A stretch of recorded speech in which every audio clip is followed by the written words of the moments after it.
Critique of Legal Order Crime Control in Capitalist Society Richard Quinney. Contents. Preface. 1. A Critical Philosophy of Legal Order. The Positivistic Mode. The Social Constructionist Mode. The Phenomenological Mode. Critical Philosophy. Developing a Critical Philosophy of Legal Order. 2. Knowledge and Order. The Search for Order. Sociology of Law. Criminology. Scholarship in the Service of Social Control. Social Science and the Violence Commission. Behavior Manipulation and Control. 3. Preservation of Domestic Order by the Ruling Class. The Class Structure of Capitalist Society. Law as an arm of the ruling class. Class basis of the President's Crime Commission. The Riot Commission and the Violence Commission. The Omnibus Crime Bill. Shaping Domestic Policy, the said. Crime control bureaucracies. The revolutionary consequences of the capitalist crisis. 4. Crime control in the capitalist state. The capitalist state. Legislation of crime control. Crime control bureaucracy, LEAA. Legal repression by the Justice Department. The technology of crime control. War on crime, strategy and action. Reform, repression, and resistance. 5. Ideology of legal order. Legal ideology in capitalist society. The moral basis of the legal order. Civil liberties and selective repression. Shaping public opinion about crime. Mass media in the transmission of official ideology. Transcending the official ideology. 6. Toward a socialist society. The contradictions of capitalism. Reform as adaptive mechanism. Criminal justice reforms. The oppression of correctional reform. The socialist alternative. Emerging revolutionary consciousness and the counter-revolution. Struggle for a socialist society. Index. Preface. Once there was a way, or so it seemed, to get there from here. All we had to do was follow our procedures, all would be well. But then we began to understand.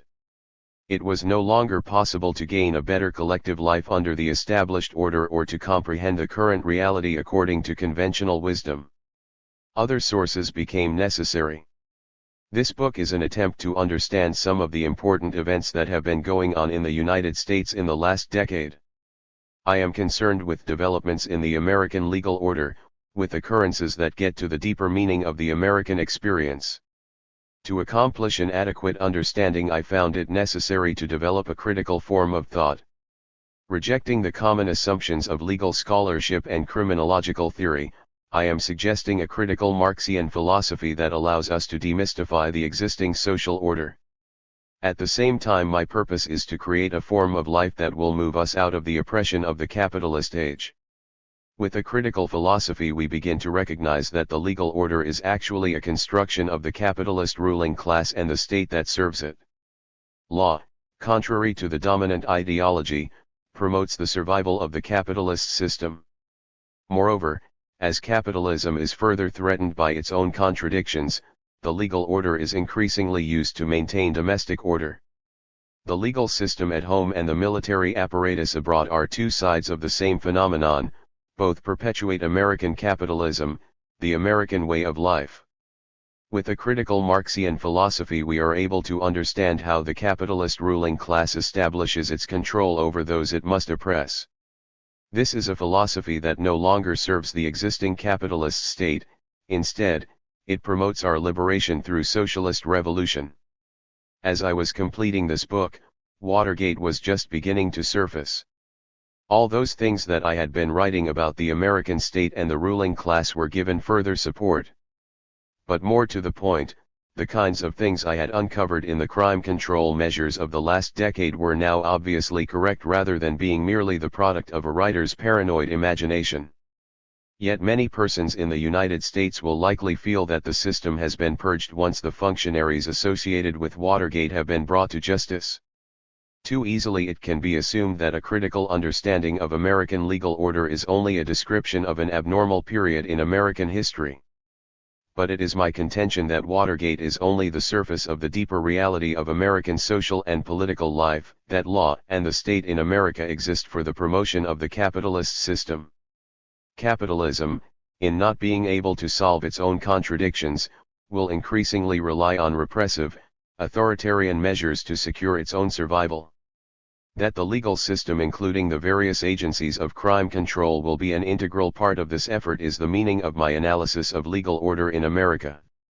That our future for some time to come will be a dialectic between resistance and revolution, on the one hand, and counter-revolution by the state on the other, is the conclusion of a critical analysis. Where do we go from here? Our purpose in a critical imagination is to act collectively to bring about a world liberated from the oppression of capitalism. We are engaged in socialist revolution.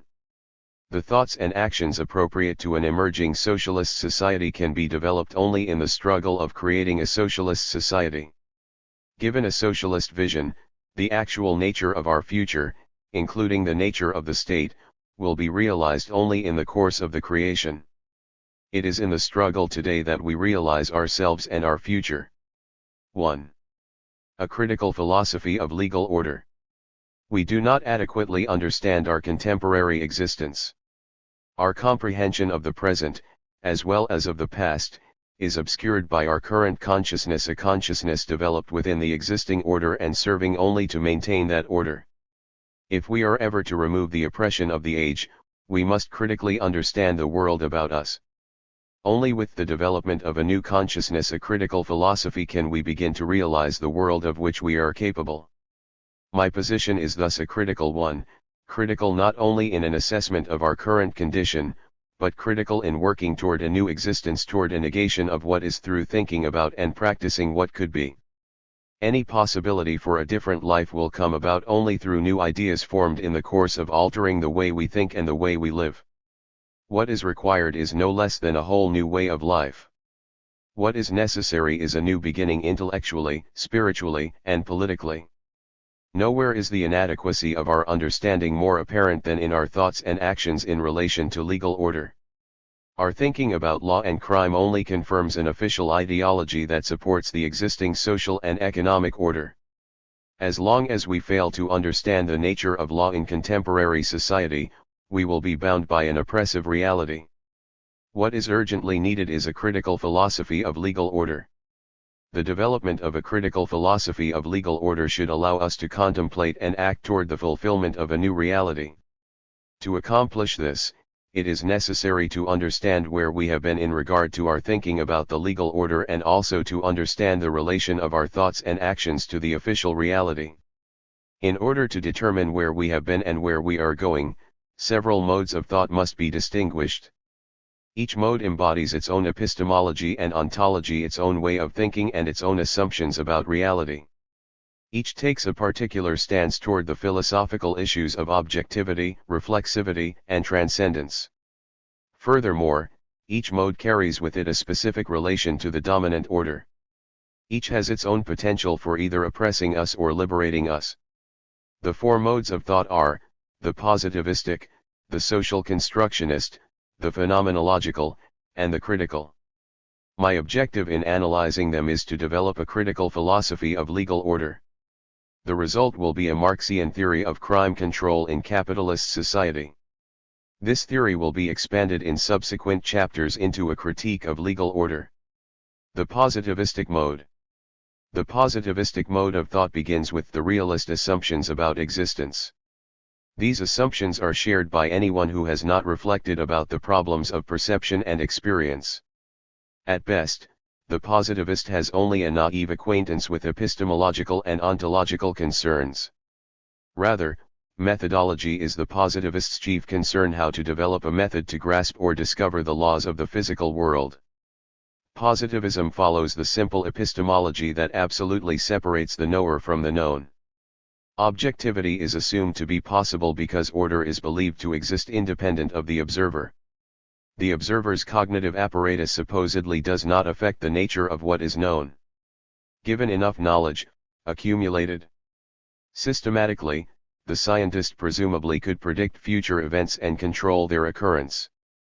An orderly universe could be established through man's knowledge and manipulation of the external world. The overriding emphasis of positivistic thought is on the explanation of events. And in following a mechanistic conception of the relation of social facts, the positivist usually couches his explanations in terms of causality.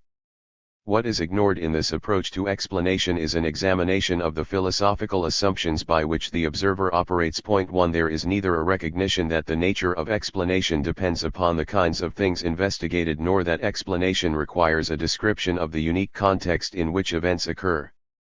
Likewise, the positivist refuses to recognize that to assess and make statements about human actions is to engage in a moral endeavor. Instead, the positivist regards his activity as being value-free. The intellectual failure of positivism is that of not being reflexive. It makes little or no attempt to examine or even question the metaphysics of inquiry, to turn the activity of explanation back upon itself. The positivist refuses to be introspective.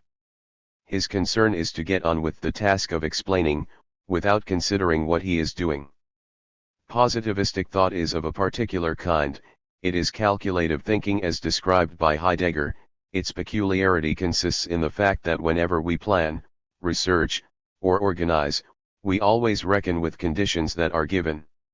2. In other words, there is little time to ask the crucial philosophical questions that ultimately affect the operations of investigation. Calculative thinking races from one prospect to the next. Calculative thinking never stops, never collects itself. Calculative thinking is not meditative thinking, not thinking which contemplates the meaning which reigns in everything that is. 3. The political failure of positivist thought, as related to its intellectual failure, is its acceptance of the status quo. There is no questioning of the established order, just as there is no examination of scientific assumptions. The official reality is the one within which the positivist operates and the one that he accepts and supports. The positivist takes for granted the dominant ideology that emphasizes bureaucratic rationality, modern technology, centralized authority, and scientific control. Point 4. Positivistic thought, in fact, naturally lends itself to the official ideology and the interests of the ruling class. Little wonder that the talents of positivistic social scientists are in such demand by those who rule. Social scientists have failed to break out of the interpretations and practices of the official reality, that reality within which they comfortably operate, never asking what could be and never seeking to transcend the established order. Most of the research and theoretical developments in the sociology of law have been dominated by the positivistic mode of thought. Point 5. The legal order is taken for granted, and research is directed toward an understanding of how the system operates.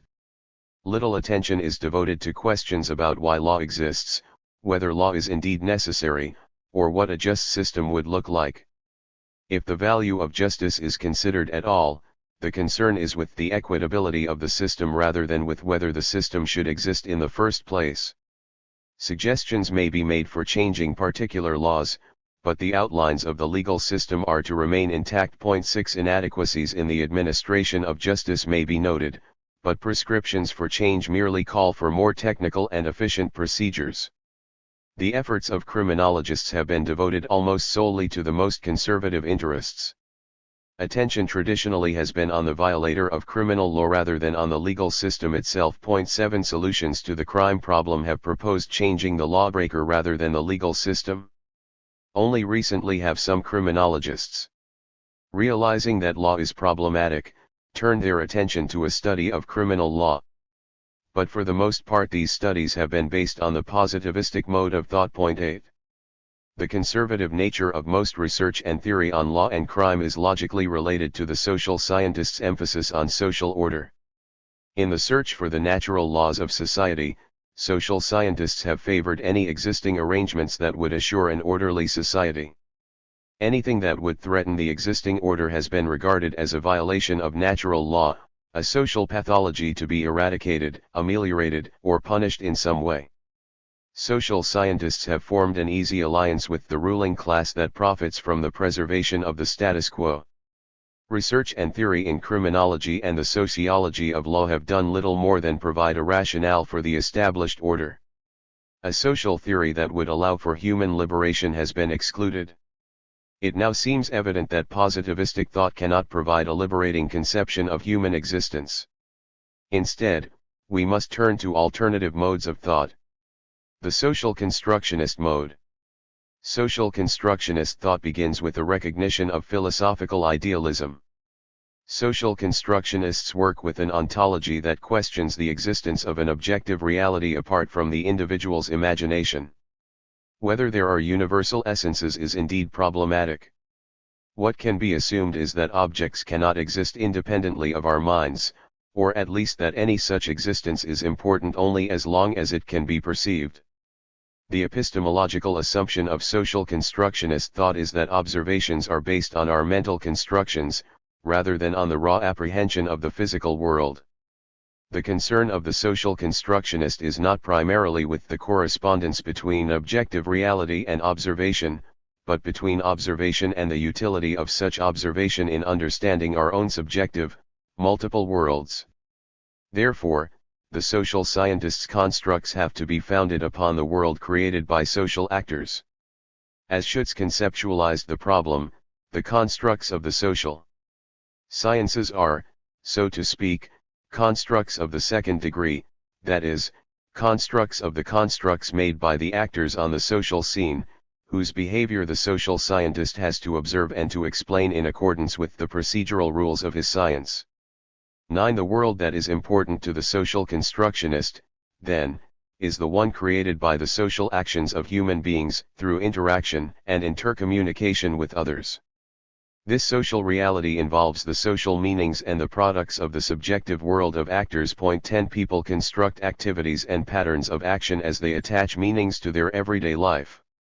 The social constructionist mode of thought makes a major advance over positivistic thought in respect to the crucial matter of reflexivity. The social constructionist questions the process by which he knows, instead of taking it for granted. In the course of this consideration, he reflects on his activity as observer, using to advantage the social and personal nature of his observation. That this reflexivity does not extend to a political stance, and possibly to political action, is a shortcoming inherent in the social constructionist mode. Since social constructionist thought generally concentrates on the world of meanings created by social actors, its emphasis, especially in ethnomethodological studies, is on the construction of social order. Such concentration tends to ignore a world of events and structures that exists independent of the consciousness of social actors. This conservative side of social constructionist thought makes it inadequate for a critical perspective. As Richard Lichtman has written about this inadequacy, it is overly subjective and voluntaristic, lacks an awareness of historical concreteness, is naive in its account of mutual typification, and ultimately abandons the sense of human beings in struggle with an alien reality which they both master and to which they are subordinate. It is a view that tends to dissolve the concept of ideology or false consciousness and leaves us, often against the will of its advocates, without a critical posture toward the present in human reality. 11.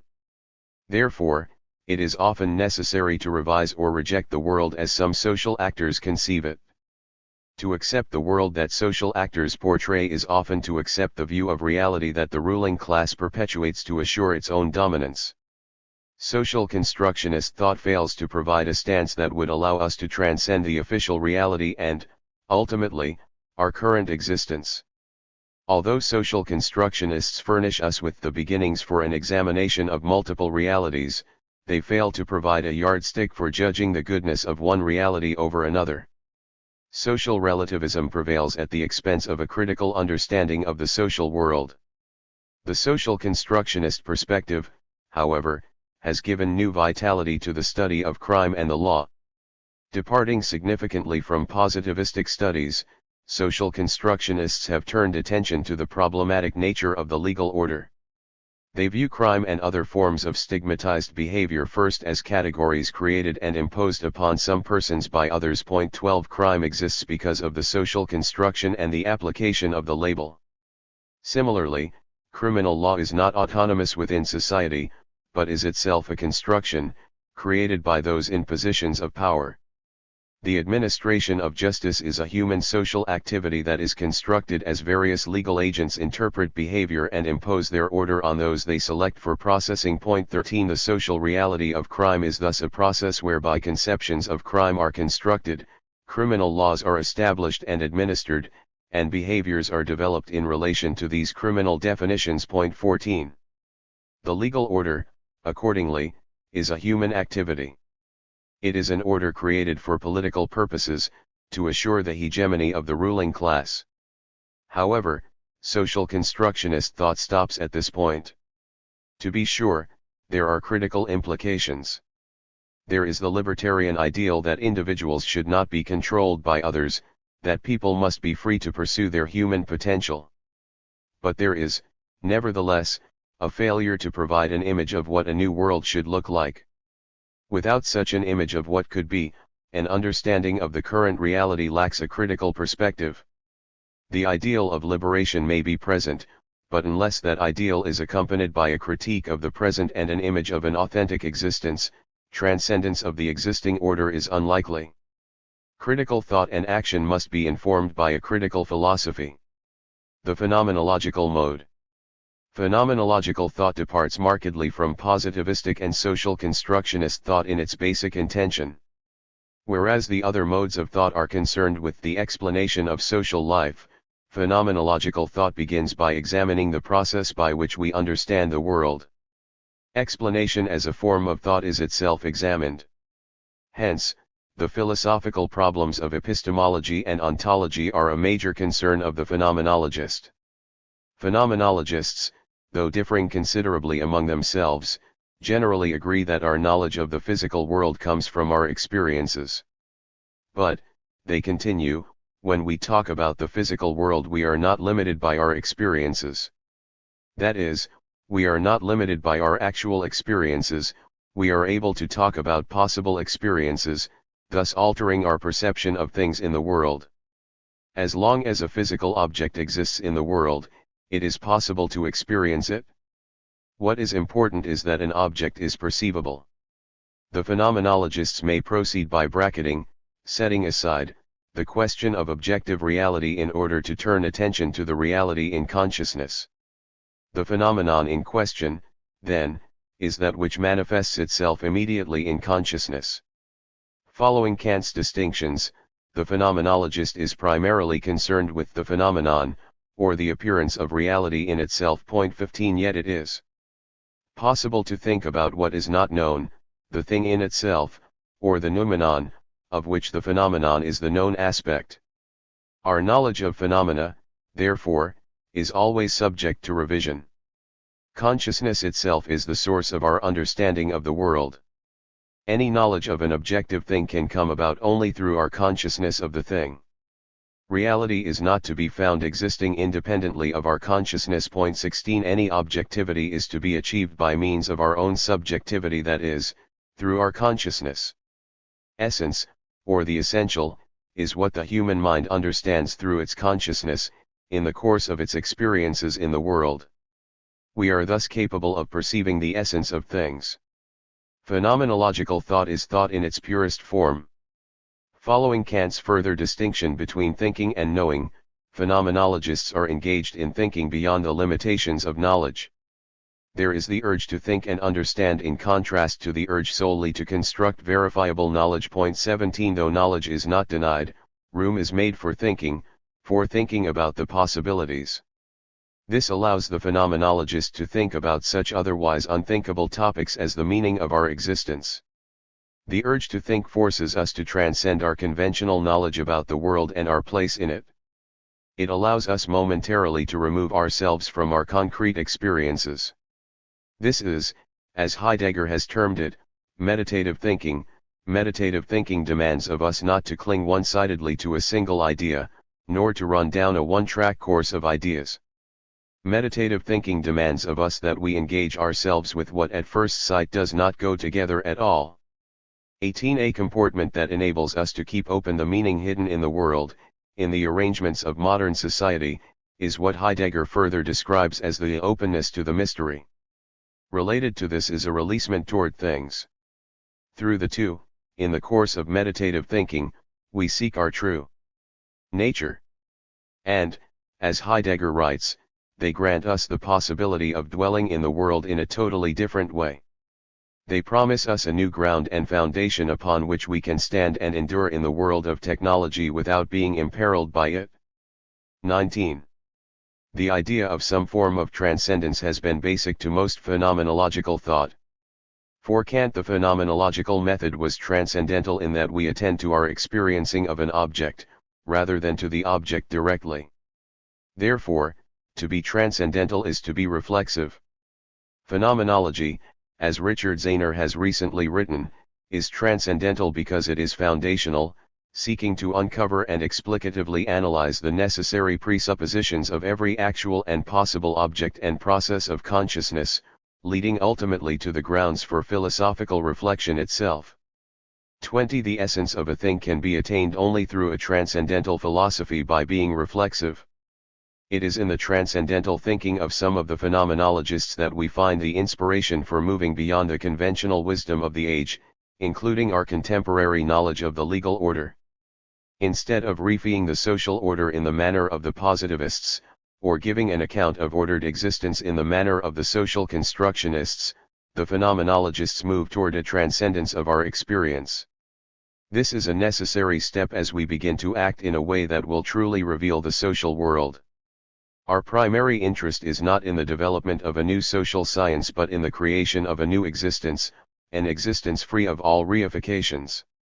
Phenomenological thought by itself, however, is incomplete for attaining our objectives. Although it provides a drastic and necessary move beyond the other modes of thought, it lacks the critical edge that would allow us to truly transcend the present, in life as in mind. Phenomenology does make us question the assumptions by which we know and by which we live. This is its major achievement. But what is needed is a philosophy that would allow us to actively transcend the existing order, one that would allow us to be committed. We must turn to the development of a critical philosophy. Critical philosophy. A critical philosophy is one that is radically critical.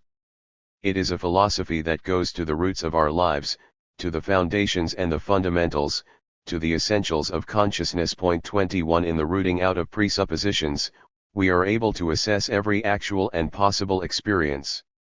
The operation is one of demystification, the removal of the myths, the false consciousness created by the official reality. Conventional experience is revealed for what it is, a reification of an oppressive social order. The underside of official reality is thereby exposed.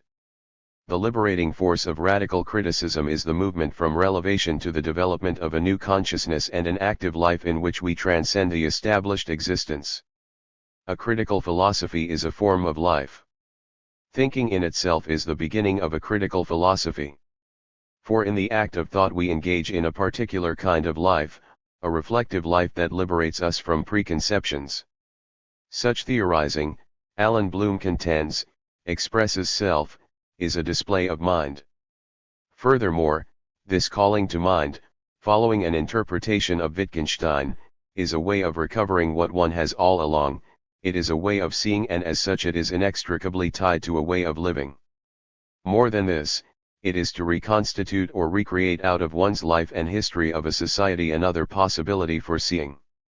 To theorize is to reformulate oneself. 22 The theorist is thus showing another possibility for seeing and living. Such theorizing has the potential of allowing us to comprehend a version of a possible society. Ourselves are transformed in the course of theorizing. The concept of thought in relation to a form of life is firmly based in the classic philosophical tradition. This is the theoretical attitude that ideas are to inform actions, that life is to be enlightened by thought. A critical philosophy, as Jürgen Habermas has suggested, is one that destroys the illusion of objectivism. 23 Conceived in this way, thought itself is necessarily critical. In demystifying our lives of all presuppositions, our attention is directed to a critique of our current existence. In a critical philosophy, truth is linked to the intention of finding the good and true life.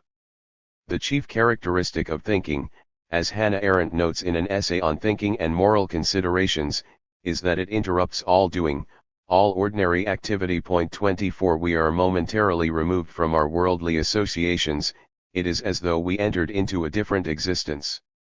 Arendt adds that thinking, the quest for meaning rather than the scientist's thirst for knowledge for its own sake, can be felt to be unnatural, as though men, when they begin to think, engage in some activity contrary to the human condition. 25 Arendt then concludes that only with thought that is aimed towards certain ideals are we prepared with a kind of thought that promotes a moral existence. Only when we are filled with what Socrates called eros, a love that desires what is not, can we find what is good. Without critical thought we are bound to the only form of social life we know, that which currently exists. We are not then free to choose a better life, our only activity is in further support of the system in which we are enslaved. Our current cultural and social arrangements, supported as they are by a bureaucratic technological system of production and distribution, are a threat to individual freedom, including the freedom to know that the system is oppressive and may be altered. Such a system tends to preclude the possibility of an opposition emerging within it. In aspiring to the rewards that the system holds out to us, we are unable to consider an alternative existence. Such is the message of Herbert Marcuse in his discussion of the one-dimensional character of our present reality. 26 Only in a negation of the present can we experience something else. It is apparent, then, that what prevents us from seeing clearly is the ideology of the age. The modern institutional order finds its legitimation in an ideology that stresses the rationality of science and technology. 27 A generalized belief in the importance of controlled scientific technical progress gives legitimacy to a particular class, the one that utilizes science and technology.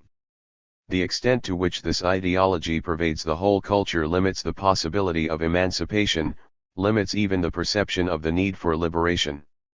Moreover, the technocratic consciousness prevents a critical philosophy. Our understanding about the legal order, in particular, is limited by the ideology on which the legal order itself rests. That is, the legal order is founded on the rationality of science and technology, and the dominant mode of thought in understanding that order is based on this same ideology. Little wonder that we have been unable to break out of our conventional wisdom. It is in a critical philosophy that we are able to break with the ideology of the age. For built into the process of critical thinking is the ability to think negatively. This dialectical form of thought allows us to question current experience. 28 By being able to entertain an alternative, we can better understand what exists. Rather than merely looking for an objective reality, we are concerned with the negation of the established order. Through this negation we are better able to understand what we experience. Possibly only by means of this dialectic can the present be comprehended. Certainly the present cannot be surpassed until the dialectic is applied to our thought. But more than negative thinking is required in a philosophy that will move us to a radical reconstruction of our lives, indeed, to revolution itself. In order to reject something, we must have some idea of what things could be like. It is at this point that a critical philosophy must ultimately develop a Marxist perspective. In the Marxian notion of the authentic human being, we are provided with a concrete image of the possible. Current realities are judged according to how they alienate human beings. Only in the conscious grasp of the world can we change the world. The process is a collective one, consciousness and action developed in association with others.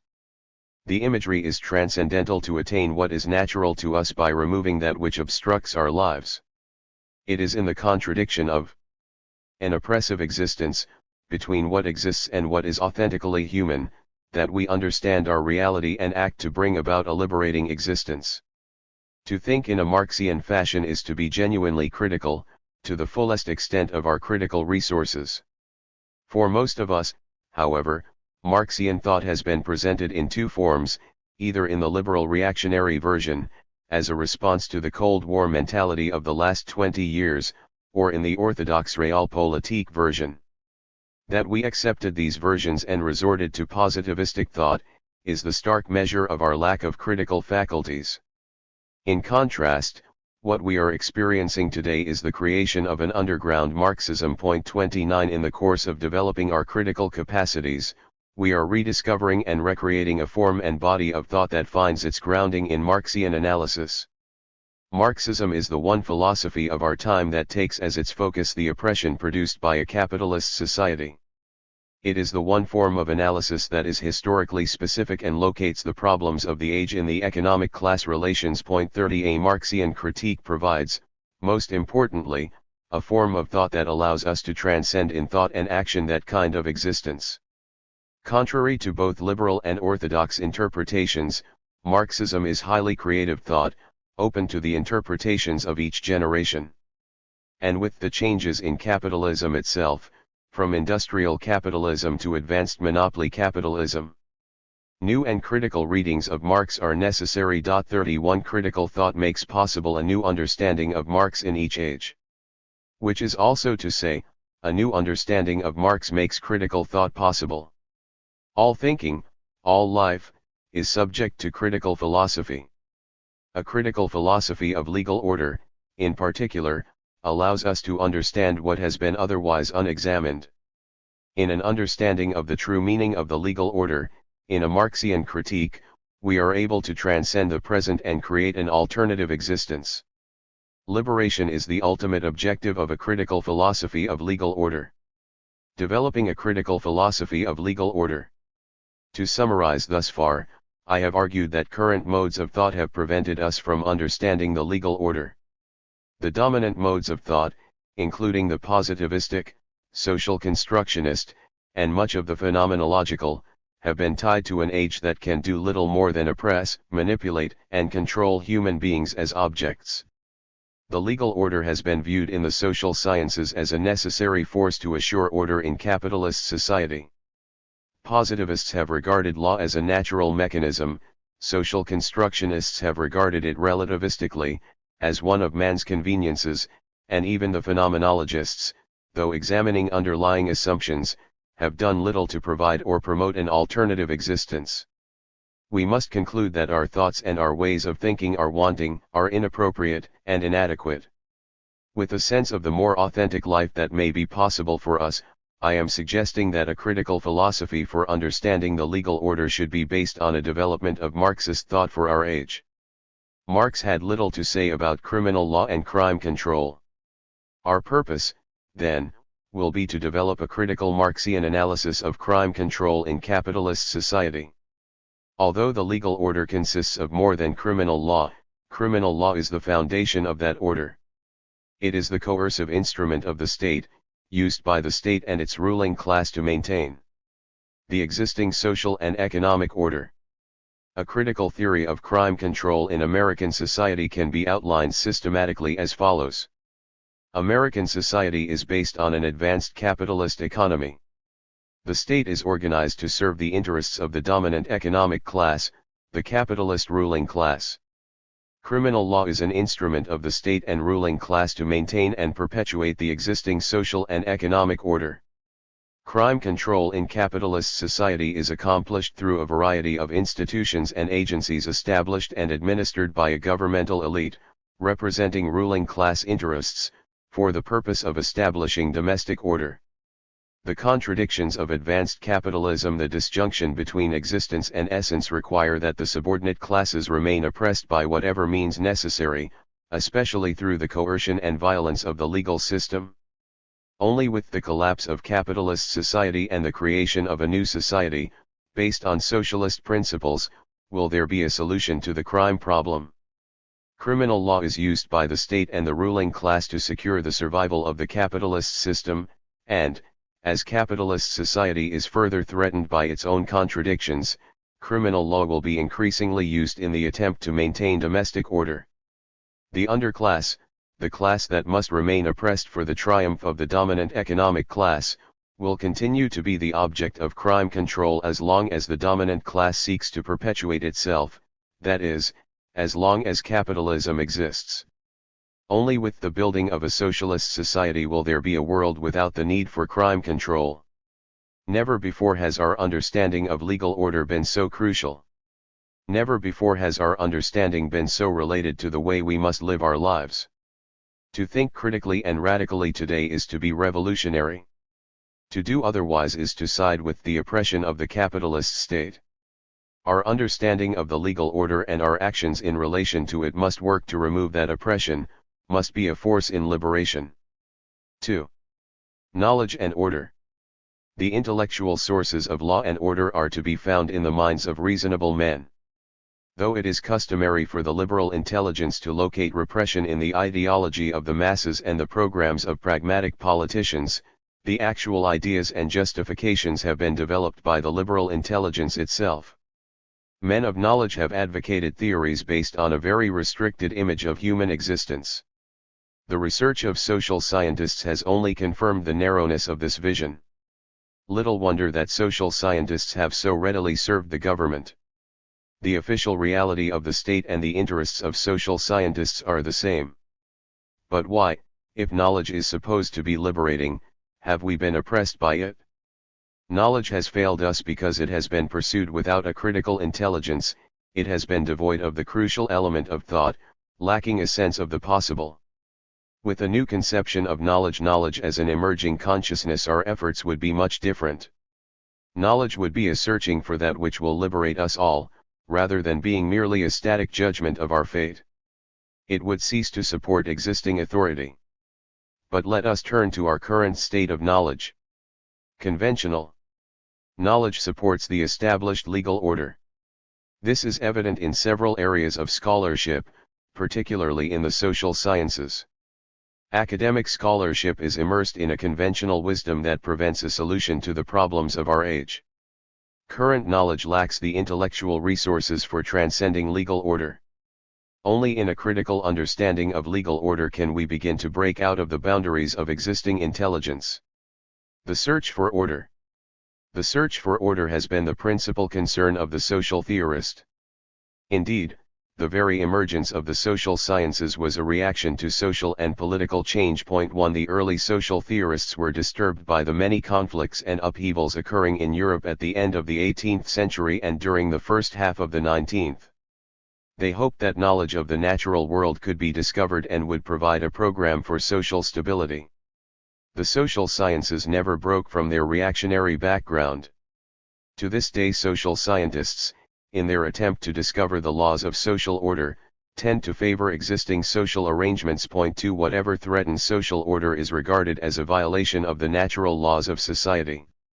Social theorists have supported anything that would uphold order and rejected anything that would disrupt that order. Social order is regarded as the basic good. The social theorist therefore asks, how is social order to be established and maintained? The problem, first formulated by Thomas Hobbes, is what social theorists today call the Hobbesian problem of order. Hobbes assumed that man was innately violent and selfish, and that the life of man was no more than solitary, poor, nasty, brutish, and short. Because of this, Hobbes reasoned, man must enter into the social contract, whereby the war of all against all is checked. On this point, Talcott Parsons recommended the Hobbesian problem of order to generations of sociologists. The solution to the problem of order was to be found in the institutionalization of a set of norms defining the limits of legitimate action. We were thereby to be assured of the integration of stable systems of social interaction. 3. There are, of course, threats to the maintenance of a stable social order. A basic threat to social order, as Tocqueville wrote, is democratic government. 4. In promoting individualism and equality, democracy undermines the authority of traditional rule. How to preserve authority in a democracy thus becomes the crucial problem of the modern social theorist. In the sociological tradition, Robert Nisbet provides a statement of the problem. But when men become separated, or feel themselves separated, from traditional institutions, there arises, along with the specter of the lost individual, the specter of lost authority. Fears and anxieties run over the intellectual landscape like masterless dogs. Inevitably, in such circumstances, men's minds turn to the problem of authority. What, it is asked, shall be the source and nature of an authority sufficient to replace lost authority, to restrain the natural anarchy that even in civilized society thrusts itself now and then through the crevices of law and morality. And, paralleling this question, what shall be the means of checking the kind of power that always threatens to rise on the ruins of constituted authority? 5. The ideological commitment of the social theorist, then, is to a stable social and political order. And the ultimate source of that stability, for the modern theorist, is the legitimacy of the system.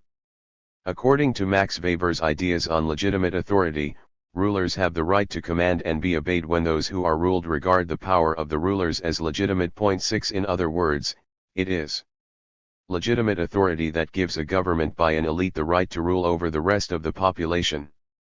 Sovereignty is in the state, not in the people. In modern terminology, legitimacy involves the capacity of the system to engender and maintain the belief that the existing political institutions are the most appropriate ones for the society. 7.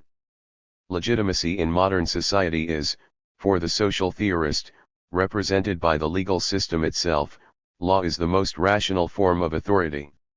In this conception of legal authority, obedience is owed to the legally and rationally established impersonal order.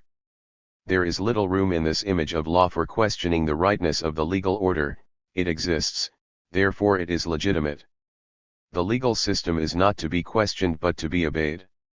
Law is assumed to be necessary in human society. Although this has been debated, legal scholars inevitably conclude that law is the great civilizer and source of progress. Leading philosophers, from Plato to Marx, may have urged that law is an evil thing of which mankind would do well to rid itself. Yet, for all the philosophic doubts, experience has shown that law is one of the great civilizing forces in human society, and that the growth of civilization has generally been linked with the gradual development of a system of legal rules, together with machinery for their regular and effective enforcement. 8. Probably the unquestioning acceptance of the existence of law rests on the naive assumption that order can only be achieved and maintained through law. A case in point, the idea that human society, on whatever level, could ever conceivably exist on the basis that each man should simply do whatever he thinks right in the particular circumstances is too fanciful to deserve serious consideration. 9. The fear is carried to the point that such a society would be regarded not merely as a society without order but as the very negation of society. The radical proposal that law be eliminated seldom receives a welcome reception. The legal mentality is an integral part of today's demand for law and order. Human beings, we are told, even in the best of times, must be restrained. But given what seems to be a time of chaos and disorder, even more drastic measures are justified. Liberals today are among the first to support the assumptions of law and order, although their rhetoric may be prettier than that of the right. Stoughton Lind, in an article that touches on the demand for law and order, comments exactly on this repressive legal mentality of modern liberals. Rather than moving with life, like a gardener or a teacher, our society rigidly confronts life like a policeman. Repression and authoritarianism are on the rise in America because at its highest levels the society believes it is better to be dead than different. And so in every institution, at every age, in every meeting of those with more power and those with less, there is indeed a crisis of law and order. The people who talk most about it are those who have the power, hence the law and order, and feel no need for change. They, and I am talking not of George Wallace but of the Ivy League graduates in Wall Street and government, are apparently prepared to destroy the world rather than let it become something which they don't run. 10. The liberal terminology for what passes as law and order in everyday parlance is the rule of law. That rule has been raised to a kind of moral absolute. To obey the law becomes a good in its own right, beyond the goals that underlie each law. And though such ideas as due process are attractive, they become in their administration devices that further a particular authority structure. Supposedly the law protects the rights of each of us and promotes a just existence. But this ideal is negated by the fact that the entire legal system is played according to rules formulated and enforced by a legal establishment that is part of the capitalist ruling class. The legalists continually justify and rationalize the existence of law. We are told that the rule of law must be the core value of our society, that all other values depend on this rule. In response to the demands for change that are coming from all directions, the legal establishment is again promoting the necessity of law. The rhetorical question is asked, is law dead? And Eugene Rostow, in a book devoted to that question, sponsored by the Association of the Bar of the City of New York, writes, thus the concern of the association has been not merely to justify the ways of law to the community, but to vindicate the law as a means of achieving justice, not merely to defend the law, but to help make it worthy of defense, as the supreme and all-embracing instrument of social progress, and of social peace. 11 The legal order is being presented to us as the only rational means for the achievement of social order. Other possibilities for social existence are excluded. In the name of knowledge, the existing order is being rationalized and supported by the social theorists and legal scholars. The role of social theory in capitalist society is to legitimize existing authority, thereby securing the dominant social and economic arrangements. Such knowledge is actually an ideology for the existing order, and those who engage in this kind of knowledge are the ideologues and servants of the ruling class. 12 Certainly the existing economic basis of society is not called into question, although there may be occasional debates within the capitalist framework. By excluding other possibilities of existence, these men of knowledge not only support capitalist society but also prevent the emergence of an alternative consciousness. A socialist alternative to the existing social and economic order is not found in the dominant theories of our time. Sociology of law. In recent years, a body of knowledge has developed regarding law as a social phenomenon, subject to sociological investigation. To the exclusion of other possibilities, the sociology of law presents a particular image of the role of law in society.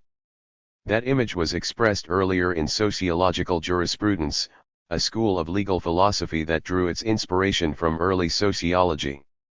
Its leading figure, Roscoe Pound, saw law as a specialized form of social control which brings pressure to bear upon each man in order to constrain him to do his part in upholding civilized society and to deter him from antisocial conduct, that is, conduct at variance with the postulates of social order.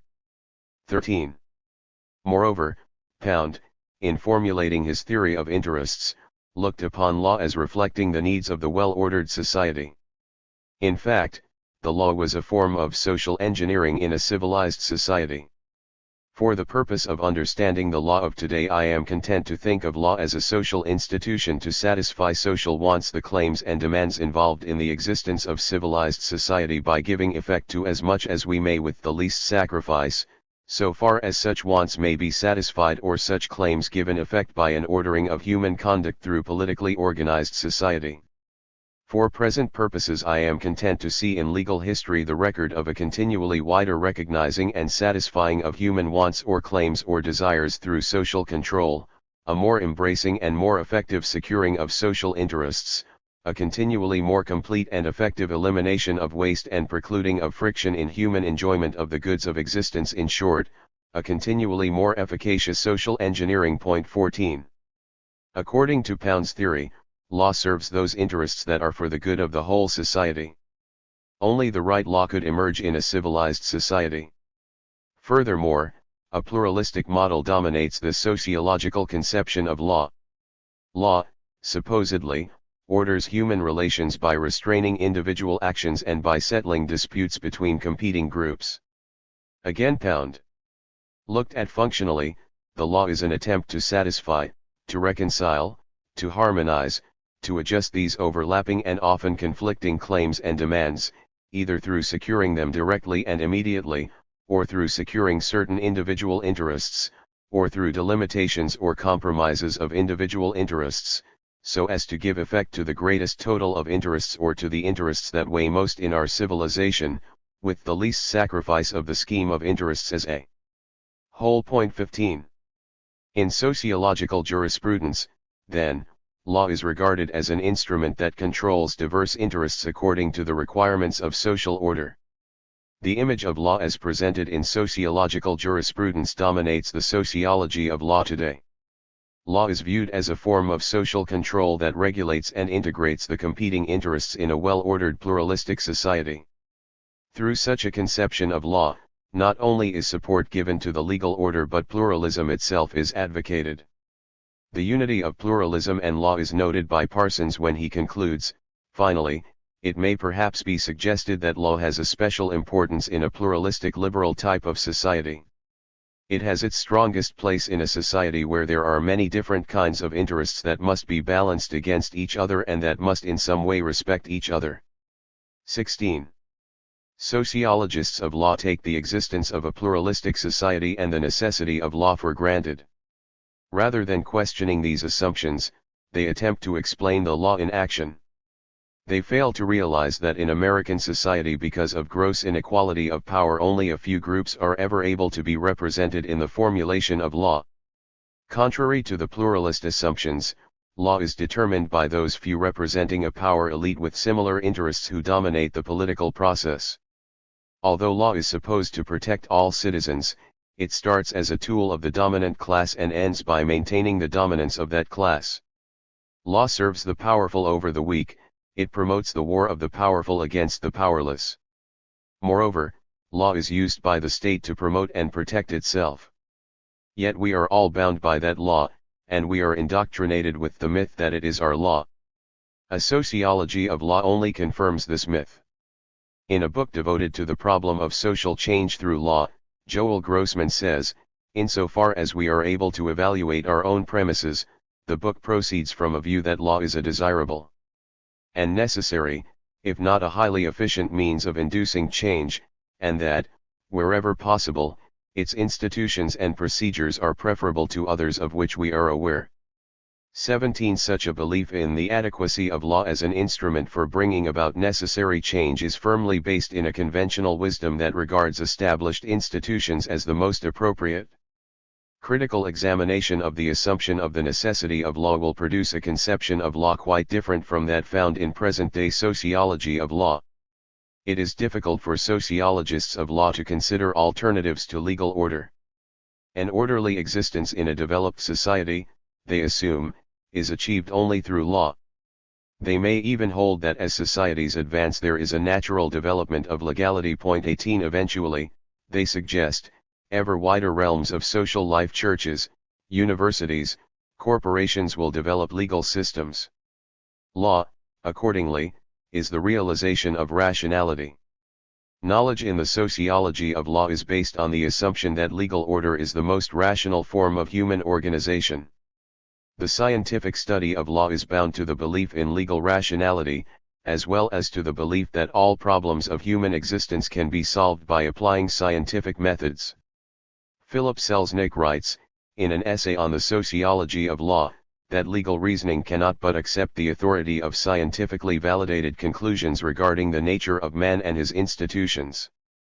Therefore, inevitably, sociology and every other social science have a part in the legal order. 19. Hence, the sociology of law, narrowly construed as the scientific study of law, not only studies law but supports the legal order. The fate of the legal order and the fate of the scientific study of law are tied together. To base a legal system on the scientific ethos is the objective of the sociologist of law.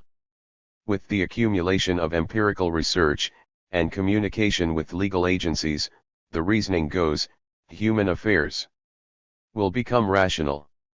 An editor of the Law and Society Review is thus able to write, as more empirical studies of the legal process emerge, we may ultimately be able to construct a scientific model of law in society which can serve to refine and supplement the traditional models. We need to learn more about the manner in which law creates, supports, and regulates the various institutions of a complex society, how its actions affect its own position in society, what leads to the acceptance of its legitimacy and to the effectiveness of its sanctions, how these effects in turn relate to the influences exerted on law by public opinion, interest groups, and agencies of government, and how these influences are in turn translated into action. Such a model is certain to differ from the models implicitly held at present by legal decision makers and explicitly by men of jurisprudence. As the models of jurisprudence and social science become more consistent and find expression in the legal process, we will have made an advance in the eternal battle to increase rationality in human affairs. Point 20. A sociology of law as presently conceived and practiced cannot break out of the ideology of the age. It can only confirm the existing order. Problems of the age are only exacerbated by the sociological scientific study of law. Studies of law by focusing solely on law in action systematically ignore moral questions about the legal order. The sociology of law thereby opts for social order at the expense of informing us about the morality of that order. A sociology of law much different from what we know today is necessary if we are to be liberated from the problems of the existing society. Criminology. Criminology as the scientific study of crime has served a single purpose: legitimation of the existing social order. The established system has been taken for granted, departures from and threats to social order have been the objects of investigation. In the name of developing knowledge about crime, most criminologists have supported current institutions at the expense of human freedoms and social revolution. Through a special form of reasoning and adherence to a particular ideology, the needs of the individual have been identified with the need to maintain and perpetuate the existing order. Criminologists have traditionally asked the question, what causes crime? The answer has been sought in the study of the criminal. That is, the sources of crime are believed to reside in the person who violates the law. This emphasis has meant that criminal law and political theory have been ignored. Rather than understanding crime as a product of the authority that defines behavior as criminal, criminologists have concentrated on the behavior of the offender. To critically understand and question the existing legal system falls outside the scientific and ideological interests of most criminologists. Their theories of crime, then, have been theories of criminal behavior. And in most instances, that criminal behavior has been, by definition, a threat to social order, something that must be controlled or eliminated in order to ensure social stability. The criminologists' efforts have been directed as much to the search for order as to an understanding of crime. Criminological theory has provided a rationale for the maintenance of social order. The major theoretical perspective in criminology is that of the socialization of the law violator. This perspective is, of course, sociological. The approach to crime, which is distinctively sociological, assumes that the criminal acquires his interest, ability, and means of self-justification in crime through his relationship to others. 21. There is little in this perspective that will allow the criminologist to examine the process by which the person becomes defined as criminal by the state. And there is no room for questioning the rightfulness of the laws that are imposed on the citizen. The value of justice traditionally falls outside the realm of criminology. The result is that criminologists have become the ancillary agents of power. They provide the kinds of information that governing elites use to manipulate and control those who threaten the system. As experts, criminologists inform the managers of social order. Point 22. This alliance between criminology and the state, however, is far from being an explicit conspiracy. Rather, the relationship is much more natural and subtle. Criminologists automatically serve the interests of the state by following their own unexamined assumptions about the nature of the world and the process of understanding it. By pursuing a narrow scientific model, supported by an ideology of social order, the criminologist finds his interests tied to those of the state. Both parties have an interest in preserving existing arrangements. The criminologist has held fast to a scientific conception of his field. Indeed, it has been argued that the term criminology should be used to designate a body of scientific knowledge about crime. 23. And in an attempt to show that this is not a restricted definition, Marvin Wolfgang adds, this conceptualism of criminology is neither narrow nor confining. A scientific approach to understanding the etiology of crime may include the statistical, historical, clinical, or case study tools of analysis.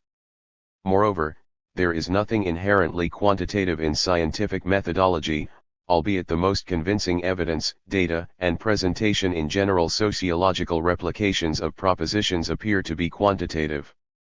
Probably the most fruitful source of analysis of empiric uniformity, regularity, and systems of patterned relationships can be found in the statistical studies of causation and prediction.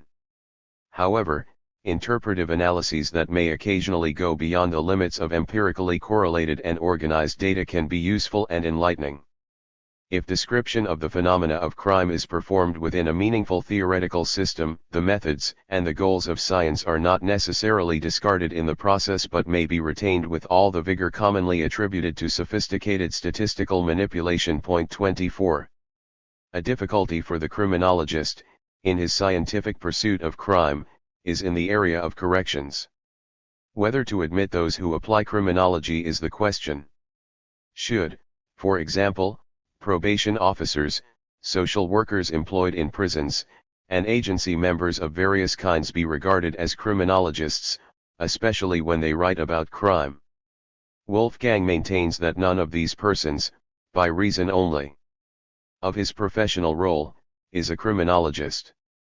However, if any of these persons in pursuance of his occupational role is principally devoted to the task of scientific study, research, and analysis of the phenomenon of crime, criminal behavior, or treatment of the offender, his role is that of a criminologist. 25. And there is the possibility that criminology will even be strengthened by the applied interests. As Stanton Wheeler writes, the movement toward professionalism in the practicing fields should lead to an increased number of competent and skilled practitioners and the recognition of need for more systematic research on crime and its control. Increased public attention to problems of delinquency and crime, particularly as reflected in increased budgets for prevention and research efforts, may attract a larger number of social scientists to problems of delinquency and crime. 26. To be sure, crime control is good business for the criminologist. Crime control and scientific prediction go hand in hand. Science and politics are united, if control and prediction in experimentation are integral goals of research and, regardless of the substantive area, if analysis proceeds by means of the scientific method, then we may include within the scope of criminology any correctional research that embraces these goals and this method. 27. Scientific criminology and the state's correctional aims are mutually supportive of one another. We are told in criminology textbooks that not only is criminology a body of verified principles about crime but that, in addition, criminology is concerned with the immediate application of knowledge to programs of crime control. This concern with practical programs is justified, in part, as experimentation which may be valuable because of its immediate results but at any rate will be valuable in the long run because of the increased knowledge which results from it. If practical programs wait until theoretical knowledge is complete, they will wait for eternity, for theoretical knowledge is increased most significantly in the efforts at social control. Point 28. Would a scientific criminology be possible without a state that controls citizens? At least, we are informed, theoretical knowledge is increased in the efforts of social control. A critical criminology, a radical criminology, would certainly depart significantly from the control interests of current scientific criminology.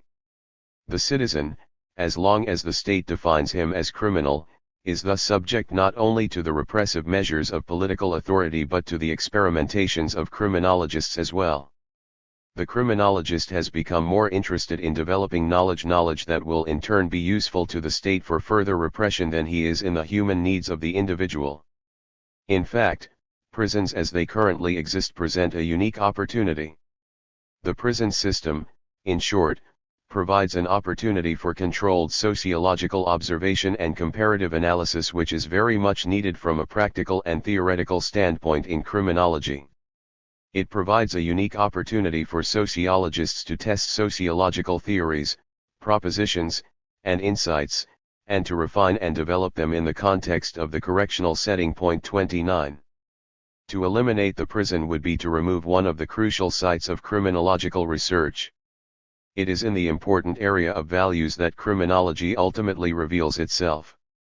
The scientific model, in fact, neatly eliminates the possibility of value considerations. This means that the state is not usually criticized, it is right merely because it exists and has the authority to rule. The only time that a policy might be questioned is when scientific evidence appears to show that the policy is unsound, that is, either inefficient or uneconomical. A criminologist might advocate a new program within the prison if, for example, the one currently being used does not change the offender according to expectations. At any rate, few criminologists will make moral judgments about the legal system, other than talking vaguely about a more humane system or removing some of the minor criminal sanctions. And in these instances the recommendations are usually intended to make the existing system more rational or more respectable. Seldom is there a moral basis for criticism. The scientific technocratic control ethos has made the criminologist morally bankrupt. The moral condition of criminology is evident when criminologists attempt to give some attention to ethical considerations. They take the position that ethical considerations must be based on scientific judgments. This also means that ethical judgments are unnecessary for scientific evaluation. Leslie Wilkins expresses this idea in a discussion of corporal punishment. It may be believed that it is wrong to flog offenders, but it is difficult to make such a claim unless it is known whether or not those flogged tend afterwards to commit more or fewer offenses than those not flogged. It could be that flogging resulted in fewer offenses than those not flogged. It could be that flogging resulted in fewer reconvictions by offenders so dealt with, and yet may still be held that it would be wrong to flog. But suppose that all those flogged subsequently led good lives and all those not flogged returned to a life of crime, could flogging then be considered to be unethical? It might be so argued if other aspects of flogging could be found which were relevant to the issues, but these other facts would need similar assessment. Again, some would argue that flogging is ethical. The offender, they believe, must be given a taste of his own medicine. But if all those flogged lived good lives, it would be difficult to sustain the view that flogging was right. The extreme views on either side of the controversy regard the outcome of flogging as irrelevant. But can such a position be regarded as reasonable or ethical? If we have no information of the outcome, how can we make sound ethical judgments? 30. As Richard Korn observes regarding Wilkins's reasoning, it is not the flogging but rather the making of such ethical judgments which is wrong, in the absence of evidence. It is the activity of scientifically unsupported moralizing which he opposes. 31. This is not to imply that criminologists do not think on a large scale, or that they avoid grand schemes. Most criminologists probably have some idea of how crime should be handled authoritatively. Not to think of such a design would be a failure to carry their assumptions and perspectives to conclusion. The following passage describes a national, scientific approach to crime, utilizing a wide variety of data sources. All of these data are only likely to be collected, coordinated, and fully interpreted in terms of national and local crime problems, if a national research agency is created for this purpose. What appears to be needed is a federal office or bureau for criminological research, comparable in its research and dissemination activities to such diverse existing agencies as the Bureau of Labor Statistics, the Children's Bureau, the Department of Agriculture, and the Council of Economic Advisors. The optimum administrative status and placement of such an agency within the federal government probably is as a separate office or bureau within the Department of Justice. It would have to use the FBI criminal record data, and ultimately other information on criminal careers from the files of judicial and correctional agencies, in addition to gathering survey information itself or contracting for such research. It should work with all agencies concerned with the policing, adjudication, correction, or prevention of crime and delinquency, yet not be dominated by any one of them. To assure this breadth of perspective, it would be most desirable that such an agency operate under an advisory board representing all the major academic, professional and public service groups highly concerned with the control of crime, in addition to the representatives of all concerned types of government agency on the national, state, and local level. 32. Not only would law and order prevail, but the criminologist would be assured of steady employment. In contrast, a criminology would not be likely to exist in a truly free society. Scholarship in the service of social control. In spite of the intellectual arguments for social order, the myth of independent scholarship still prevails. The myth serves to justify the supposed objectivity of the intellect. Nevertheless, there is a close relation between the ideas of scholars and the interests of political authorities. And the myth is made most obvious in the actual support of scholarly research by government agencies. Social scientists, especially, have made contributions to the art of government, that is, to the perpetuation of government by the ruling elite. These explicit contributions have been made in several different ways. Social scientists have conducted research, supported by government grants, which provides information for manipulating and controlling the rest of the population. This information has come either from research sponsored for the explicit purpose of obtaining information or from studies that supposedly were independent of applied interests. In the latter case, the interests of government determine what kinds of projects are proposed by social scientists and which projects will be approved. Then there are the programs developed to train government agents within the curriculum of the university. In addition, social scientists have served on numerous government commissions, providing research information and on occasion making suggestions for the benefit of the state. In all of these efforts, few social scientists have been able to separate themselves from the interests of the ruling class. There is little evidence to suggest a scholarly independence of mind. A critical philosophy has seldom guided the scholarship of social scientists. In recent years, specialized training programs in law enforcement have been instituted in American universities. 33 over 750 colleges and universities currently offer courses or degree programs in police science or criminal justice. About 65,000 students in 1970 received Department of Justice funds for their studies. At the same time, the Law Enforcement Assistance Administration of the Department of Justice made over $20 million available to 735 colleges and universities for law enforcement education programs.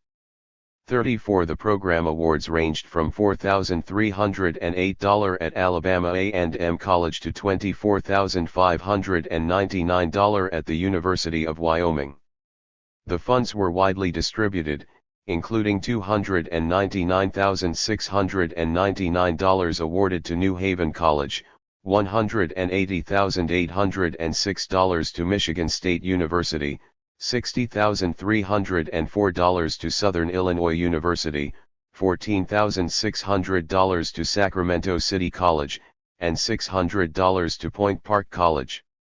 These college and university programs are providing the training for personnel who will preserve domestic order. The programs are military models for the war on crime. These police training programs are mirror images of the Pentagon's ROTC programs. Both police and military officials believe that the sophisticated systems and weapons being introduced require manpower with more than a high school education. Supported with grants from LEAA, police departments are attempting to utilize the new military systems developed for use in Vietnam. New command and control systems, communications equipment, night vision devices, and computerized intelligence systems can only be operated by skilled and trained personnel. 35. Any hostility from students and some faculty is countered by the argument that these training programs will professionalize and humanize the police.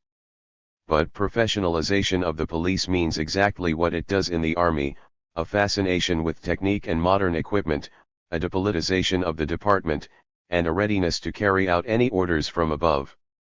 36. The National Institute of Law Enforcement and Criminal Justice provides yearly fellowships to graduate students in the social sciences.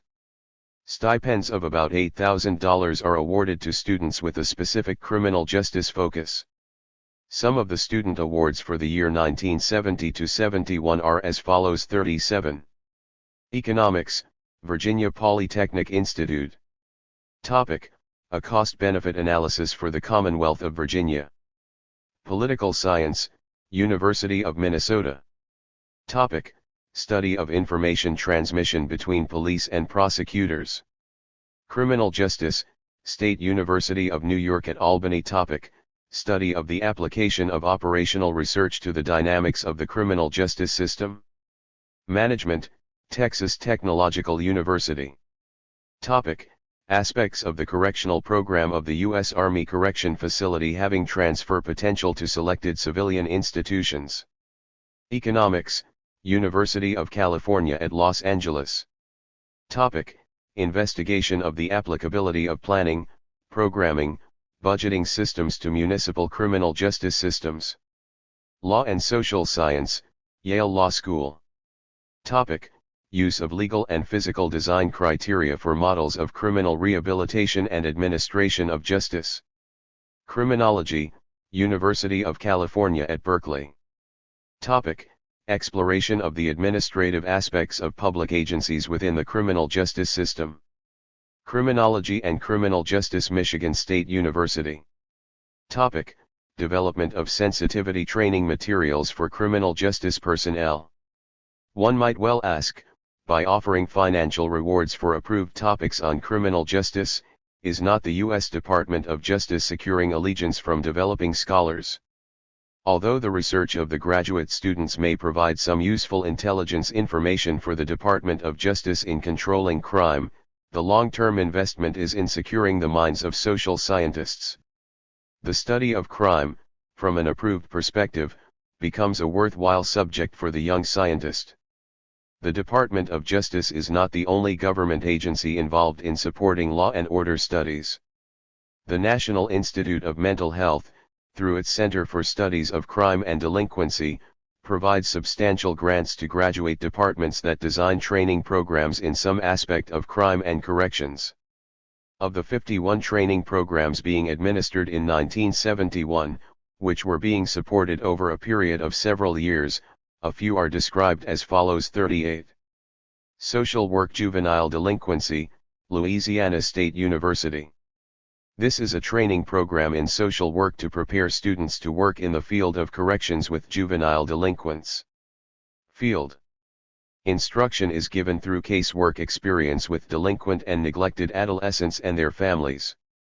Group treatment procedures are taught, as are intervention correctional procedures involving other community service agencies. Social Work Corrections, Ohio State University. This is a graduate social work training program to furnish course and field instruction in group work, psychiatric criminology, and work with hostile and aggressive juveniles at various correctional institutions. Field experience includes exposure to the criminally insane, the sociopath, the sex offender and the deviant, as well as inmates in correctional institutions who become mentally ill. Research training. Social Sciences, Department of Sociology, University of Pennsylvania. This program is designed to provide doctoral candidates in sociology with specialized training in research methods and techniques and in the substantive content of criminology. In addition to the regular requirements for a doctorate in sociology, trainees are required to take courses in the sociology of crime and delinquency, treatment of the offender, and theory in criminology.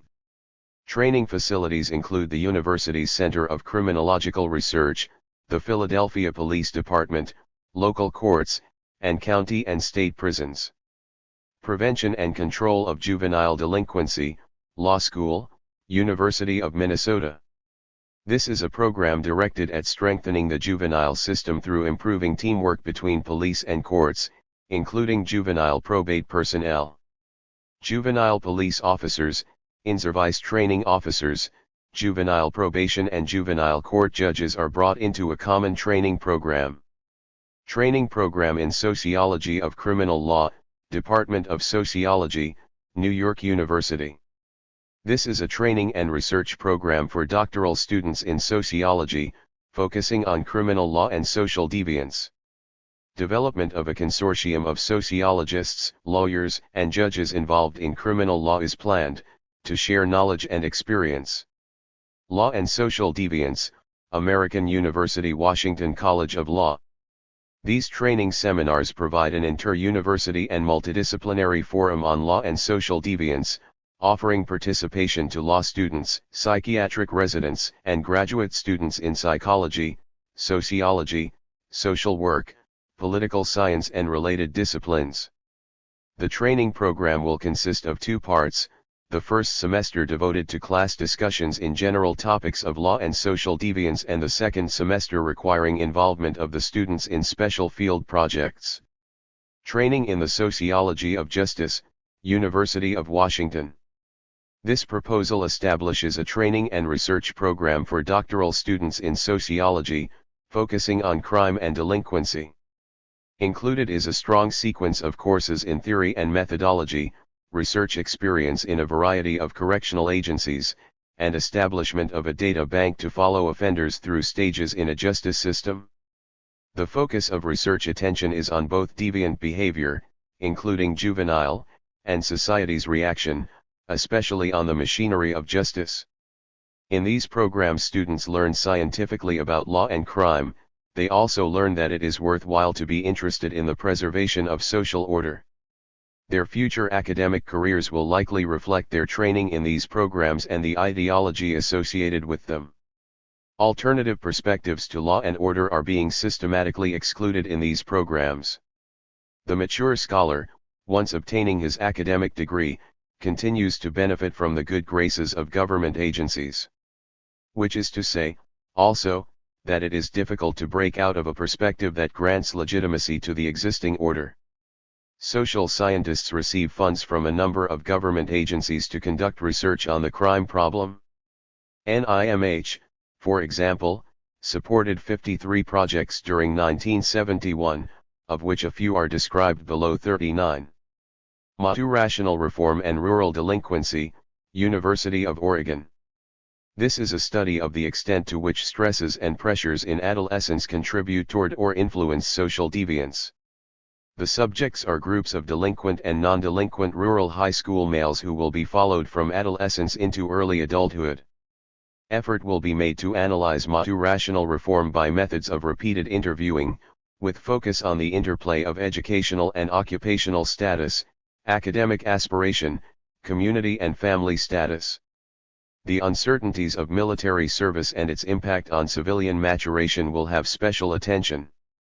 Socializing capabilities of wives of offenders, Department of Sociology, Rutgers State University. This is a study of the socializing capabilities of wives/girlfriends of offenders. To be examined are what traits, knowledge, and interpersonal skills they have in order to better guide the offender's behavior. Counseling will be given by the parole officers. Maturity level, cooperativeness, conventionality, and relationships between offender and wives/girlfriends will also be studied. Interpersonal relationships of prisoners, Center for the Study of Crime, Delinquency and Corrections, Southern Illinois University. This is a study of the interpersonal relationships of imprisoned offenders with non-prison individuals, interpersonal dyad. Conversations are taped, letters are examined, and implications will be drawn regarding confinement effects on friendship patterns and potentially on offenders. 50 prisoners serve as paid volunteers. Detection analysis of deviant aggression, University of Denver. This investigator will examine, with a questionnaire measuring aggressive satisfaction or expected consequences, groups of white, Negro and Hispano subjects. Test items will be correlated and revised for analysis of bases of deviant aggression. The approach utilized combines techniques developed in signal detection research with social learning theory. A program of research on antisocial behavior and violence, Department of Psychology, Florida State University. This is a multidimensional research plan on personality factors involved in antisocial and aggressive behavior. Results are to be applied to prediction of vocational and academic achievement and success of treatment. Studied will be background characteristics of prison inmates, the patterns of behavior and attitude change during incarceration, psychodynamics of aggression, and the role of anxiety and self-concept in the phenomena of violent behavior. Behavior modification training for community agents, Oregon Research Institute. The objective of this project is to develop a program of training in behavior modification skills designed for the community mental health paraprofessional who deals with conduct disorder, pre-delinquent children and their families. Trained will be community agents such as child welfare, juvenile court, mental health clinic and school counseling services, training to be in social learning theory, data collection, and behavior modification techniques for intervention in family and school settings. The criminological research interests of NIMH are made quite explicit. The activities of the Center for Studies of Crime and Delinquency include the development of greater knowledge about deviant, maladaptive, and problem behaviors which are viewed, labeled, and handled as delinquency and crime, the development of innovative and more efficient training models and approaches for mental health and related manpower to work in both research and service activities in the fields of crime and delinquency, and social deviance, the dissemination of information and utilization of significant research findings, and consultation with and technical assistance to regional, state, and local agencies and decision-makers. Point 40. In other words, the interests of the state are being served by the findings from the NIMH-funded programs. The knowledge that is developed is to be used by those in power rather than by those who are defined as deviant or criminal. Certainly there is no information here that can be used to overturn authority as presently constituted. This is research for the preservation of the established order. The National Institute of Law Enforcement and Criminal Justice for several years has been giving grants for research projects. Under the Omnibus Crime Control and Safe Streets Act of 1968, the National Institute was authorized to make grants or give contracts for the development of new or improved approaches, techniques, systems, equipment, and devices to improve and strengthen law enforcement. Social scientists have been granted funds to implement research proposals that fall under the interests of the Department of Justice. For example, in 1970, the grants included the following: 41. Summary and appraisal of criminological survey techniques and findings, Bureau of Social Science Research Incorporated, Washington, D.C. The project staff will inventory and critically review applications of the sample survey method in studies of crime, delinquency, criminal justice, law enforcement, and closely related areas. The objective is to take stock of the rapid accumulation of experience since 1965 in developing information in the crime field by interviews with samples of the public, to distill the knowledge that has been gained, to examine methodological problems that arise in these areas of the survey method, and to appraise the adaptability of survey methods to criminological problems with due regard both for the potential and the limitations of these techniques relative to other available sources of information. Study of Delinquency and Criminal Careers, Temple University.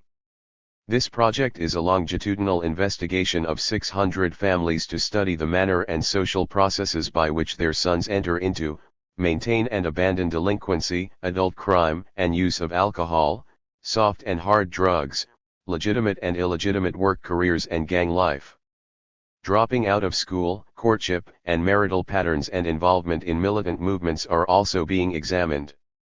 This analysis will permit determination of when, how, and why some youths, but not others, begin and retain or abandon some forms of prescribed and proscribed behavior. Crime control activities and programs in San Mateo County, San Francisco State College.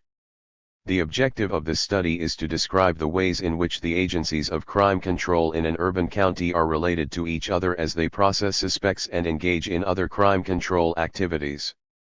Specifically, it will describe some of the day-to-day operations and practices of police, prosecutors, judges, and probation officers, the views the above officials have of their own and each other's roles in the crime control process, and the views that suspects, defendants, and those who are convicted and sentenced hold of officials at different points in the criminal justice process.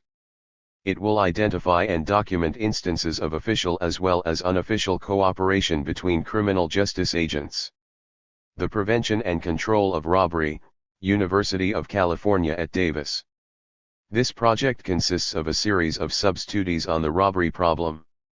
The sub-studies include a detailed study of police response to robbery, a statistical analysis of the robbery system as a whole, a study of the geography of robbery, a study of the offenders and robbery, a study of street robbery, studies of other specific kinds of robbery, an evaluation of improved police practices and other innovations in robbery control, a study of the role of the courts, corrections, and other criminal justice agencies, and a study of the impact of legal decisions upon robbery. Illegal behavior in the student community, Scientific Analysis Corp., San Francisco, California. This study will examine the social and cultural basis of youthful drug use, with particular reference to the process by which this form of deviant behavior is engaged in and legitimate by different types of drug users. School performance, political orientation, involvement in crime, and participation in campus conflict will be considered in terms of their relationship to the culture of drug use. The study will also consider the techniques of acquisition and control of drugs by a sample of those most heavily involved in drug use. An analysis of the police investigation process, California State College, Long Beach. The grantee intends to analyze the police investigation process in order to provide police administrators with information on the dimensions of their investigation programs, guidelines for development of departmental policies and procedures, and criteria for determining the workloads of detectives, juvenile officers, and field officers. Analysis of defense counsel's effect on the processing of criminal cases, Institute for Defense Analyses, Arlington, Virginia. This study is designed to examine the strategies and tactics of retained, appointed, defender and legal aid counsel as they relate to the time and manner of criminal case processing and disposition.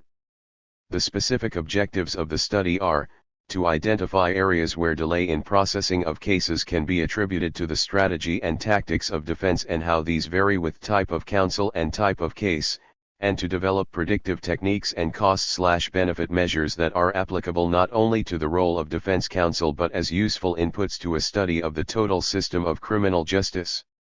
To the extent date requirements and availability permit, several urban jurisdictions would be studied on a comparative basis in order that more generally applicable results and recommendations can be developed. The above research can best be regarded as counterinsurgency research. Nowhere is research and development for the police more important than in counterinsurgency research. And here the cooperation of the colleges and universities is critical to the success of the Justice Department's plans. More crucial than hardware is the information, intelligence, and knowledge that social science can bring to the Justice Department and the police departments. College faculty and graduate students have been aggressively courted. The Justice Department hopes to have available the same counterinsurgency capability the Army has in its think tanks and university affiliations. 42. This is social science research that serves the state. Scholars have taken as their own the perspective and interests of the ruling class. The official reality is the one that social scientists have accepted. No longer can research on law and crime be regarded as independent scholarship. Social Science and the Violence Commission. Social scientists have been especially active in recent years in lending their support to government commissions.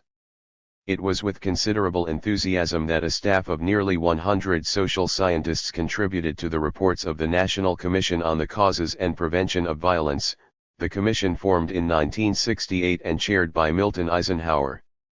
They wrote task force papers, acted as advisors and consultants, and engaged in research. The two directors of research for the commission, both sociologists, have written of their involvement. That scholarly research is predominant in the work here presented is evident in the product. But we should like to emphasize that the roles which we occupied were not limited to scholarly inquiry. The directors of research were afforded an opportunity to participate in all commission meetings. We engaged in discussions at the highest levels of decision-making, and had great freedom in the selection of scholars, in the control of research budgets, and in the direction and design of research. If this was not unique, it is at least an uncommon degree of prominence accorded research by a national commission. 43. In spite of the considerable amount of research on violence, and the diversity of findings, the staff members found themselves associated with a final commission report that proclaimed a single conception of violence. That particular conception or reality is summarized in a commission report: violence is the breakdown of social order. Social order is maintained, and violence is prevented, by the effective functioning of society's primary legal, political and social institutions, including, among others, the agencies of law enforcement. 44. This particular reality of violence is very close to the conception shared by most social scientists today. Were the social scientists involved in the Violence Commission co-opted?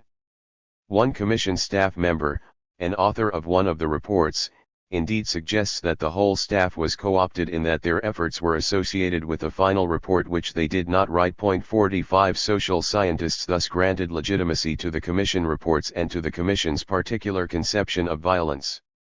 However, though the Violence Commission predetermined the orientation to the study of violence, it is likely that few of the social scientists on the staff would have sought a different perspective on violence. In this regard, social scientists were not co-opted, they shared the same perspective as the Commission in general. Commenting on the efforts of social scientists on previous commissions, particularly the riot commissions, Anthony Pyatt observes, "While it is true that riot commissions often misuse and exploit social scientists, it should be recognized that social scientists have often been willing, even enthusiastic, victims of this kind of relationship."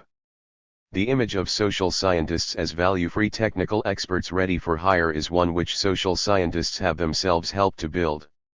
Academics are not forced to work for government commissions, they are free to negotiate the terms of their work, they can resign if they feel that their intellectual freedom is restricted, they can publicly criticize a commission for dishonest or inadequate research, and they can write dissents and minority reports. Unfortunately, too many social scientists sacrifice their intellectual obligations for prestige and narrow self-interest.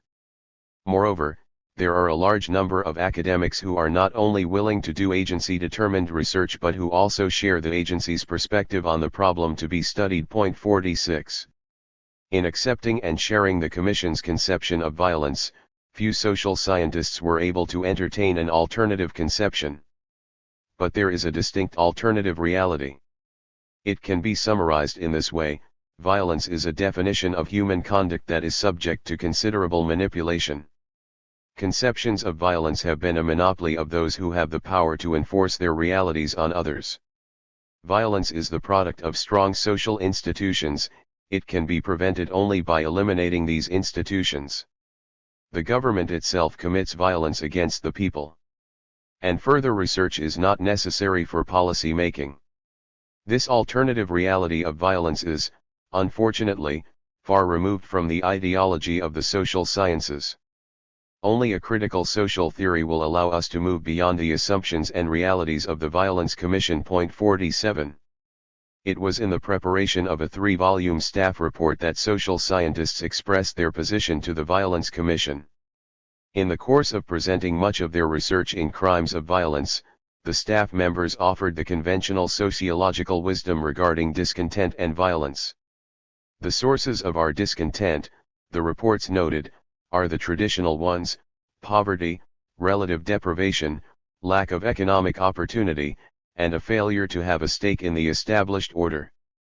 Why raise the problem to a moral level, a level that requires a questioning of the very existence of institutions, when solutions can be found in a simple reformation of the same old institutions?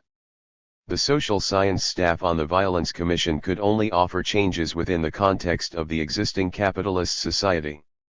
Their perspective for action and research on crimes of violence, or any other type of crime, was made plain. The perspective advocated here accepts the present system as the framework within which changes should be made. It does not call for total change, it does not denounce major institutions in their entirety.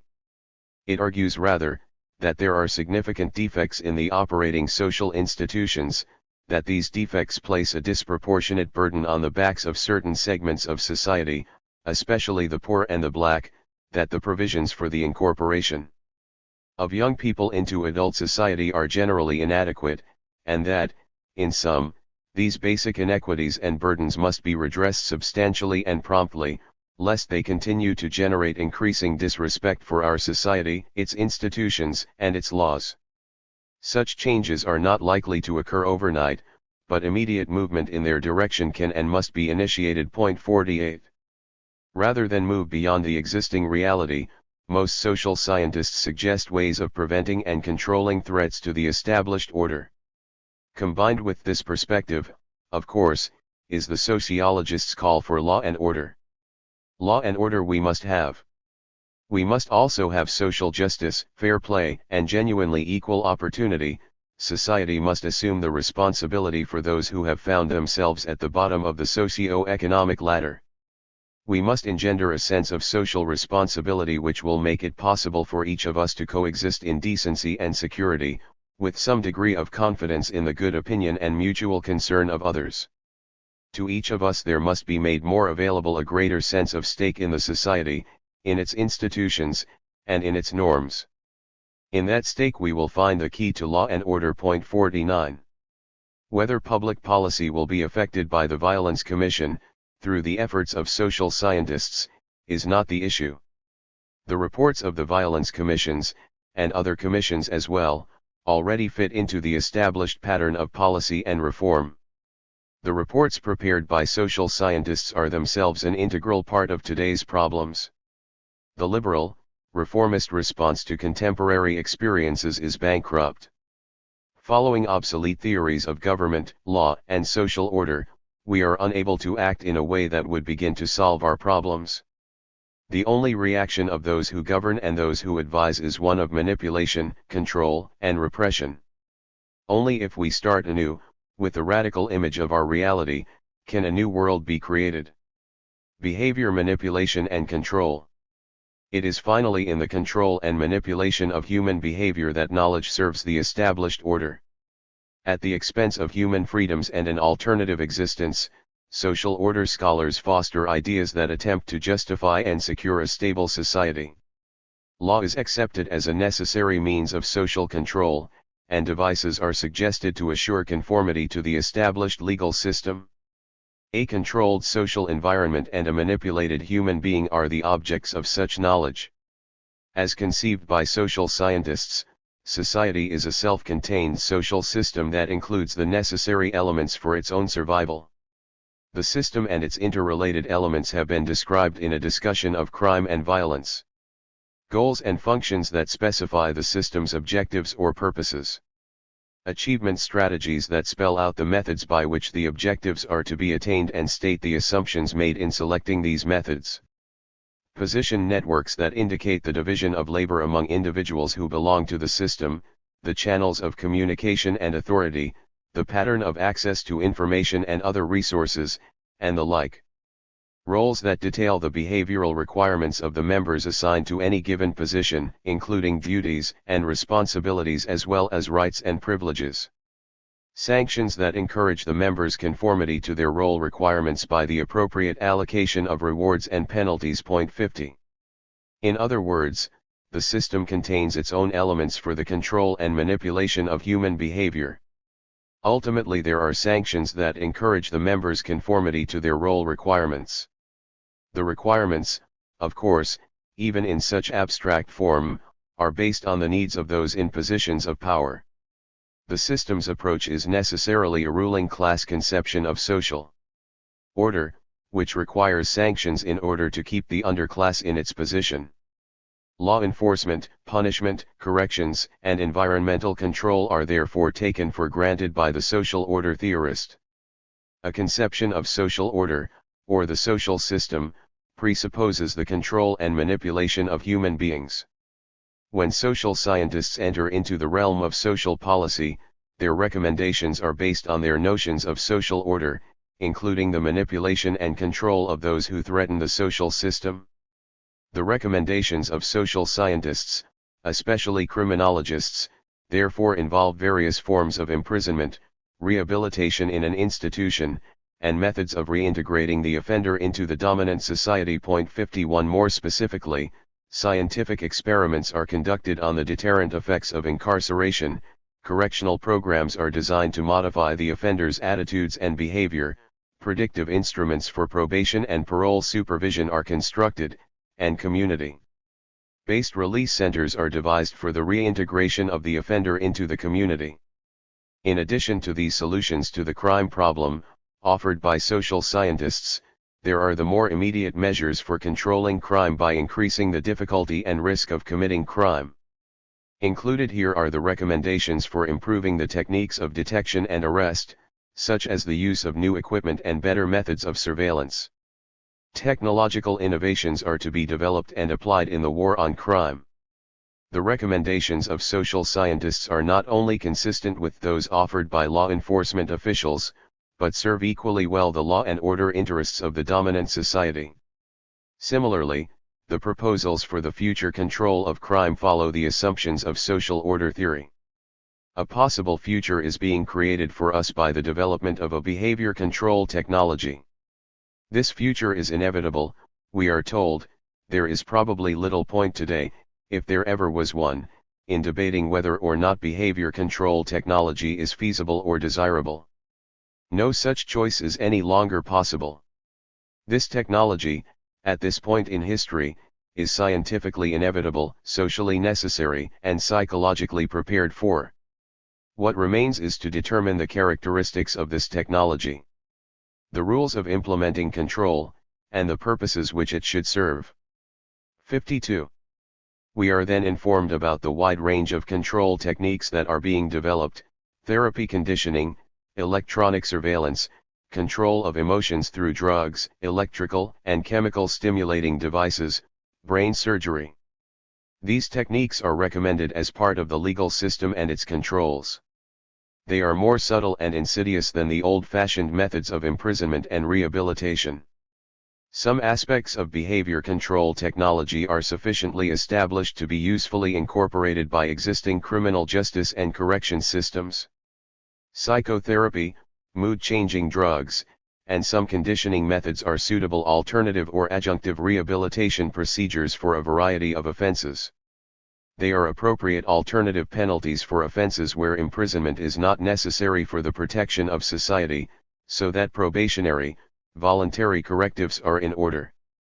Precedents exist in the mandatory counseling or treatment required by some domestic and juvenile courts and the safety classes required of some traffic offenders. For offenses requiring mandatory restraints, these methods are useful adjuncts which may reduce length of incarceration and or recidivism. 53. A number of social scientists, with the support of the federal government, are now involved in developing coercive behavior modification techniques for the control and manipulation of those who threaten the existing social order. The techniques that these scientists are developing for the treatment and handling of offenders range from operant and classical conditioning to aversion suppression and electronic monitoring. Moreover, as Ralph Schwitzgebel, one of the leading researchers and advocates of these forms of social engineering, observes, regardless of orientation, the basic underlying theory usually involves carefully specified changes in the environment of the person whose behavior is to be changed.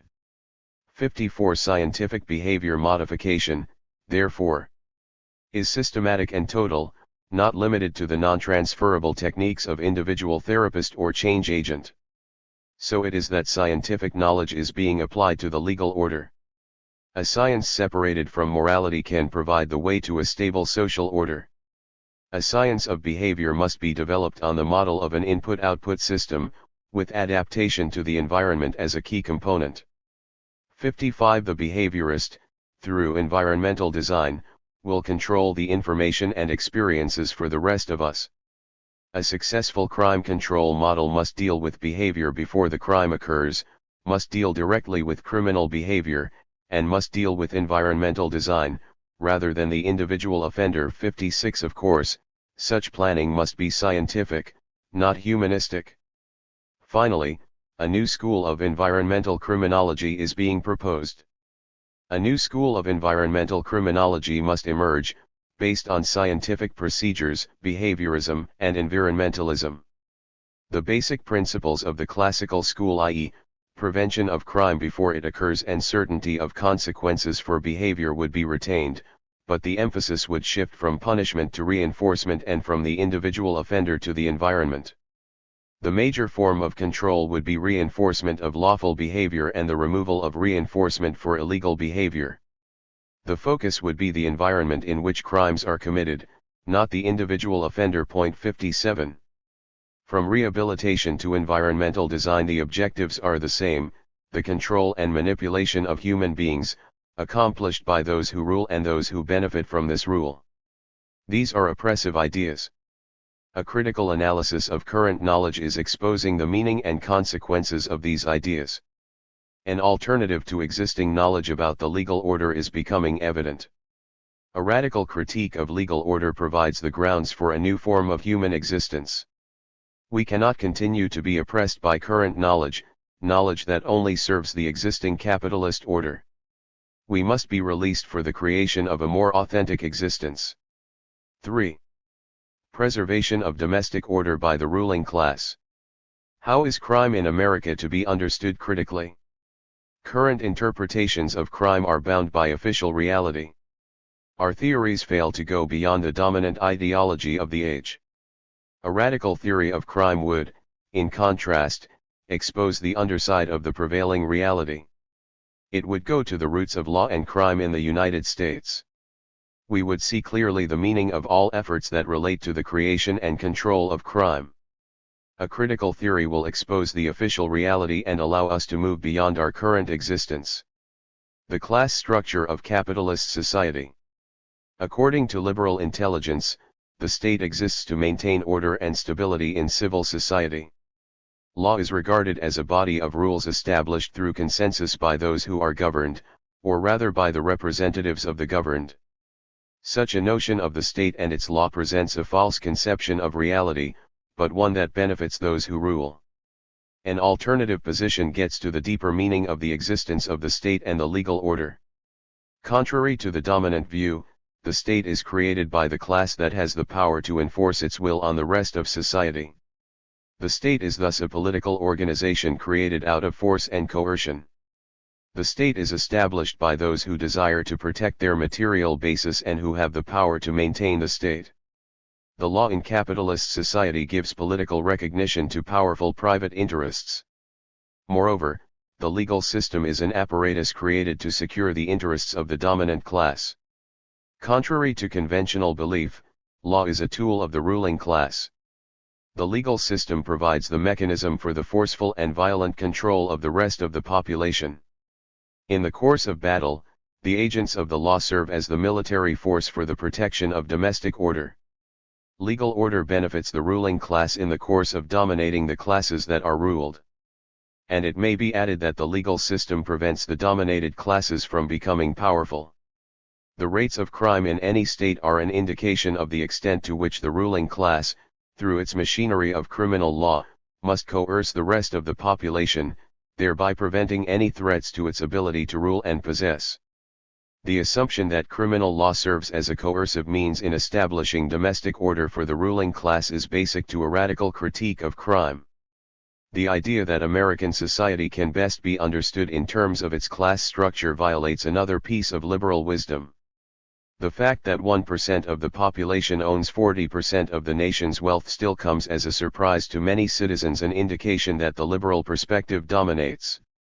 Yet the evidence now overwhelmingly supports the radical critique of American society. 1. The liberal assumption of a pluralistic American economy with corporations as just one kind of interest group among many others is negated by the fact that the major portion of the wealth and nearly all the power in American society are concentrated in the hands of a few large corporations. Furthermore, those who benefit from this economy make up a small, cohesive group of persons related to one another in their power, wealth, and corporate connections. In addition, the pluralistic conception ignores all the manifestations of the alliance between business and government. On the evidence of radical scholarship, government and business are inseparable. A critique of the American political economy begins with the assumption that life in the United States is determined by the capitalist mode of production. And here, as in any capitalist society, a class division exists between those who rule and those who are ruled. As Ralph Miliband writes, in reference to the class structure of capitalist societies, the economic and political life of capitalist societies is primarily determined by the relationship, born of the capitalist mode of production, between these two classes: the class which on the one hand owns and controls, and the working class on the other. Here are still the social forces whose confrontation most powerfully shapes the social climate and the political system of advanced capitalism. In fact, the political process in these societies is mainly about the confrontation of these forces, and is intended to sanction the terms of the relationship between them. Point 2. Although there are other classes, such as professionals, small businessmen, office workers, and cultural workmen, some of these either within or cutting across the two major classes, it is the division between the ruling class and the subordinate class that establishes the nature of political, economic, and social life in capitalist society. The ruling class is that class which owns and controls the means of production and which is able, by virtue of the economic power thus conferred upon it, to use the state as its instrument for the domination of society. 3. The existence of this class in America, rooted mainly in the corporations and financial institutions of monopoly capitalism, is well documented. Point 4. This is the class that makes the decisions affecting the lives of those who are subordinate to it. It is according to the interests of the ruling class that American society is governed. Though pluralists may suggest that there are diverse and conflicting interests among groups in the upper class, what they ignore is that members of the ruling class work within a common general framework in the formulation of public policy. Superficially, groups within the ruling class may differ on some issues, but in general they have common interests and can exclude members of the other classes from the political process entirely.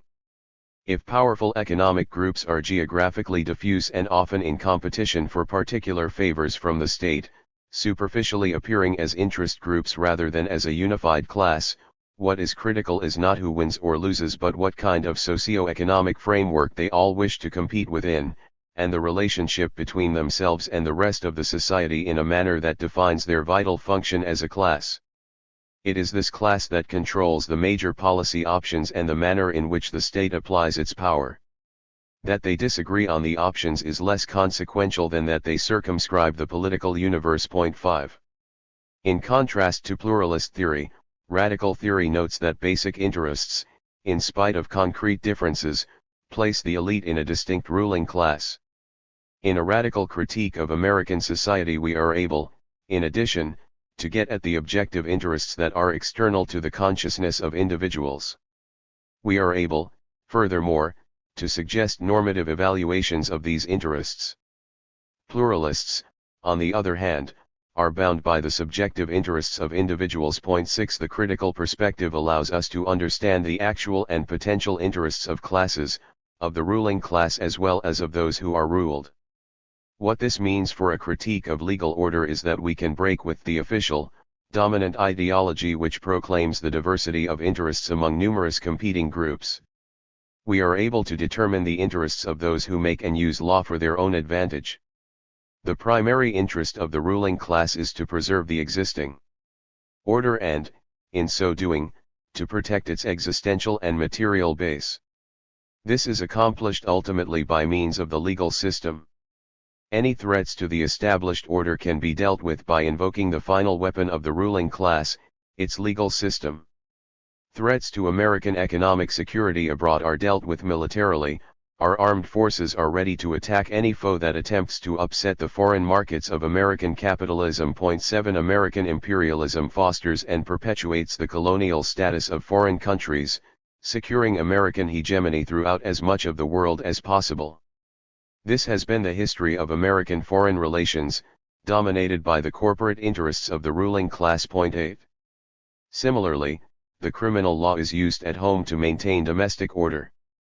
Ruling class interests are secured by preventing any challenge to the moral and economic structure. In other words, the military abroad and law enforcement at home are two sides of the same phenomenon, the preservation of the interests of the ruling class. The weapons of control are in the hands of that class, and its response to any challenge is force and destruction.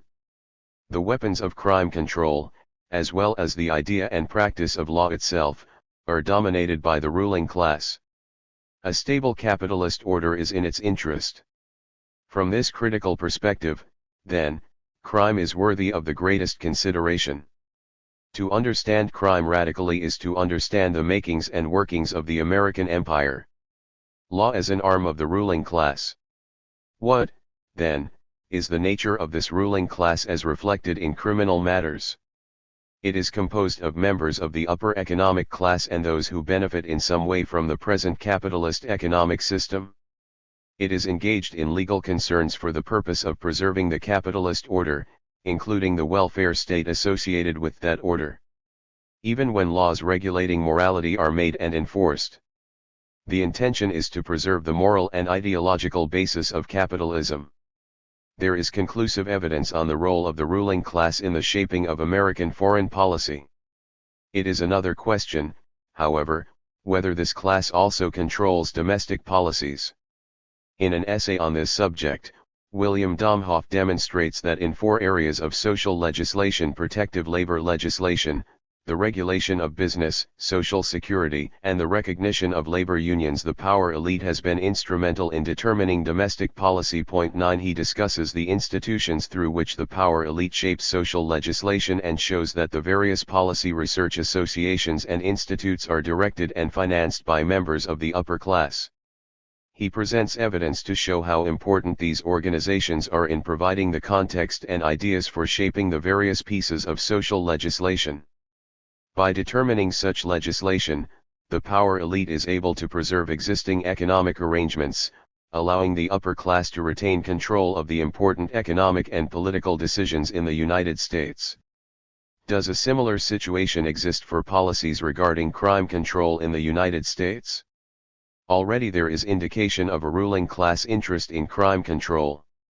In a study of the crime fighters, voluntary members of the Citizen Action Program of the National Council on Crime and Delinquency, John Wildman found that the members do comprise an influential group representing dominant economic interests. Point 10. The Citizen Action Program, composed of 690 members in the councils of 21 states, was established by the NCCD in 1955 with the aid of a grant from the Ford Foundation.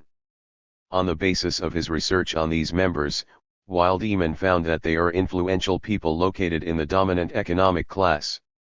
They are in the elite sectors of the corporate capitalist economy, and of the legal and educational institutions as well. He writes, without exception these data lend justification to the assumption that the crime fighters are indeed influential, drawn from an elite segment of American society.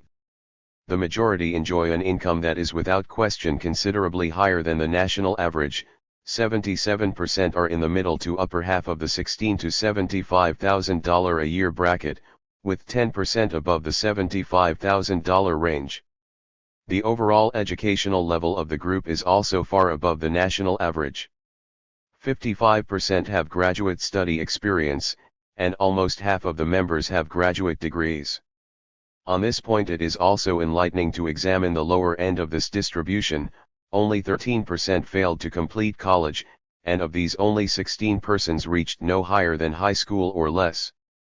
With regard to occupational level, the evidence is again strongly indicative of a group of influential people.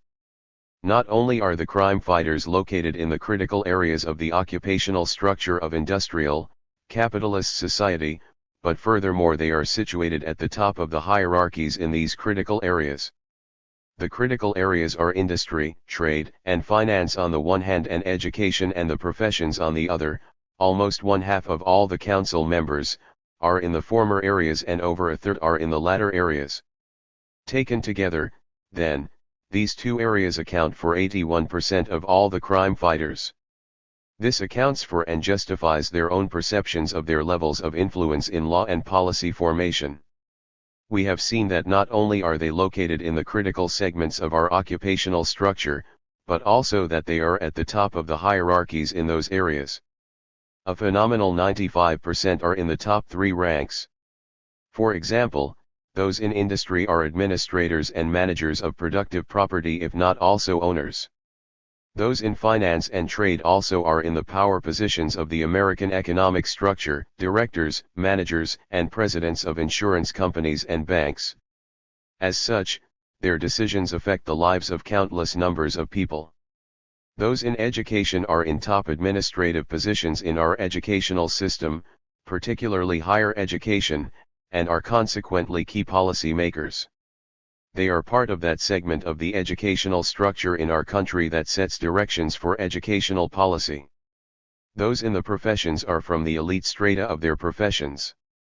It is useful to note here that most of the 86 professionals are either lawyers in large law firms or are judges.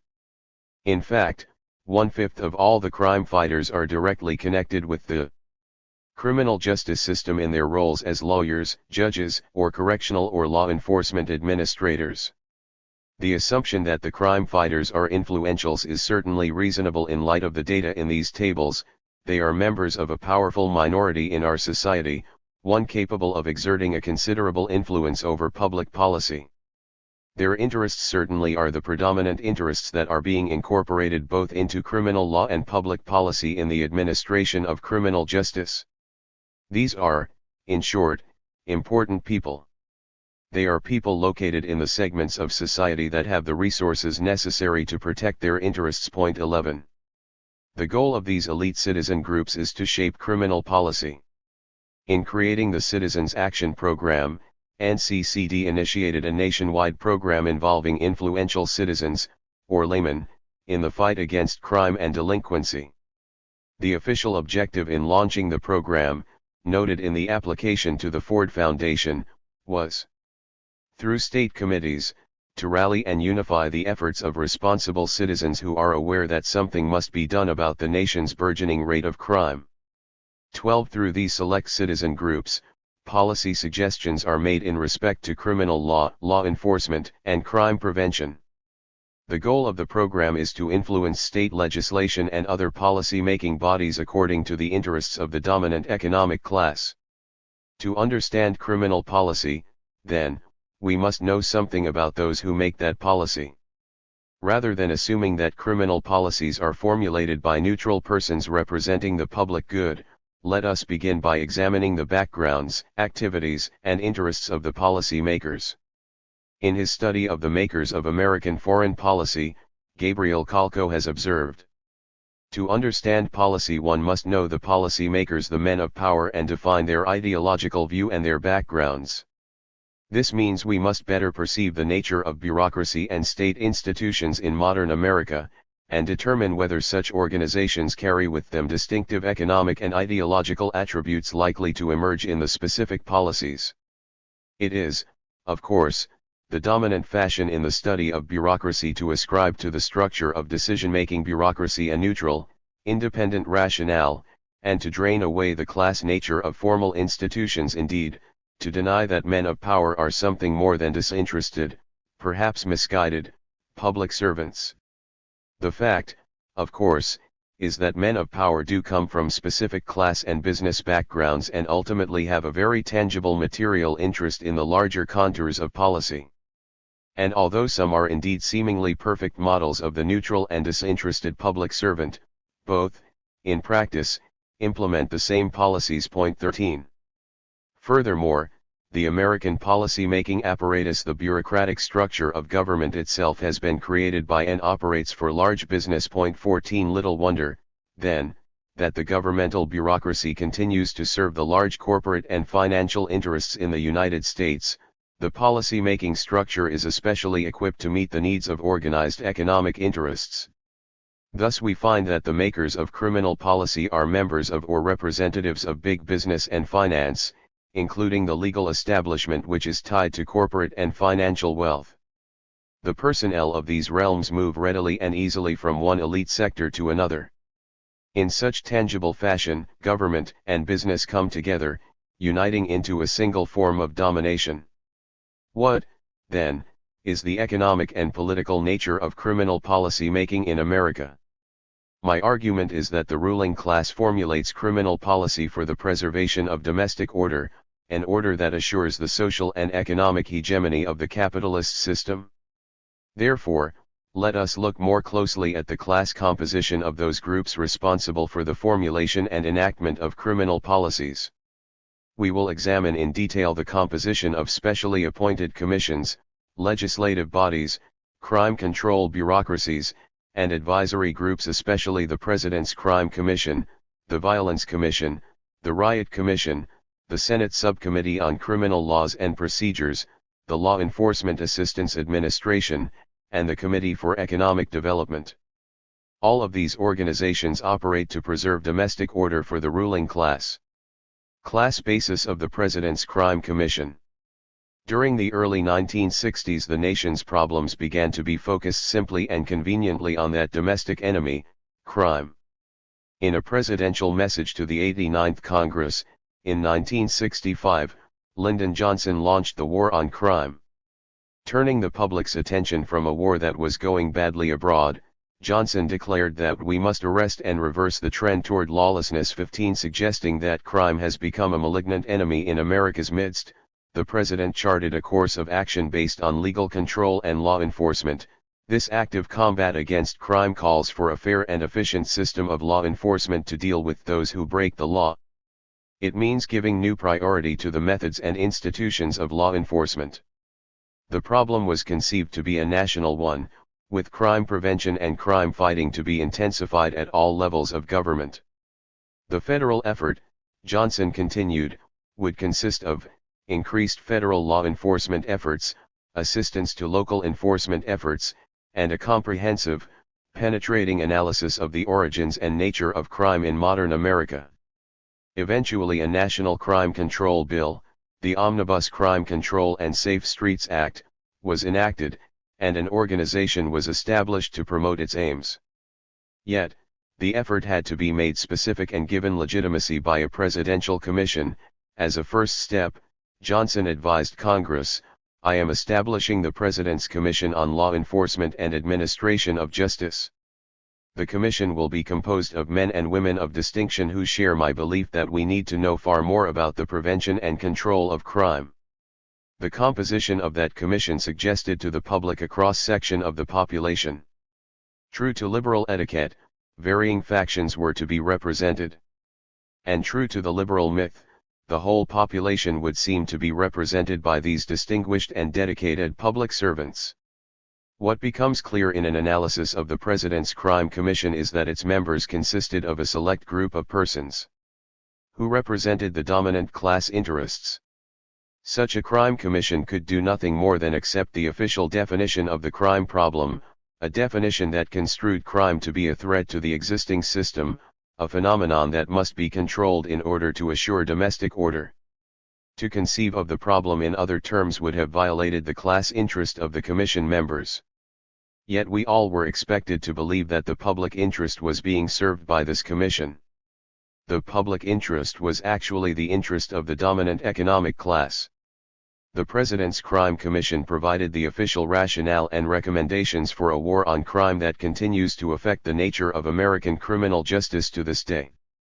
An understanding of crime control as a preservation of domestic order begins in an investigation of the composition of this commission. What we learn is that the members of this National Commission were dependent upon and involved in particular ways with the United States as it is presently constituted. The Commission consisted of members who had impressive records of employment or activity in domestic government positions, were involved in foreign policy matters, had prestigious and influential affiliations, and were closely tied to business and corporate interests. A brief sketch of the career of each member indicates the character of the President's Crime Commission. Point 16. Nicholas Deb Katzenbach, Chairman of the Commission, U.S. Attorney General. Under-Secretary of State, Rhodes Scholar, 1947–49, Attorney, Department of the Air Force, 1950–52, Professor of Law, Yale Law School, 1952–56, Professor of International Law, University of Chicago, 1956–61, Assistant Attorney General Office of Legal Counsel, 1961, Deputy Attorney General 1962–65, Attorney General of the United States, 1965–66. Genevieve Blatt, Secretary of Internal Affairs, State of Pennsylvania. Attorney, Member, State Board of Pardons, State of Pennsylvania, 1955–67, Vice Chairman, Interstate Oil Compact Commission. Charles D. Breedle, Justice of the Court of Appeals of the State of New York. Deputy Assistant District Attorney, New York County, Staff of Thomas E. Dewey, Special Rackets Investigations, 1935–37, Assistant District Attorney, New York County, 1938-41, Chief of Indictment Bureau, 1941, Council of Governor, State of New York, 1943-50, Justice, Supreme Court of New York, 1950-52, Associate Justice, Appellate Division, Supreme Court of New York, 1952-66, Advisory Committee, Model Penal Code, American Law Institute, Chairman, Special Committee on the Administration of Criminal Justice, Association of the Bar of the City of New York, Council, American Law Institute.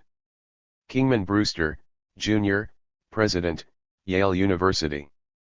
Assistant Professor of Law, Harvard Law School, 1950-53, Professor of Law, Harvard Law School, 1953-60, Provost, Yale University, 1960-63, Author, Antitrust and American Business Abroad, Law of International Transactions and Relations, Member, Council of Foreign Affairs. Garrett H. Byrne, District Attorney, Suffolk County, Mass.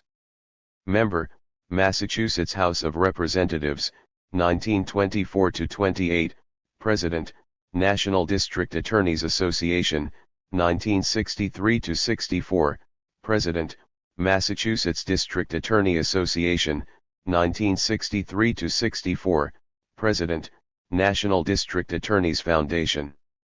Thomas J. Cahill, Chief of Police, San Francisco.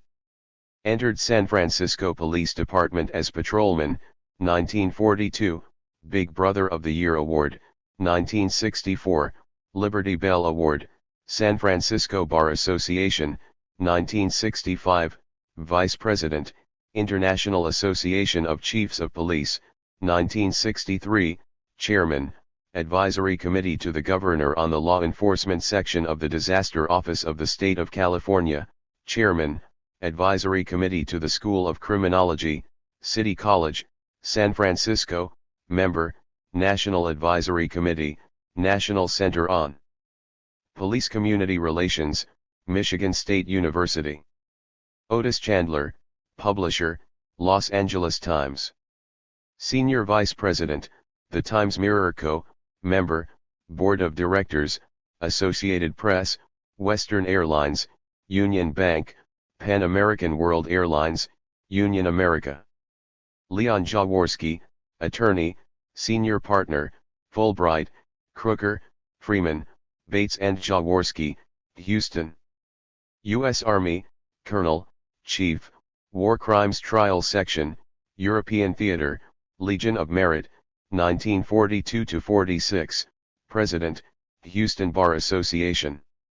1949, President, Texas Civil Judicial Council, 1951-52, President, American College of Trial Lawyers, 1961-62, President, Texas Bar Association, 1962-63, Special Assistant U.S. Attorney General, 1962-65, Special Counsel, Attorney General of Texas, 1963-65, Executive Committee, Southwestern Legal Foundation, Trustee, Houston Legal Foundation, Fellow, American Bar Foundation, U.S. Member, Permanent Court of Arbitration, Member, National Science Commission, Chairman, Governor's Committee on Public School Education, State of Texas, Board of Directors, Bank of Southwest, Gulf Publishing Company, Benjamin Franklin Savings Association.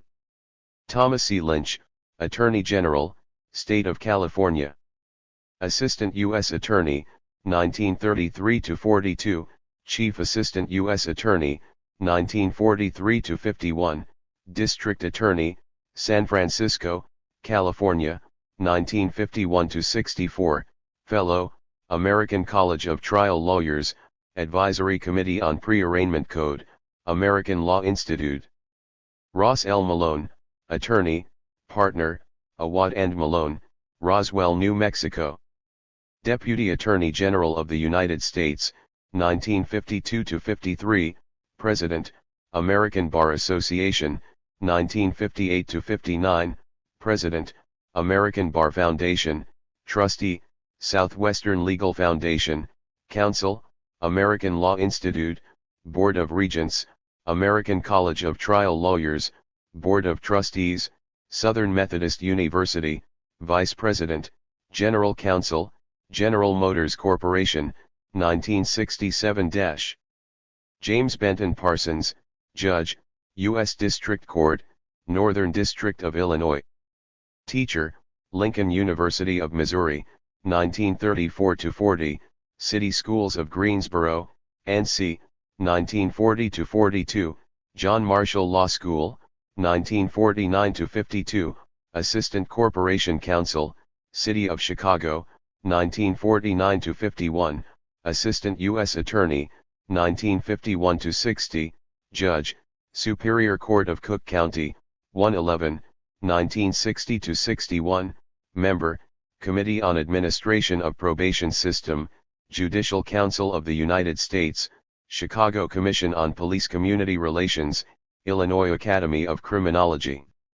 Lewis Franklin Powell, Jr., Attorney, Partner, Hunton, Williams, Gay, Powell and Gibson, Richmond, Virginia.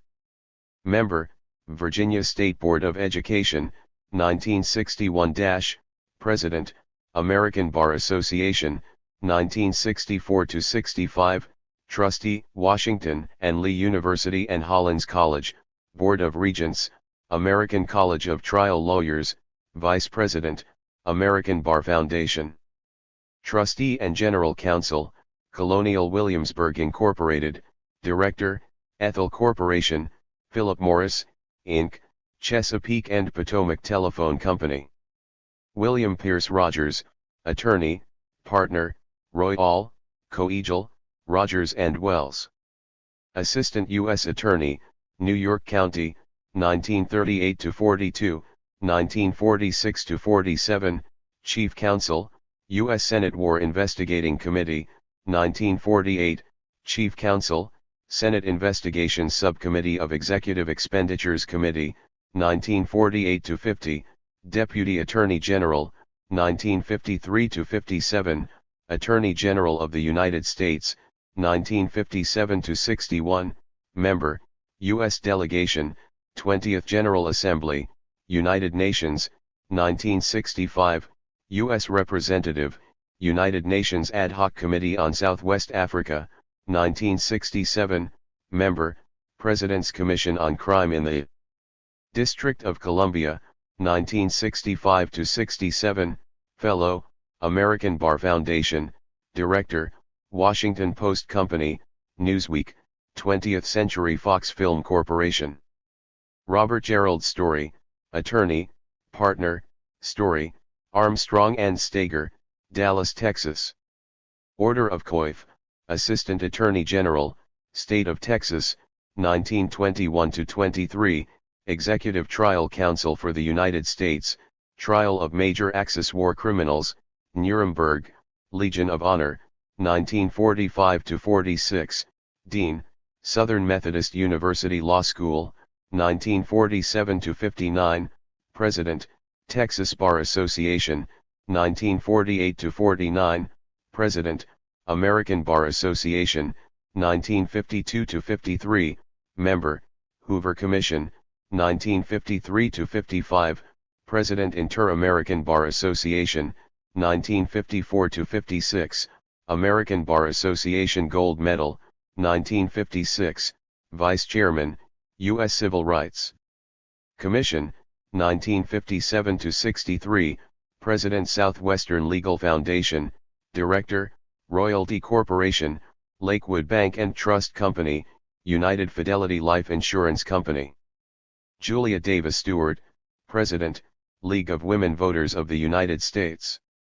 Governor's Tax Advisory Council, State of Washington, 1958, Chairman, Citizens Subcommittee on School Finance, State of Washington Legislature, 1960, National Municipal League Distinguished Citizen Award, 1964, Member, National Citizens Commission on International Cooperation. 1965, Board of Directors, UNA USA, 1967 Robert F. Wagner, Mayor, New York City. New York State Assembly, 1938-11, New York City Tax Commission, 1946, Commissioner of Housing and Buildings, New York City, 1947, New York City Planning Commission, 1948, President, Borough of Manhattan, NY, 1949-53, Mayor, New York City, 1954-66, Partner, Law Firm of Wagner, Quilnan, and Tennant, 1966-. Herbert Wexler, Harlan Fiskstone Professor of Constitutional Law, Columbia Law School. Assistant Attorney General, State of New York, 1938-40, Special Assistant U.S. Attorney General, 1940-44, Assistant Attorney General of the United States, 1944-46, Member, U.S. Supreme Court Advisory Committee on Rules of Criminal Procedure, 1941-45, Oliver Wendell Holmes Lecturer, Harvard Law School, 1958-59, Director, American Law Institute, Reporter, Model Penal Code, American Law Institute, Member, New York State Temporary Commission on Revision of the Penal Law and Criminal Code, Member. Executive Committee, Association of the Bar, City of New York, Author Criminal Law and its Administration, the Federal Courts and the Federal System, Principles, Politics, and Fundamental Law. Whitney Moore Young, Jr., Executive Director, National Urban League. Dean, Atlanta University School of Social Work, 1954-60, Member, President's Committee on Youth Employment, 1962, Member, President's Committee on Equal Opportunity in the Armed Forces, 1963, Member, President's Commission on Technology, Automation, and Economic Progress, 1965-66, Member, Special Presidential Task Force on Metropolitan and Urban Problems, 1965-66, Member, Advisory Committee on Housing and Urban Development, Department of Housing and Urban Development, President, National Conference on Social Welfare, Member, Advisory Board, A. Philip Randolph Institute, Member, National Board, Citizens Crusade Against Poverty, Trustee, Eleanor Roosevelt Memorial Foundation, Author, To Be Equal. Luther W. Youngdahl, Senior Judge, U.S. District Court, District of Columbia. Municipal Court, Minneapolis, Minnesota, 1930-36, Judge, District Court, Hennepin County, Minnesota, 1936-42, Associate Justice, Supreme Court of Minnesota, 1942-46, Governor of Minnesota, 1947-51, Judge, U.S. District Court, District of Columbia, 1951-66. Any diversity in the Commission is found only in the standard external characteristics. The Commission had blacks as well as whites, women as well as men, a civil rights worker as well as businessmen. But the similarity of the members and their common frame of reference are the striking characteristics. Of the 19 members, 15 were lawyers, and one of the non-lawyers was in the legal establishment as the chief of police of San Francisco. Even the non-lawyers had personal careers that were clearly within the legal framework. Moreover, most of the lawyers on the commission had been or presently were members of large corporate law firms. In other words, the existing legal framework set the tone. A law and order mentality assured a commission report that would propose solutions which would secure the dominant order. The perspective of the oppressed, those who are defined as criminal, to state this another way, was not to be found in a commission established to understand the problem of crime. The commission would accomplish a single task, to enforce the dominant ideology and secure the dominant class interests. The commissioners, almost by fact of their selection, had served their nation well. 17 They had pursued careers that included appointments and elective offices in the domestic government. 18 of the commissioners had held at least one government position, but usually a series of them, prior to appointment to the President's Crime Commission. Over half of the commissioners had held foreign policy positions or positions that related to foreign affairs. Regarding their involvement in the business and corporate world, nearly two-thirds had business and corporate connections, as directors of corporations or members of corporations, including corporate law firms. Furthermore, nearly half of the commissioners combined their involvement in the various realms. 10 commissioners had careers that consisted of positions in both domestic and foreign policy making. The preservation of world order and domestic order are necessary for maintaining the national corporate economy. Revolution, or disruption of any kind, is a threat to corporate capitalism, whether at home or abroad. Appointment to the commission represented to the members a consistent step in their careers. Here was an opportunity to provide a national statement about crime and American society, under conditions corresponding to those that had promoted their earlier careers and current class interests. Furthermore, several of the commissioners rose to considerable prominence after their work on the commission. Not that the commission fostered promotion, but subsequent careers confirmed the conventional wisdom that characterized the Crime Commission. For example, to mention only a few names, William P. Rogers, already a prominent public citizen at the time of his appointment to the commission, became Secretary of State in the Nixon administration. In being responsible for the direction and coordination of government overseas activities, the war in Vietnam, that is, Rogers continued to preserve order according to the interests of the dominant economic class in America. Nicholas Katzenbach, as U.S. Attorney General, had played a major role in the Kennedy administration. In addition to Justice Department duties, Katzenbach had served in the Foreign Trade Program, had drafted the new wiretapping legislation, and had drawn up the brief supporting Kennedy's decision to blockade Cuba in 1962. Later he was to become Under-Secretary of State in the Johnson administration. Leaving government for the time being, he became a vice president and general counsel of the IBM Corporation. And Lewis Powell, corporate firm lawyer and past president of the American Bar Association, director of numerous corporations, and author of a booklet on the communist threat, was appointed by Nixon in 1972 to the U.S. Supreme Court.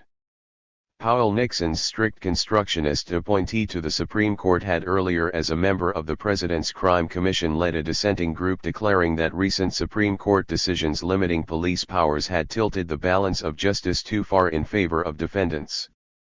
To say the least, the President's Crime Commission was a reflection of the nature of power and the force of the legal ideology in the United States. The Commission's reaffirmation of economic power and of the dominant ideology was its objective and accomplishment. The Commission members betrayed no class interests in their service to the nation. The crime problem continued to be in the hands of the ruling class. The Riot Commission and the Violence Commission. Criminal law is not the only tool used by the ruling class to preserve domestic order. Any kind of perceived attack on domestic stability that may threaten the existing distribution of economic power in the country is subject to manipulation by the ruling class. Thus it is that the concepts of riot and violence are used in the attempt to maintain the status quo. 2 national commissions were soon to follow the President's Commission on Law Enforcement and Administration of Justice. These 2 commissioners, the National Advisory Commission on Civil Disorders and the National Commission on the Causes and Prevention of Violence, differed very little from the Crime Commission in general objective and the nature of the final recommendations. The 1960s furnished the ruling class with the challenge and opportunity to preserve domestic order. Its response was to invoke the authority of national commissions. The Riot Commission of 1967 was specially created in response to the racial violence that had occurred in the ghettos of several large cities in the summers of 1966 and 1967. In its final report, the Riot Commission summarized its position. The summer of 1967 brought racial disorder again to American cities, deepening the bitter residue of fear and threatening the future of all Americans. We are charged by the President with the responsibility to examine this condition and to speak the truth as we see it. 2 fundamental questions confront us. How can we as a people end the resort to violence while we build a better society? How can the nation realize the promise of a single society, one nation indivisible, which yet remains unfulfilled? Violence surely cannot build that society. Disruption and disorder will nourish not justice but repression. Those few who would destroy civil order and the rule of law strike at the freedom of every citizen. They must know that the community cannot and will not tolerate coercion and mob action. Point 18. Hence, two premises guided the work of the Riot Commission: that this nation cannot abide violence and disorder if it is to ensure the safety of its people and their progress in a free society, and that this nation will deserve neither safety nor progress unless it can demonstrate the wisdom and the will to undertake decisive action against the root causes of racial disorder. 19. The final recommendation suggested action that would only confirm the national corporate economy and its own sources of violence, instead of drastically altering the existing system. Again, the surface was touched, while the core of the American political economy remained safe from examination and change. Following close behind the Riot Commission was the appointment of the Violence Commission. The commission was formed in June of 1968 by executive order of Lyndon Johnson, after the assassinations of Martin Luther King and Robert Kennedy. From the final report of the commission, submitted in December of 1969, the message is clear: not only assassination but all violent phenomena are considered dangerous to the established order. Violence, that very elusive category subject to gross manipulation by those in power, is to be controlled or eliminated. The emphasis is on those who commit this violence, rather than on the nature of the existing order that underlies the American crisis. The final report observed: violence in the United States has risen to alarmingly high levels.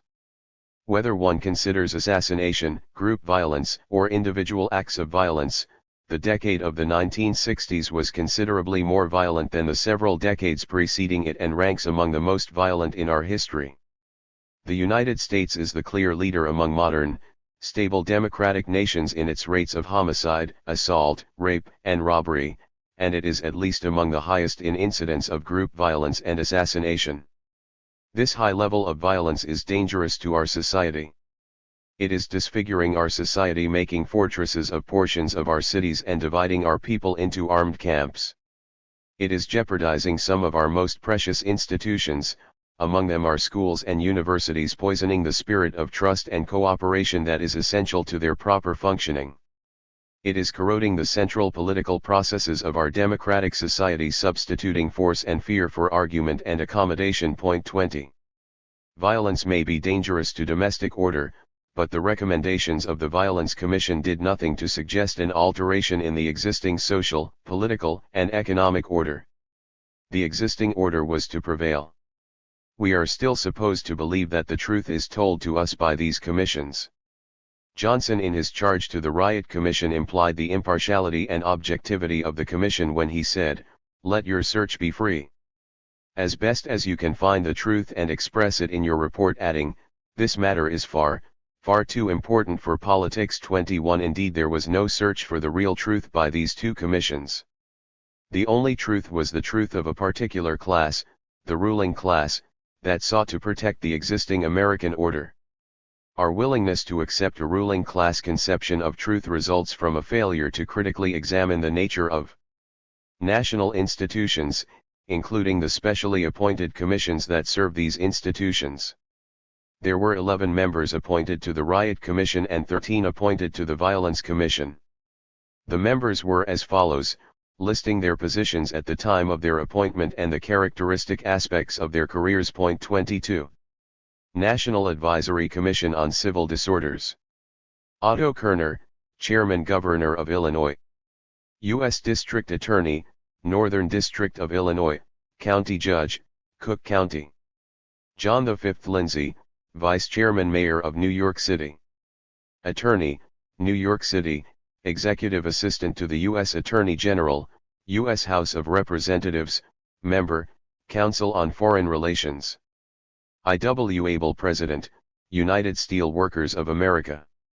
Staff of United Steel Workers, Director, District 27 of United Steel Workers, Secretary-Treasurer, United Steel Workers.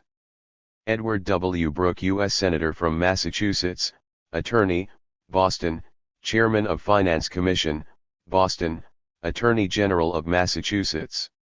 James C. Coleman, U.S. Representative from California, Attorney, Los Angeles, Member of the Los Angeles City Council, House Judiciary Committee. Fred R. Harris, U.S. Senator from Oklahoma, Oklahoma State Senate, Outstanding Young Man Award, Oklahoma, and U.S. Junior Chamber of Commerce. Herbert Jenkins, Chief of Police, Atlanta. Atlanta Police Department, President, International Association of Chiefs of Police, Member, Attorney General's Advisory Panel on Grants. William M. McCulloch, U.S. Representative from Ohio, Ohio House of Representatives, Speaker and Republican Leader, Ohio House of Representatives, Recipient, Congressional Distinguished Service Award. Catherine Graham Pettin, Commissioner of Commerce, State of Kentucky, Owner-President, Radio Station WNVL, Nicholasville, President, National Federation of Business and Professional Women, Member, National Advisory Council of the Small Business Administration, Board of Directors, American Industrial Development Council.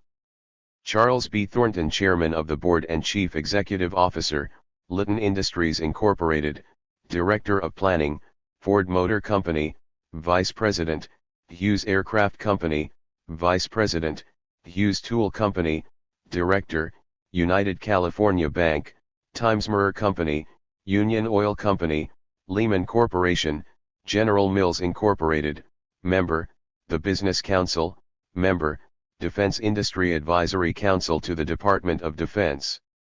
Roy Wilkins, Executive Director, National Association for the Advancement of Colored People, Managing Editor, Kansas City Call, Secretary and Administrator NAACP. National Commission on the Causes and Prevention of Violence. Milton S. Eisenhower, Chairman, President Emeritus of Johns Hopkins University, President, Pennsylvania State University and Kansas State University, Special Ambassador and Presidential Representative for Latin American Affairs, Board of Visitors, U.S. Naval Academy, Public Governor for New York Stock Exchange, Director, Baltimore and Ohio Railroad, C&O Railroad, ISI Growth and Income Funds, FOZ International Incorporated, Commercial Credit Company, Chesapeake and Potomac Telephone Company. A. Leon Higginbotham, Vice Chairman, U.S. District Court Judge, Eastern District of Pennsylvania, Commissioner, Federal Trade Commission, Member, Commission on Reform of U.S. Criminal Law. Hale Boggs, Majority Whip, House of Representatives, Member, Presidential Commission to investigate the assassination of President Kennedy. Terence Cardinal Cook, Archbishop of New York, Military Vicar to the Armed Forces of the United States, Member, Presidential Task Force on International Development. Philip A. Hart, U.S. Senator from Michigan, Judiciary and Commerce Committees, Chairman, Judiciary Antitrust and Monopoly Subcommittee, Chairman, Commerce Subcommittee on Energy, Natural Resources and Environment, Member, Democratic Policy Committee. Eric Hoffer, Longshoreman, Author, Philosopher, Author of The True Believer and the Ordeal of Change. Roman Liruska, U.S. Senator from Nebraska, Member, Senate Judiciary Committee, U.S. Representative from Nebraska, Board of Regents, University of Omaha. Patricia Roberts Harris, Attorney at Law, Dean and Professor, School of Law, Howard University, U.S. Ambassador to Luxembourg. Leon Jaworski, Attorney at Law, Special Assistant U.S. Attorney General, Special Assistant Attorney General of Texas, Member, President's Commission on Law Enforcement and Administration of Justice, Board of Directors, Bank of Southwest, Gulf Publishing Company. Albert E. Jenner, Jr. Attorney at Law, Special Assistant Attorney General of Illinois, Senior Counsel, Warren Commission, President, National Conference Commission on Uniform State Laws, Fellow, American College of Trial Lawyers. William McCulloch, U.S. Representative from Ohio, also a member of the National Commission on Civil Disorders. Ernest William McFarland, Justice, Arizona Supreme Court, Governor of Arizona, U.S. Senator from Arizona and Senate Majority Leader. W. Walter Messenger, Staff Psychiatrist, Menninger Foundation, Member, National Advisory Health Council, Senior Psychiatric Consultant, Peace Corps, Consultant, Federal Bureau of Prisons. The 24 members of the Riot Commission and the Violence Commission sketched above represent, to say the least, the established elements of political and economic life in the United States.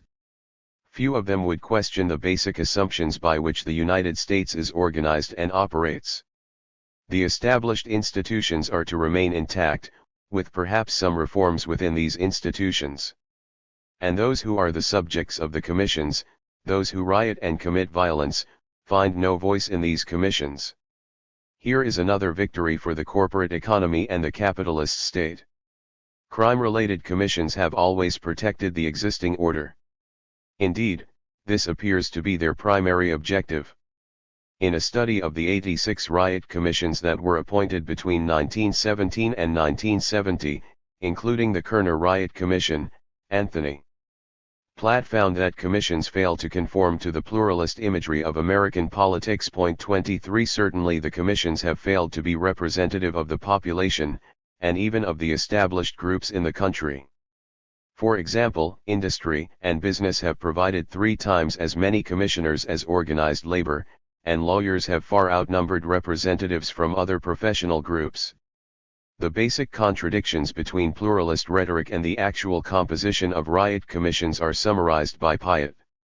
Commissions appear to be composed of and balanced by elite representatives from all established interest groups. In fact, representatives of politics, industry, and law predominate the composition of commissions. Commissions appear to be composed of persons who unequivocally represent established interest groups. In fact, their representativeness is often disputed by their alleged constituencies. Commissions appear to operate on the basis of an adversary system of conflict resolution. In fact, commissioners generally work harmoniously and cooperatively as a result of their similar class backgrounds, interchangeability of interests, and mutual ideology. 24. What the riot commissions do represent, then, are those established groups that are likely to share a common frame of reference regarding the existing order. Only members who will agree on the basic assumptions of the existing American order are appointed to these commissions. This means in practice that government officials will select the members of riot commissions from established political organizations, established religions, and established economic groups. Republicans and Democrats will be favored over members of the Nation of Islam, agnostics, and atheists.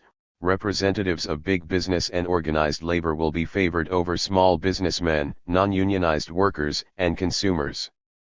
In this sense, riot commissions are inherently conservative, protective of existing institutions, and not disposed to propose radical changes which will diminish the power of established groups. We cannot find, therefore, nor expect to find official riot commissions which are critical of the two-party political system, of organized religion, or of corporate capitalism. 25. We cannot count on commissions to solve the fundamental problems of modern life in the United States. Commissions can do little more than affirm the conditions that underlie our problems. To do otherwise, to carry out a radical analysis of our problems and to propose solutions that would make a difference in American life, would be to upset the established order, the national corporate economy. Since commissions are composed of men of power, such changes will not be suggested within that context. Commissions provide the ruling class with one more means of protecting the existing order, which means securing domestic order, keeping the people of the underclass in their place, as colonials. The Omnibus Crime Bill. The American corporate ruling class triumphed at the end of the 1960s. It was able, in part through the commissions, to affirm a conceptual and actual criminal reality that assured its own existence. The ruling class pulled off another of its schemes. It survived by preserving the existing order. Domestic order was finally enforced through the ultimate weapon, the law of the state. Several pieces of legislation were enacted, following the Commission's reports, which stepped up the war on crime and domestic revolt. Rioters and potential rioters were placed under surveillance. Activists were tried for crossing state lines to organize. Defendants were denied basic civil rights. And most dramatically, the Omnibus Crime Control and Safe Streets Act was passed and instituted, profoundly determining criminal justice to this day. The Omnibus Crime Control Bill was the legislators' attempt to control any behavior that would threaten the existing order.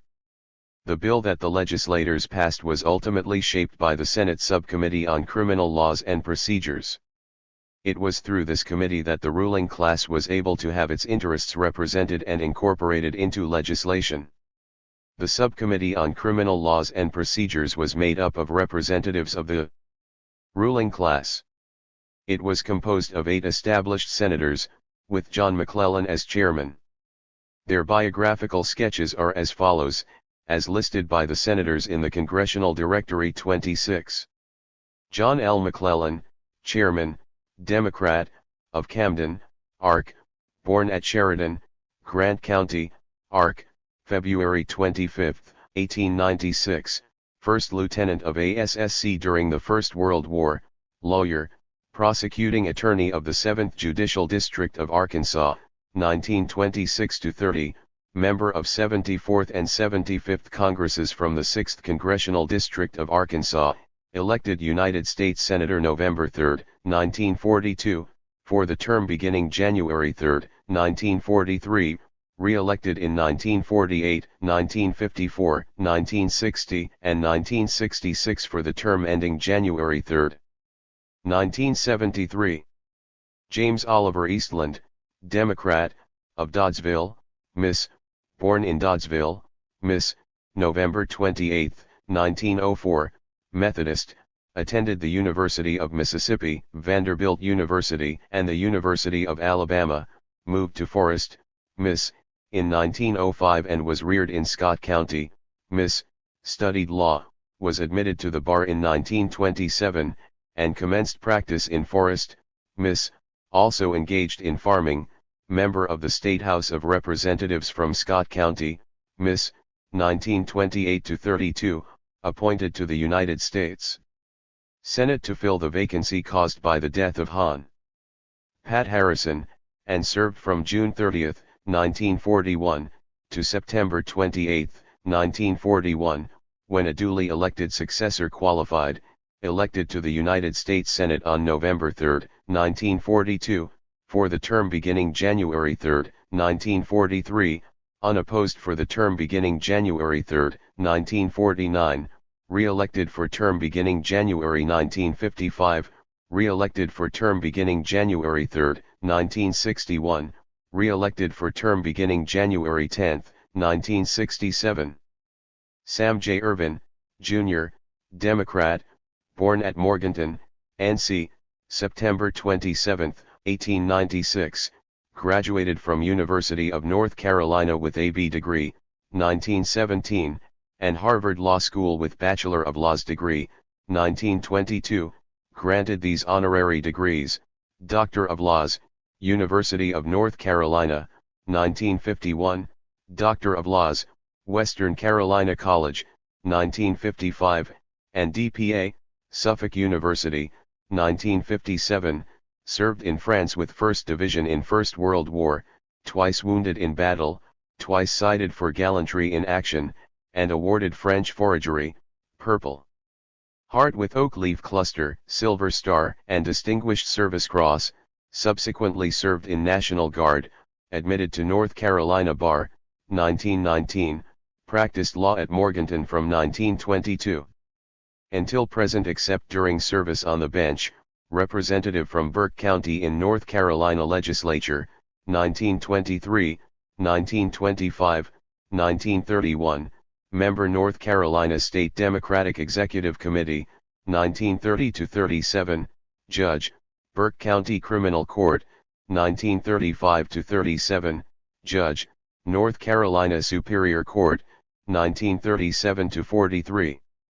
Member North Carolina State Board of Law Examiners, 1944-46, representative from the 10th North Carolina District in the 79th Congress, 1946-47, chairman, North Carolina Commission for the Improvement of the Administration of Justice, 1947-49, Associate Justice, North Carolina Supreme Court, February 3, 1948, until June 11, 1954, when he qualified as a U.S. Senator from North Carolina under appointment of Governor William B. Umstead as a successor to the late Clyde R. Hoyer, returned to the U.S. Senate by the people of North Carolina at the elections of 1954, 1956, and 1962 for additional terms ending on January 2, 1969, delegate to Democratic National Conventions, 1956, 1960,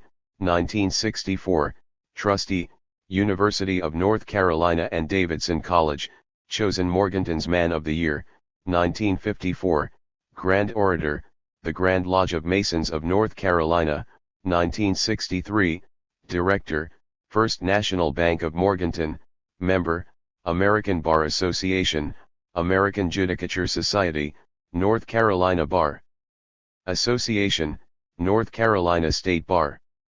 Farm Bureau, Grange, Morganton Chamber of Commerce, etc., awarded the Cross of Military Service by the United Daughters of the Confederacy, the Good Citizenship Medal by the Sons of the American Revolution, the Distinguished Citizenship Certificate by the North Carolina Citizens Association, the Patriotic Service Medal by the American Coalition of Patriotic Societies, the Religious Liberty Citation by Americans United for Separation of Church and State, and the George Washington Award by the American Good Government Society. Philip A. Hart, Democrat, of Mackinac Island, Michigan, born December 10, 1912, at Bryn Mawr, PA, Georgetown University, A.B. cum laude, 1934, University of Michigan Law School, J.D., 1937, U.S. Army, 1941-46, with 4th Infantry Division, wounded in D-Day assault on Utah Beach, Normandy, Michigan Corporation and Securities Commissioner, 1949-50, Director, Ops, 1951, U.S. Attorney for Eastern Michigan, 1952, Legal Advisor to Governor Williams, 1953-54, elected Lieutenant Governor, 1954.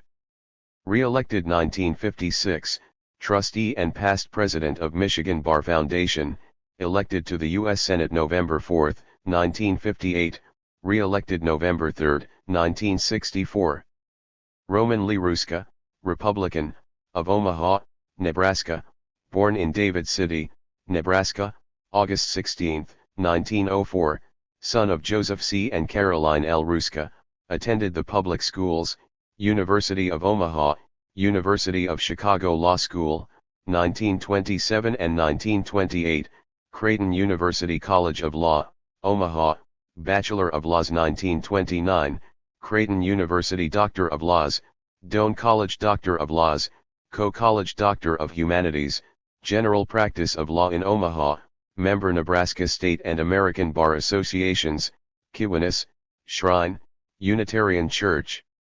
University of Omaha Board of Regents 1950-57, National Vice President and General Counsel Western Bohemian Fraternal Association, past President Nebraska Fraternal Congress, 1944-52 Board of County Commissioners, Douglas County, Nebraska, served as Chairman 1945-52, Member Advisory Committee to Nebraska Board of Control, 1947-52, President, Nebraska Association of County Officials 1950-51, Vice President, National Association of County Officials, 1951 and 1952, elected to the 83d Congress November 4, 1952. Elected to the United States Senate November 2, 1954, to complete unexpired term, re-elected November 4, 1958 and November 3, 1964. Edward Moore Kennedy, Democrat, of Boston, Massachusetts, born in Brookline, Massachusetts, February 22, 1932, son of Joseph P. and Rose Kennedy, Milton Academy, 1950, Harvard College, A.B., 1954, International Law School, The Hague, Holland, 1958, University of Virginia Law School, Bachelor of Laws, 1959, enlisted in the U.S. Army as a private and served in France and Germany from June 1951 to March 1953, President of the Joseph P. Kennedy, Jr. Foundation, Trustee of Children's Hospital Medical Center, Boston, La Haye Clinic, Boston, Museum of Science, Boston, Boston University, John F. Kennedy Library, on Board of Visitors of Fletcher School of Law and Diplomacy, Tufts University, Advisory Board of Emmanuel College, Corporation Member Northeastern University, Assistant District Attorney of Suffolk County, elected to the U.S. Senate November 6, 1962, to fill unexpired term of his brother, John F. Kennedy, re-elected November 3, 1964. Hugh Scott, Republican, of Philadelphia, PA, lawyer, Philadelphia, elected 77th Congress, re-elected 7 additional terms, member, House Minority Policy Committee, member, Board of Visitors, Naval Academy, 1948, chairman, Board of Visitors, U.S. Merchant Marine Academy, 1959, Board of Visitors, Coast Guard Academy, 1963, author, Scott on Bailments, How to Go into Politics, The Golden Age of Chinese Art, and numerous articles in national magazines, national chairman, Republican Party, 1948-49, Eisenhower Personal Staff, 1952, chairman, Eisenhower Headquarters Committee, 1952, General Counsel, Republican National Committee,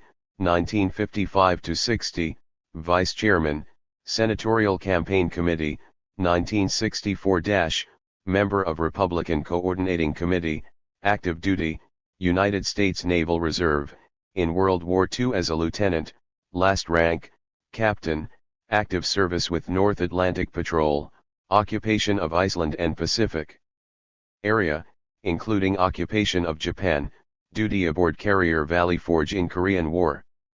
August and September 1950, A.B., Randolph-Macon College, 1919, Bachelor of Laws, University of Virginia, 1922, LL.D., University of Pennsylvania, Doctor of Laws, Randolph-Macon, LH.D., La Salle College, Doctor of Laws, Dickinson College, Doctor of Laws, Temple University, D.Pub. Admiral, Suffolk University, Doctor of Laws, Aquinas College, LL.D. Washington and Jefferson, Doctor of Laws, Lebanon Valley College, Lit. D. Philadelphia College of Osteopathy, Doctor of Laws, Philadelphia Textile Institute, Doctor of Science, Delaware Valley College, Doctor of Laws, Lincoln University, Doctor of Laws, Westminster College, Doctor of Laws, Waynesburg College, LL.D. Franklin and Marshall College, DCL, Susquehanna University, also attended University of Pennsylvania, member of American Legion, VFW, AMVETS, Sons of the Revolution, Society of the Cincinnati, POS of A, Capitol Press Club, PA, Friendly Sons of St. Patrick, Oriental Ceramic Society, Asia House, Advisory Committee on Oriental Art, Philadelphia Museum of Art, Board of Regents, Smithsonian Institution, Alpha Chi Rho, Phi Beta Kappa, Tau Kappa Alpha and Phi Alpha Delta fraternities. Philadelphia Cricket Club, Germantown Lions Club, Honorary Alumnus, Philadelphia Textile Institute, Episcopalian, elected United States Senator November 1958, re-elected November 3, 1964. Strom Thurmond, Republican, of Aiken, SC, attorney and farmer, born December 5, 1902, in Edgefield, SC, son of John William and Eleanor Gertrude Thurmond, 1923 graduate of Clemson College, studied law at night and admitted to South Carolina Bar 1930, and admitted to practice in all federal courts, including the U.S. Supreme Court, Doctor of Laws degrees, Bob Jones U., Presbyterian COLL, Clemson Coll, D. Mill. SC degree, The Citadel, Doctor of Humanities, Trinity College, served as teacher and athletic coach, County Superintendent of Education, City Attorney and County Attorney, State Senator, Circuit Judge, Governor of South Carolina 1947-51. Serving as Chairman of Southern Governors Conference, practiced law in Aiken, SC, 1951-55, volunteered for service in World War II the day war was declared against Germany, served with headquarters 1st Army 1942-46, European and Pacific theaters, participated in Normandy invasion with 82d Airborne Division, awarded 5 battle stars and 17 decorations, medals, and awards, including the Legion of Merit, Bronze Star Medal with V, Army Commendation Ribbon, Purple Heart, Presidential Distinguished Unit Citation, 3D Army Certificate of Achievement, ACOMC Certificate of Achievement, Department of Army Certificate of Appreciation, Belgian Order of the Crown, and French Croix de Guerre, Major General, U.S. Army Reserve.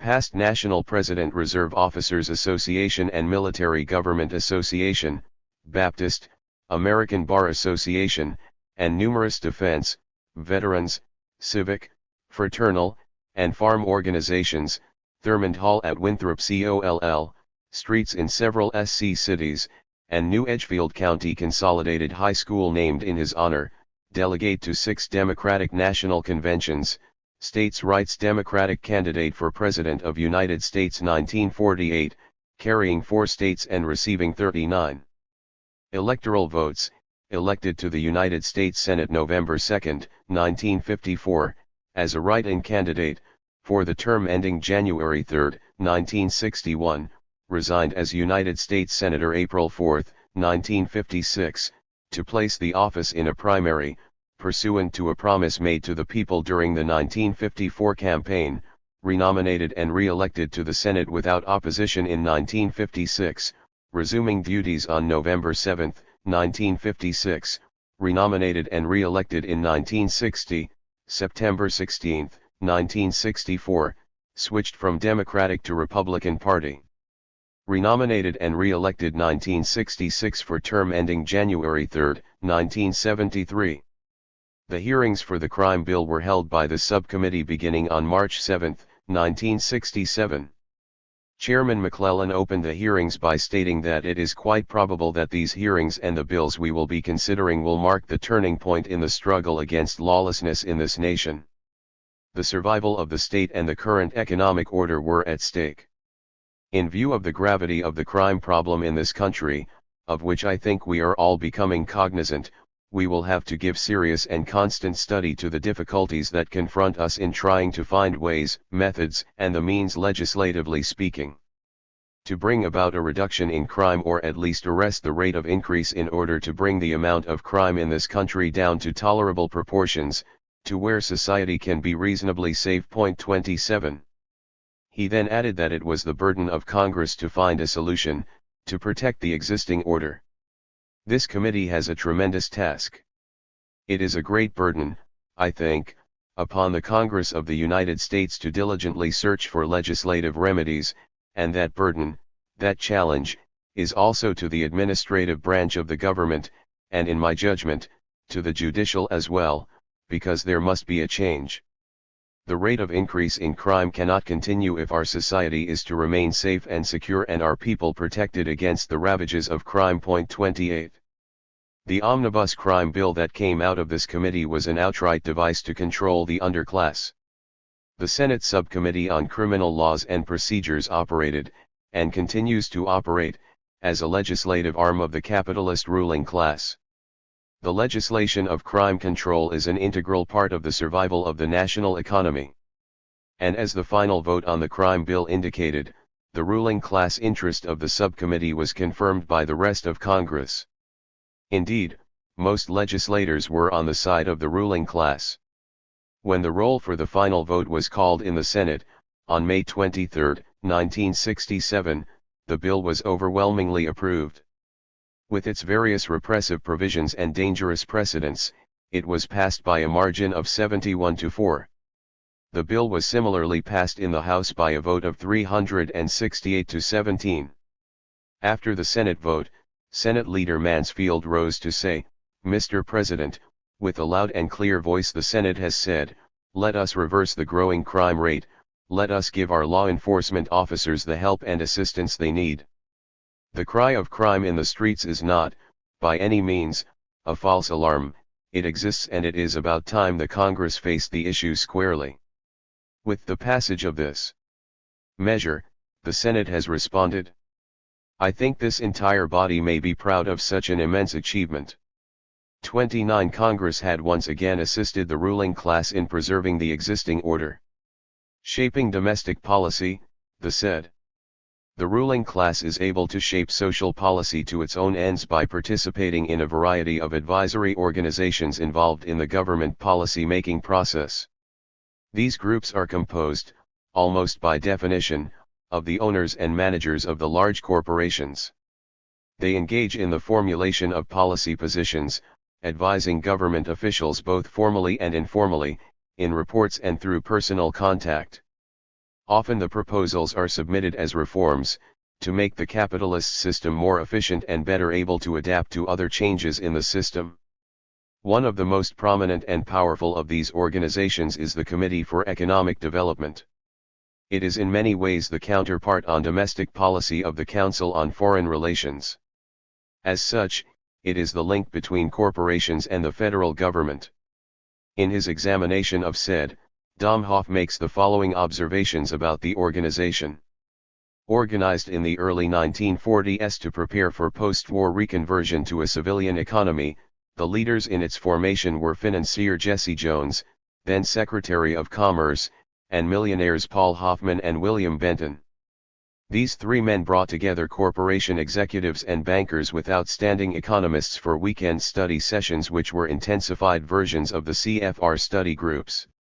Out of these sessions came the guidelines for American economic policy in the post-war era, including some of the provisions of the Employment Act of 1946, the stabilized budget concept, long-range fiscal and monetary policy, and certain aspects of the Marshall Plan. Point 30.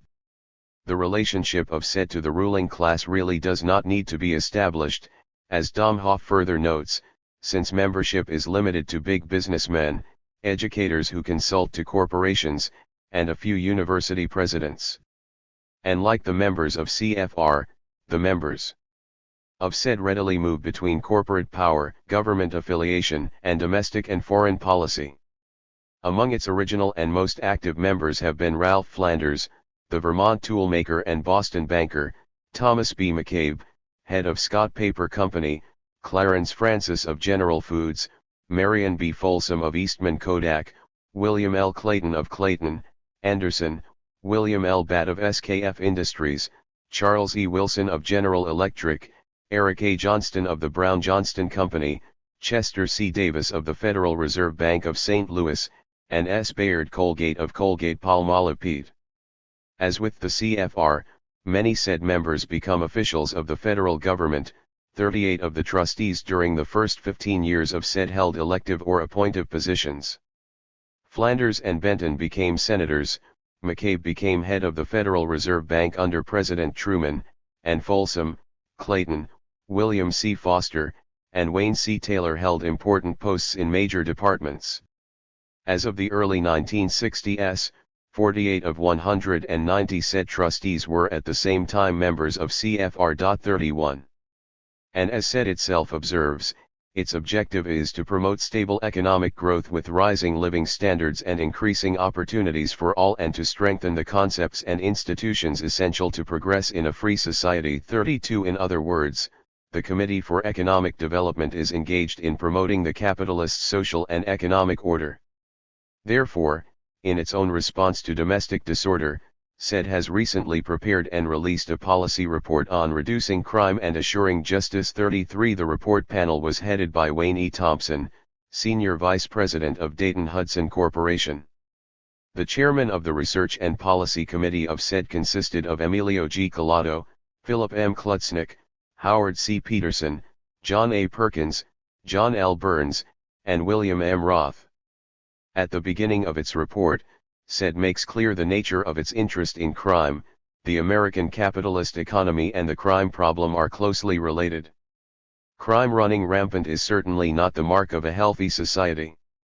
Large-scale criminal activity, whether organized or spontaneous, undermines an economy based upon opportunity and enterprise, while it fosters a sense of injustice among the poor and the minorities.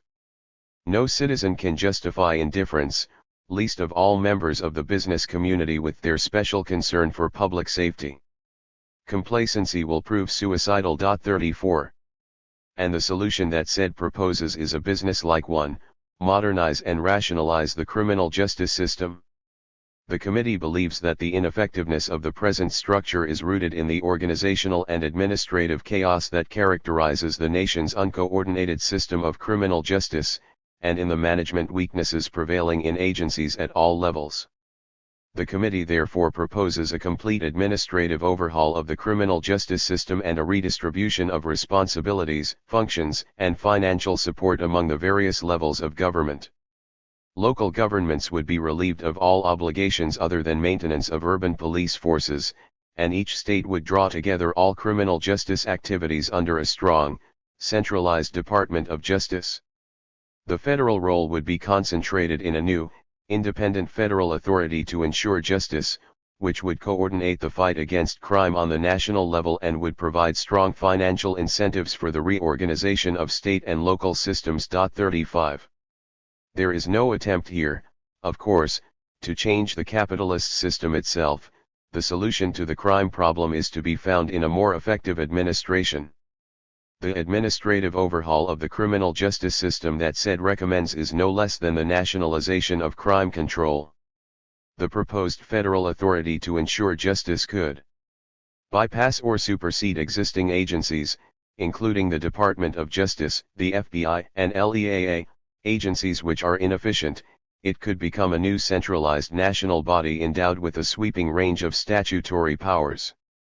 This authority could be given powers to set and enforce the standards substantive, administrative, and organizational governing large federal grants in aid in support of all criminal justice functions. Establish, organize, and direct administrative mechanisms to develop strategic plans and policies, evaluate performance of ongoing programs, and provide advisory and liaison services to state and local units. Formulate new legislative proposals, whenever necessary, and review pending legislation at the request of congressional committees.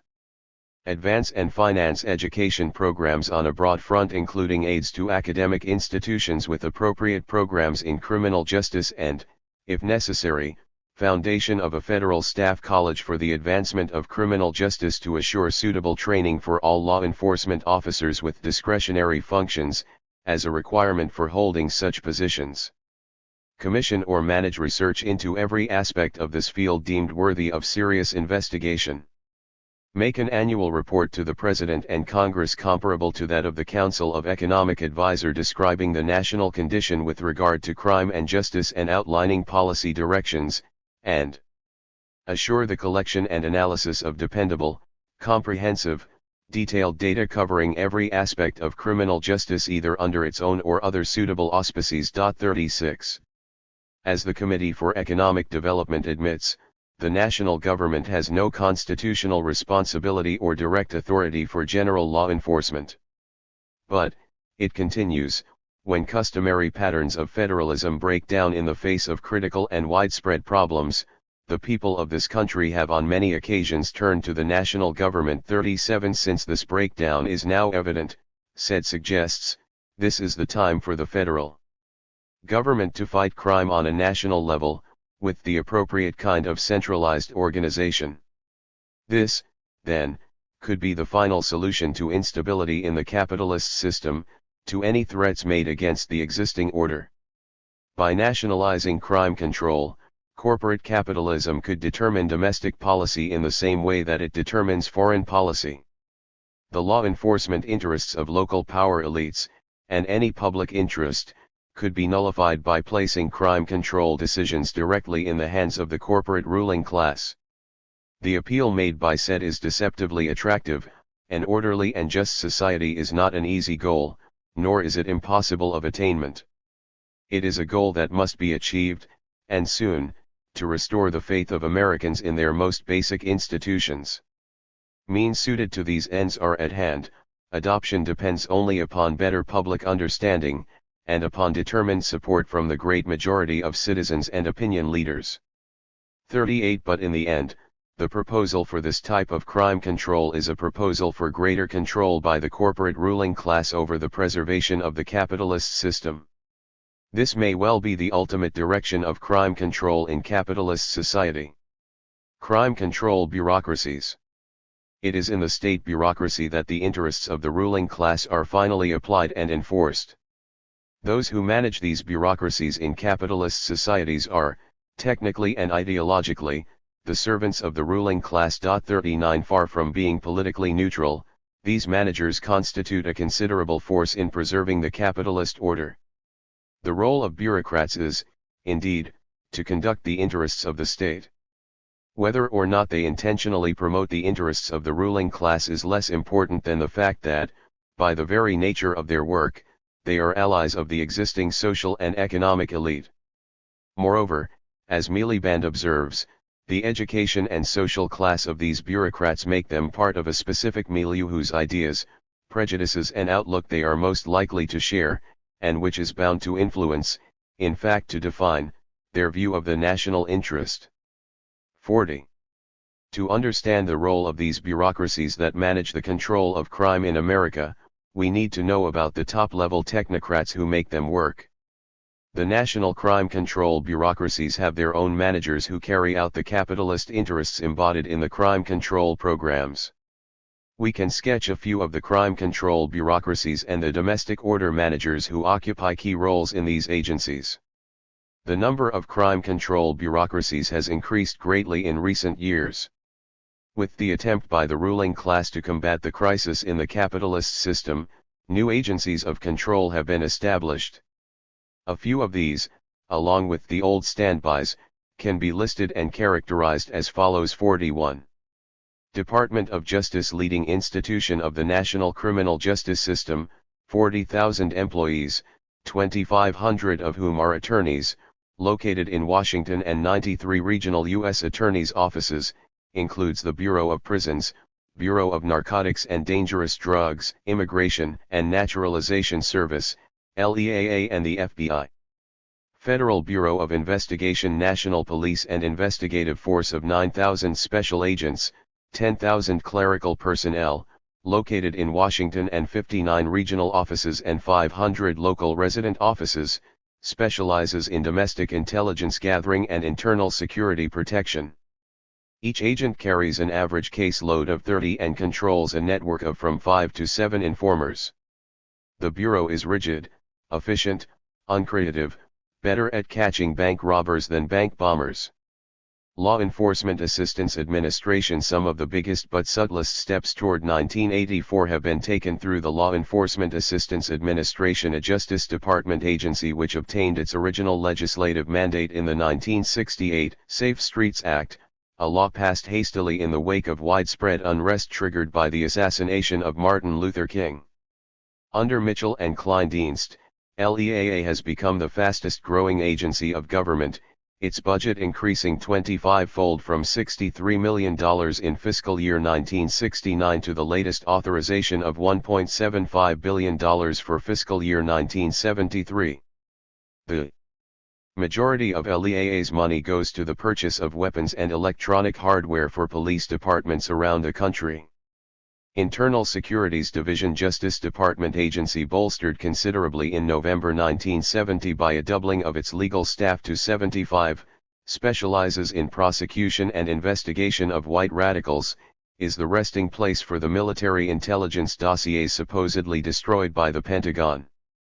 Interdivisional Intelligence Unit data bank of political dossiers under supervision of ISD, relatively inactive since its inception in 1967 but reactivated by Mitchell, contains 15,000 name files and 15,000 incident files relating to political dissent, information compiled mostly from FBI but also from Secret Service and the military. Subversive Activities Control Board, quasi-judicial agency created by the Subversive Activities Control Act of 1950, Makes public designation of Communist Front or Communist infiltrated groups based on information supplied by the Attorney General, reactivated in 1971 by Nixon with a broadened definition of subversives-type organizations. Central Intelligence Agency operates through the Domestic Operations Division, increasingly bypassing the FBI in domestic counterespionage, operates most openly in keeping track of third world groups and radical groups with international links, also penetrates and uses key institutions as conduits, observation posts, and recruitment centers, exact scope of domestic operation undeterminable. Regulates international hard drug traffic. What kind of men operate these crime control bureaucracies? What are their interests and what interests do they serve? From a review of the backgrounds and current activities of a few of the most prominent domestic order managers, we learn that they are without exception devoted to preserving the capitalist system. Their interests and the interests of those they serve are basically the same. The single purpose is to control behavior and activity that will threaten the existing order. Hence, those who create crime control agencies and those who manage them are united in a common cause. The crime control bureaucracies. And the men within them conform to a pattern, law and order in the name of preserving domestic order. Only in an analytical sense can the men be separated from interests and the bureaucracies they serve. A detailed analysis of the domestic order managers is yet to be done. It is sufficient here to describe briefly some of the most prominent of these men in the first years of the 1970s. 42. John Mitchell, ex-Attorney General. Former Wall Street bond lawyer having connections with many political figures in state and local governments, helped develop Wisconsin's borrowing system in 50s, installing Jerry's Leonard as head, while on Wall Street, specialized in financial manipulation. His law firm, Caldwell, Trimble, and Mitchell, merged with Nixon's in 1967. Nixon's campaign manager in 1968, close political confidant of President, intimate of CIA Chief Richard Helms, reads President's daily CIA briefing, a super-secret compendium of world events of the previous 24 hours, only 4 copies of which circulate. Members of National Security Council, 40 Committee, Urban Affairs Council. Has an authoritarian, take-charge manner, runs a tight ship, is strong advocate of expanded national security wiretap authority, resigned from Nixon's 1972 re-election campaign after the Watergate crimes. Richard Kleindienst, Attorney General. Phoenix, Arizona, attorney from 1956 to 1969, represented various contracting, mining, oil, and ranching interests, was active in state Republican Party, ran for governor in 1964 but was defeated. Was very active in Goldwater's presidential campaign as Director of Field Operations and worked closely with Denison Kitchell, former John Birch Society member, in guiding Goldwater's primary strategy. Was dubbed one of Goldwater's bully boys for his aggressive pigeonholing of delegates. Did field work, under Mitchell's guidance, for Nixon's 1968 campaign. Controlled day-to-day activities in Justice Department under Mitchell as Deputy Attorney General, was responsible for Supreme Court and other federal appointments, in February recommended by Mitchell for Attorney General position. Is aggressive, ambitious, tough. In fall of 1969, with anti-war demonstrations looming, urged mass arrests, and when a lawyer asked, "What about the Constitution?" snapped, "We'll worry about the Constitution later." William Rehnquist, Supreme Court Justice. Phoenix, Arizona, attorney from 1956 to 1969, first law firm association was with Denison Kitchell, partner in Powers and Rehnquist from 1960 to 1968, representing innocuous land development and ranching interests in bankruptcy and fraud cases. Was active, under Kleindienst's direction, in Goldwater campaign and in Arizona Republican politics, is close friend of Goldwater. Is active in harassment of radical minorities and in anti-labor activity, is associated with extreme right-wing causes in Phoenix. Was appointed Assistant Attorney General on strength of Kleindienst's recommendation in 1969, responsible for Justice Department policy in field of electronic surveillance, also formulated legal justification for Cambodian invasion in 1970, played key role in government's Mayday strategy. Was appointed and confirmed to Supreme Court in December 1971. Is ambitious, upwardly mobile, outwardly shy, married. Jerry's Leonard, Administrator of LEAA. Since 1971, the man heading LEAA has been Jerry's Leonard, a close friend of Mitchell's for the past 15 years. Leonard was formerly the chief of the Justice Department's Civil Rights Division, where he was responsible for the decision not to press charges against the National Guard in the Kent State killings, or against the Chicago police in the Fred Hampton case. Earlier, in the fall of 1969, over half of the lawyers in Leonard's Civil Rights Division publicly protested his blocking of a Mississippi school desegregation case. John Edgar Hoover, former director, FBI. Head of the FBI since 1924, worked initially in Justice Department as Special Assistant to Attorney General Palmer and played a large role in the Palmer raids of 1920, given command of General Investigative Division in 1919 and compiled radical dossiers within 3 months, had a complete history of over 60,000 radically inclined individuals. Has denied and ignored the existence of organized crime during his entire tenure, while maintaining a xenophobic proclivity for hunting Reds. Close friend of Roy Cohn and Sen. Joe McCarthy, intimate of wealthy oil barons, financiers, and numerous individuals with close connections to organized crime. L. Patrick Gray, 3, Acting Director, FBI. Upon the death in May 1972 of the Federal Bureau of Investigation's primordial director, septuagenarian J. Edgar Hoover, President Nixon handpicked his old friend and loyal troubleshooter L. Patrick Gray to be acting director of the Justice Department's fact-finding law enforcement agency.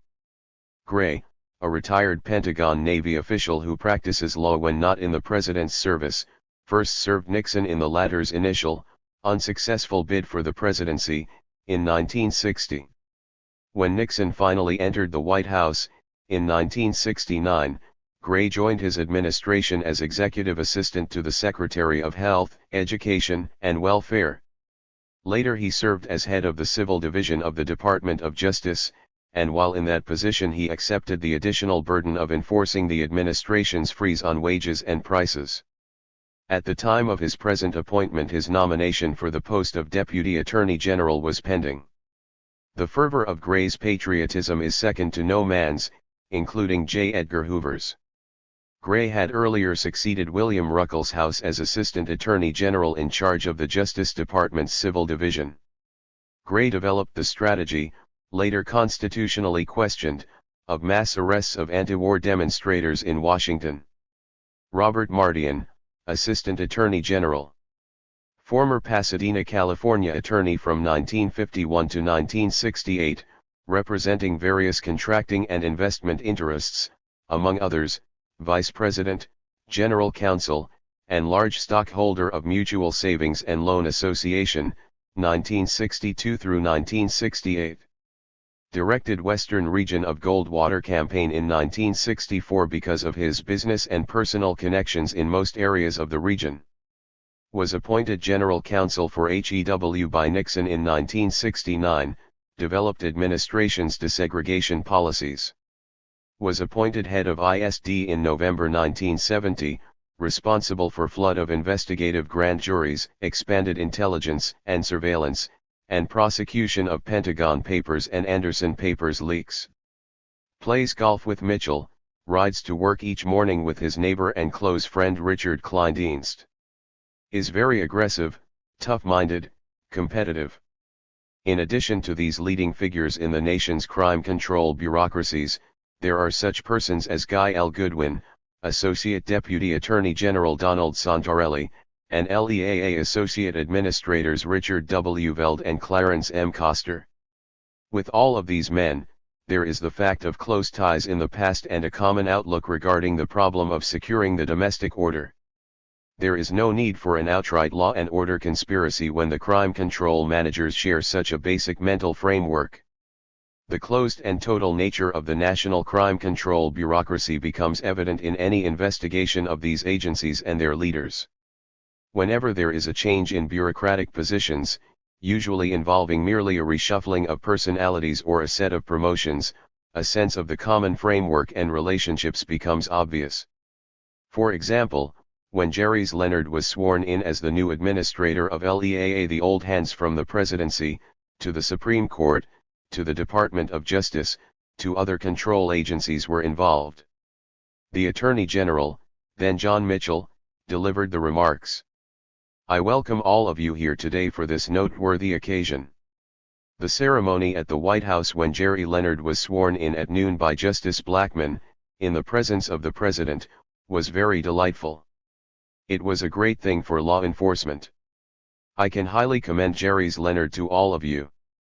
I have known Jerry for many years and have worked with him very closely.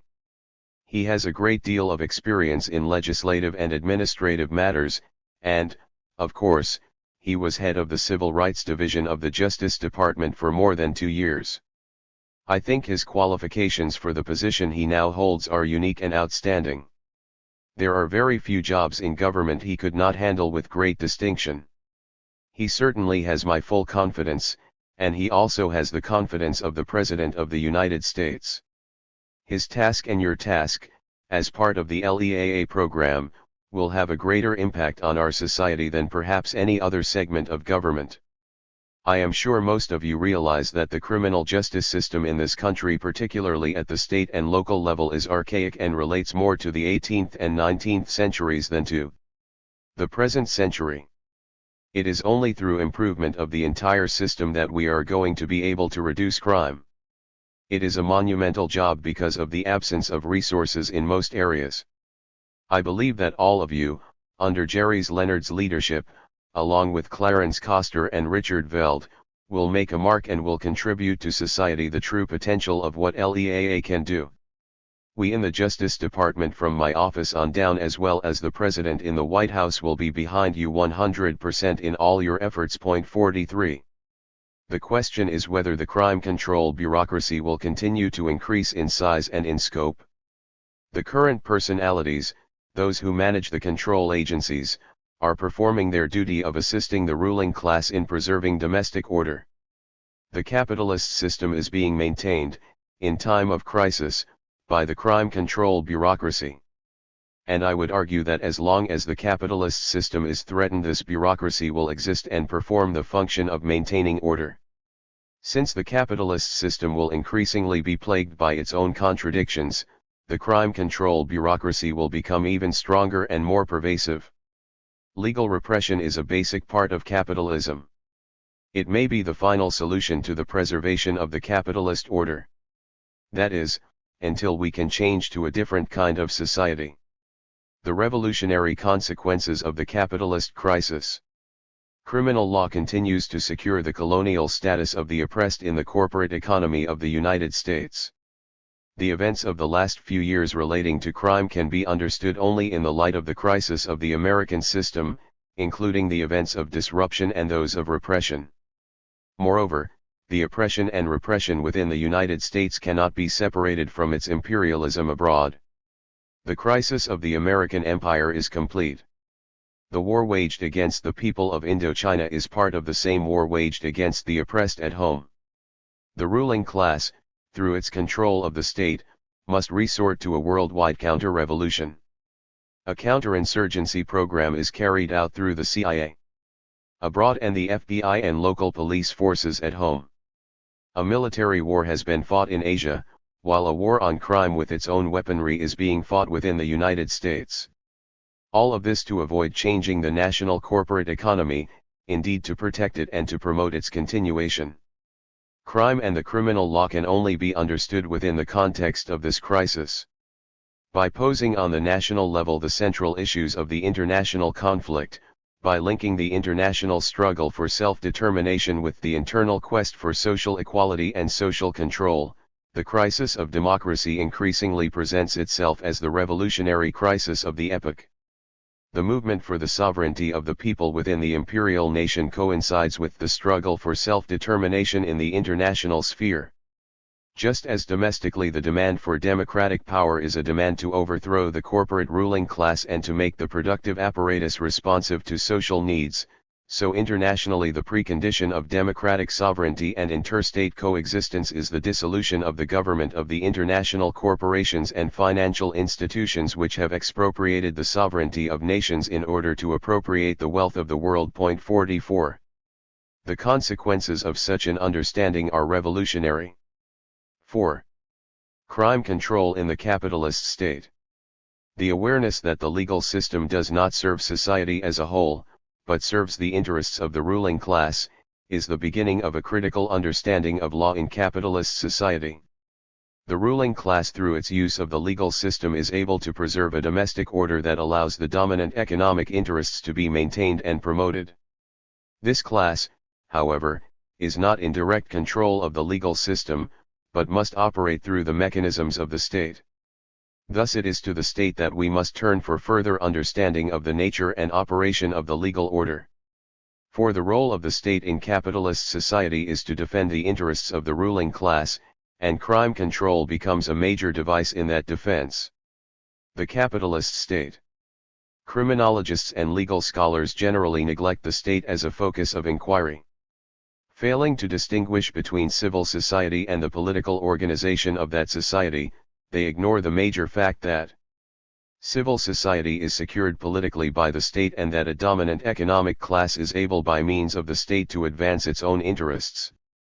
Or, when the state is admitted into a criminological or legal analysis, it is usually conceived of as an impartial agency devoted to balancing and reconciling the diverse interests of competing groups. This view not only obscures the underlying reality of advanced capitalist society but is basically wrong in reference to the legal order. In a critical analysis of the legal order we realize that the capitalist state is a coercive instrument serving the dominant economic class. Several observations must be made in a critical analysis of crime control in the capitalist state. First, we must inquire into the nature of the state, that is, into the complexity of that which we call the state. Second, we must determine how the dominant economic class relates to the state, that is, how that class becomes a ruling class and how the state governs in relation to it. Third, we must observe the development of the state in reference to capitalist economy. The state, as Miliband notes, is not a thing that exists as such. What the state stands for is a number of particular institutions which, together, constitute its reality, and which interact as parts of what may be called the state system. One Miliband goes on to observe that the state, or state system, is made up of various elements: the government, the administration, the military and the police, the judiciary, and the units of subcentral government. 2 The government of the time, with its duly empowered agents, is invested with state power and speaks in the name of the state. The administration of the state is composed of a large variety of bureaucratic bodies and departments concerned with the management of the economic, cultural, and other activities in which the state is involved. The directly coercive forces of the state, at home and abroad, are the police and the military. They form that branch of the state which is concerned with the management of violence. The judiciary is an integral part of the state, supposedly independent of the government, which affects the exercise of state power. Finally, the various units of subcentral government constitute the extension of the central government. They are the administrative devices for centralized power, although some units may exercise power on their own over the lives of the populations they govern. It is in these institutions that state power lies, and it is in these institutions that power is wielded by the persons who occupy the leading positions. Most important, these are the people who constitute the state elite, as distinct from those who wield power outside of state institutions. 3 Some holders of state power, members of the state elite, may also be the agents of private economic power. But when members of private economic power are not members of the state elite, how are they able to rule the state? Somehow the interests of the dominant economic class must be translated into the governing process in order for that class to be a true ruling class. Miliband has observed the essential relation between the dominant economic class and the process of governing. What the evidence conclusively suggests is that in terms of social origin, education, and class situation, the men who have manned all command positions in the state system have largely, and in many cases overwhelmingly, been drawn from the world of business and property, or from the professional middle classes. Here as in every other field, men and women born into the subordinate classes, which form of course the vast majority of the population, have fared very poorly, and not only, it must be stressed, in those parts of the state system, such as administration, the military and the judiciary, which depend on appointment, but also in those parts of it which are exposed or which appear to be exposed to the vagaries of universal suffrage and the fortunes of competitive politics. In an epoch when so much is made of democracy, equality, social mobility, classlessness, and the rest, it has remained a basic fact of life in advanced capitalist countries that the vast majority of men and women in these countries has been governed, represented, administered, judged, and commanded in war by people drawn from other, economically and socially superior and relatively distant classes. Point 4. The dominant economic class is thus the ruling class in capitalist societies. Viewed historically, the capitalist state is the natural product of a society divided by economic classes. Only with the emergence of a division of labor based on the exploitation of one class by another, and with the breakup of communal society, was there a need for the state. The new ruling class created the state as a means for coercing the rest of the population into economic and political submission. That the state was termed democratic does not alter its actual purpose. The state, as Engels observed in his study of its origins, has not existed in all societies. There have been societies with no notion of state power. Only with a particular kind of economic development, with economic divisions, did the state become necessary. The new stage of development, Engels observes, called for the creation of the state. Only one thing was wanting, an institution which not only secured the newly acquired riches of individuals against the communistic traditions of the Gentile order, which not only sanctified the private property formerly so little valued, and declared this sanctification to be the highest purpose of all human society, but an institution which set the seal of general social recognition on each new method of acquiring property and thus amassing wealth at continually increasing speed, an institution which perpetuated, not only this growing cleavage of society into classes, but also the right of the possessing class to exploit the non-possessing, and the rule of the former over the latter. And this institution came. The state was invented. Point 5. And the state, rather than appearing as a third party in the conflict between classes, arose to protect and promote the interests of the dominant class, the class that owns and controls the means of production. The state continues as a device for holding down the exploited class, the class that labors, for the benefit of the ruling class. Modern civilization, as epitomized by capitalist societies, is thus founded on the exploitation of one class by another, and the state secures this arrangement. Law has become the ultimate means by which the state secures the interests of the ruling class. Laws institutionalize and legitimate the existing property relations. A legal system, a public force, is established. This public force exists in every state.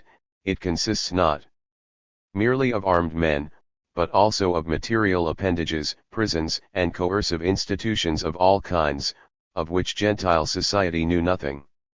It may be very insignificant, practically negligible, in societies with still undeveloped class antagonisms and living in remote areas, as at times and in places in the United States of America. But it becomes stronger in proportion as the class antagonisms within the state become sharper and as adjoining states grow larger and more populous. 6. It is through the legal system, then, that the state explicitly and forcefully protects the interests of the capitalist ruling class. Crime control becomes the coercive means of checking threats to the existing economic arrangements. The state defines its welfare according to the general well-being of the capitalist economy. Legislation of crime control. Crime control in capitalist society is accomplished by a variety of methods, strategies, and institutions. The government, especially through its legislative bodies, establishes official policies of crime control. Supposedly representing the people, Congress enacts legislation that controls the population according to the interests of the ruling class.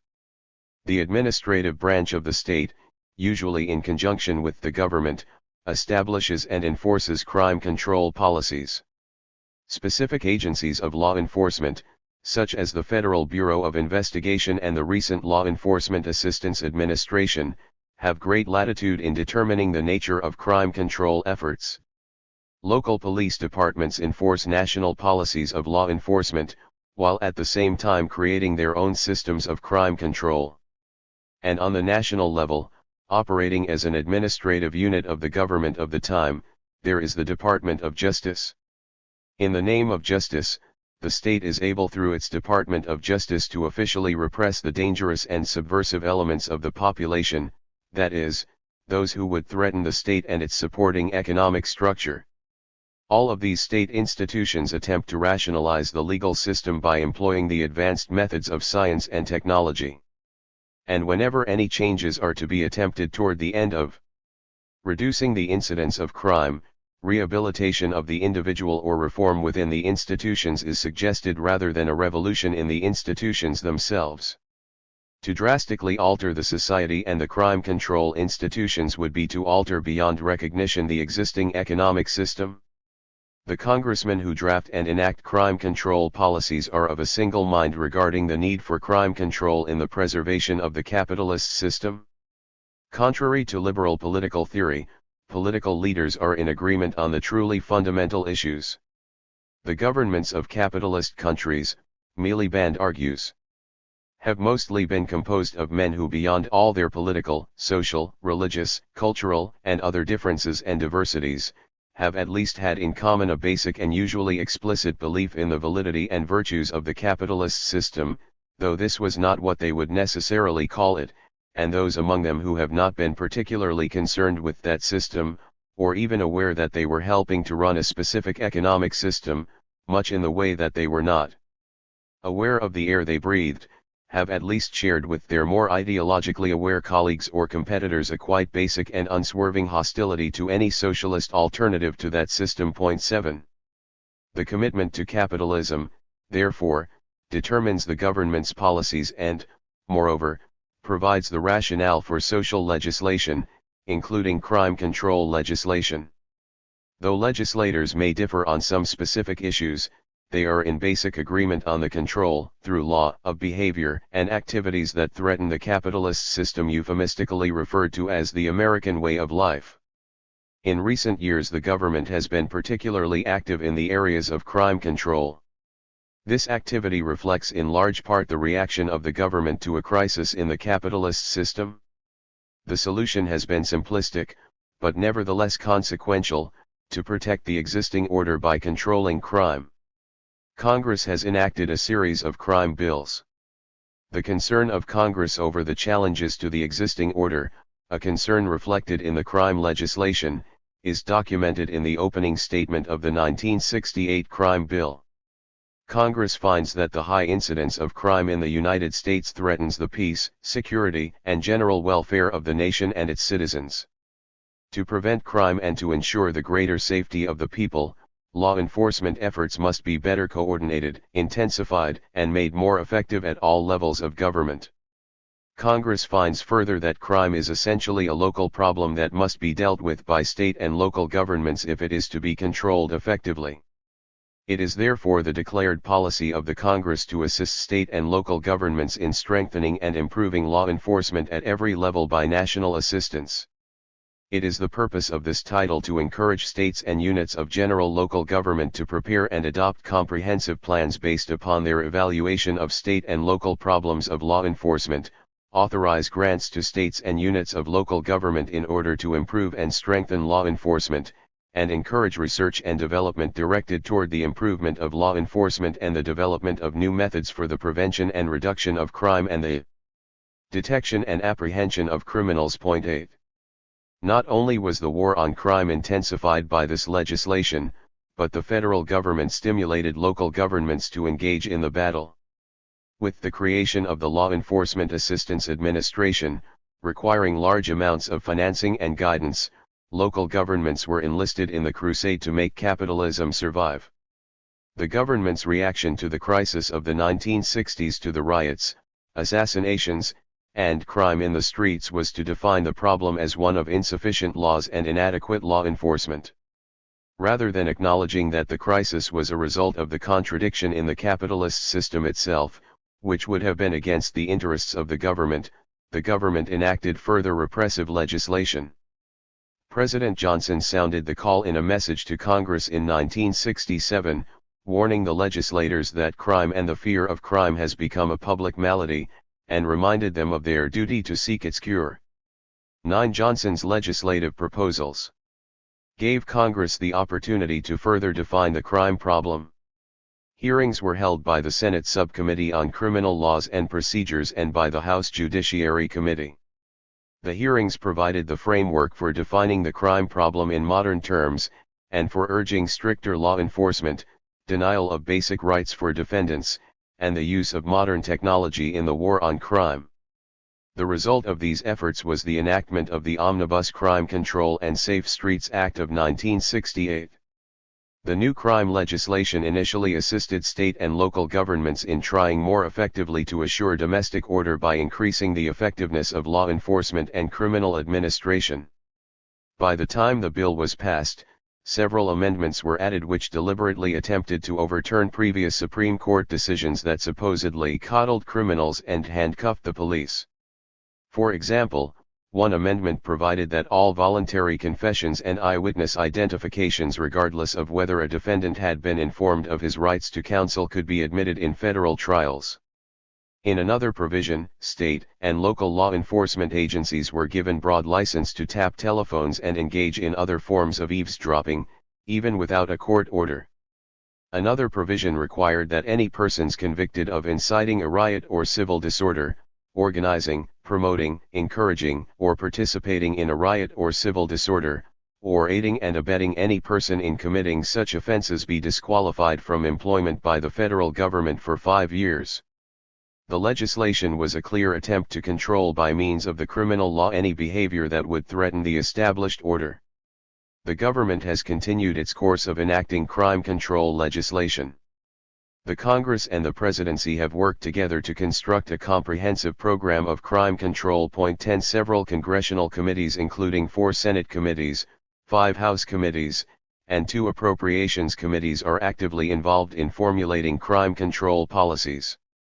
Coming from these efforts is a crime bill for the District of Columbia, drug control legislation, an organized crime bill, and a series of proposals for future legislation. There is no sign that the administration and the Congress will cease in their crime control interests and activities.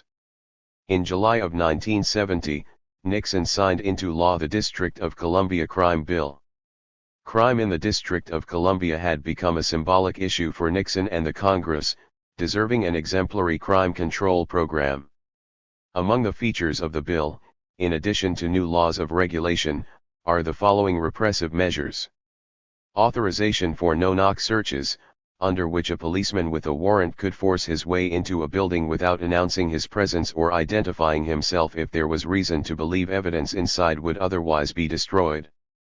Preventive, or pretrial, detention, under which a defendant could be jailed without bail for up to 60 days if a hearing established that he might commit further crimes if he were released. Establishment of a mandatory 5-year sentence upon a second conviction for a crime of violence in which the defendant was carrying a gun. Authorization for wiretaps by the police with court approval, but restricting their use when the communication involved was between physician and patient, attorney and client, clergyman and parishioner, or husband and wife. 11. The bill not only regulates crime in the District of Columbia, but serves, as Attorney General Mitchell suggested, as a model for all states of the nation. The government's crime control program was further advanced in October of 1970 with the signing of the Organized Crime Control Act. Although the act is labeled as an organized crime bill, its provisions apply to a wide range of offenses. 12 Fundamental procedural policies are instituted, covering such matters as grand jury powers, illegally obtained evidence, long-term sentencing, self-incrimination, and due process of law. In the bill, grand juries are empowered to issue reports on non-criminal misconduct by an appointed public official, with little safeguard for protecting the accused against such reports. Federal judges are authorized to impose an additional sentence of up to 25 years on a class of so-called dangerous special offenders. The additional sentence can be imposed upon a convicted person on the basis of a hearing before a judge rather than on the basis of a jury trial. The bill also revises the laws dealing with the immunity of a witness from prosecution, and other procedural safeguards, in an attempt to overcome some of the law enforcement problems of gathering evidence. In other words, another crime bill has been enacted which further extends the power of the government over the lives of citizens, overturning even the constitutional protections. The war on crime must finally suspend even the liberal guarantees of civil liberties. Soon to follow the Organized Crime Bill was the Comprehensive Drug Abuse Prevention and Control Act. Like the Organized Crime Bill, the new law covered a range of activities only superficially related to drug control, and it suspended certain constitutional rights. Provisions were made to force witnesses to testify in virtually any federal case, new provisions were made for the admission of wiretapping evidence, grand jury powers were extended, search and seizure activities, without warrants, were expanded, and special offenders could be given extended sentences by judges. Drug control, like the control of other criminal activities, had become an excuse for Congress and the presidency to control anything that seemed to threaten the existing order. The government continues to expand its crime control program.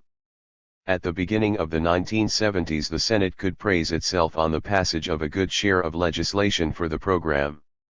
Of 20 proposed anti-crime measures, 13 had already been passed by the Senate by January of 1970.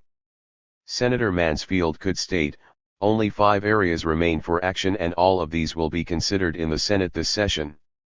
Thus, in the field of proposals for additional laws in the battle against crime, the Senate has completed the lion's share of its work and tidying up of relatively minor proposals remains. 13 Mansfield then indicated the course for the future. After the passage of these bills, we may then direct ourselves to the more difficult tasks of identifying and addressing ourselves to the task of eradicating the causes of criminal behavior. 14 Even if the Senate were to turn its attention to the causes of criminal behavior, it is unlikely that there would be a critical examination of the system that makes crime possible. There would be no critique of the capitalist system. A new reality of crime is being constructed. This reality is an obvious attempt to perpetuate the existing social and economic order, in further oppression of those who suffer from a class-dominated society. The government, after all, is in the business of maintaining the capitalist system, a system which in its advanced stage requires a close relationship between the economic and political order. Crime Control Bureaucracy, LEAA. The state creates a complex of bureaucratic agencies in the course of establishing control over the population. These agencies not only carry out the objectives of state authority but serve to solidify and protect the economic interests that underpin the state. An adequate picture of the state control of crime must therefore take into account the role of these bureaucratic agencies. The administrative, coercive, and judicial agencies of the state, and the people who function within them, reinforce the state's political and economic objectives. Indeed, the state bureaucracy, in all its parts, is not an impersonal, unideological, apolitical element in society, above the conflicts in which classes, interests, and groups engage. By virtue of its ideological dispositions, reinforced by its own interests, that bureaucracy, on the contrary, is a crucially important and committed element in the maintenance and defense of the structure of power and privilege inherent in advanced capitalism. 15. This applies most dramatically to the state bureaucracies that deal in crime control. The purpose of these agencies, and of the agents who constitute them, is the strengthening of the prevailing economic and political order. Agencies that deal in coercion for state ends, that is, the agencies involved in crime control, epitomize the bureaucracy devoted to serving the state and its material basis. The role of the police in capitalist society has always been to preserve the existing order. In fact, the rise of local police departments in the 19th century was a response to attacks that were being made on the existing order. 16 And as capitalism moved into its advanced form in the 20th century, law enforcement bureaucracies on various governmental levels grew in importance. The coercive bureaucratic development reached its modern form in the mid-1960s. By that time crime, as a threat to the existing regime, had come to a point where modern, scientific schemes had to be developed to counteract it. Since crime could not be reduced without drastically altering the capitalist system, the only alternative open to the state was the modernization of law enforcement. Thus in the middle 1960s the federal government responded, in its war on crime, by creating a law enforcement apparatus unparalleled in the history of any nation. The architecture for crime control in advanced capitalist society was constructed. In the end, this will likely prove to be not only repression made official and bureaucratic but also the basic contradiction of which a capitalist society is capable. A country that claims to promote freedom, equality, and social justice cannot finally survive when it also promotes the negation of these ideals. And certainly the natural desire for a humane existence, founded on a classless community, can never be achieved in capitalist society. The recent attempts at crime control are only one more indication of the inevitable end of capitalism. In the meantime, however, we will experience unprecedented repression in the name of crime control by the state. It was in 1965 that the federal government began to increase its role in crime control. Although the initial attempt was rather low-key in comparison with what was soon to follow, the government made a commitment to a new form of crime control. It had previously shied away from interfering in local police activities, but the time was now ripe for a program that would give national direction to law enforcement. At President Johnson's urging, in a special message to Congress on February 6, 1967, greater federal efforts and expenditures for law enforcement were suggested in order to strengthen the system and to encourage the kind of innovations needed to respond to the problems of crime in America. 17 Congress had already created the Office of Law Enforcement Assistance, within the Department of Justice. The agency, operating from 1965 to 1968, supported nearly 400 projects aimed at helping local governments improve their overall criminal justice systems. These projects included training, research, and demonstration efforts to prevent and control crime, to improve law enforcement, corrections, courts and other criminal justice agencies, and to assist these agencies in recruiting and upgrading personnel. 18. But this was only the beginning. In 1968 Congress passed the Omnibus Crime Control and Safe Streets Act, which contained a major provision for the creation of the Law Enforcement Assistance Administration. As an agency within the Department of Justice, to replace and supersede the Office of Law Enforcement Assistance, LEAA signaled a broader and more pervasive plan of federal involvement in law enforcement and crime control. Support for the enlarged program came from all quarters, since domestic security was the name of the game. The liberal contingent, led by Attorney General Ramsey Clark, gave its wholehearted support. Attorney General Clark, in fact, as a major force behind the enactment of the new crime bill, told a Senate committee that the program is the one appropriate way the federal government can make a major difference. It is based on the demonstrated need for more resources, better applied, to improve the state of criminal justice in America. 19 so-called soft-on-crime liberals were as heavily involved in the new crime control legislation as law and order conservatives. When it comes to protecting the existing order, political differences become insignificant, the common interest being the survival of the capitalist system. LEAA has grown steadily since its creation in 1968. During its first years of operation, LEAA received an annual congressional appropriation of $63 million. The budget increased sharply to $268 million in 1970 and was further increased to $529 million in 1971.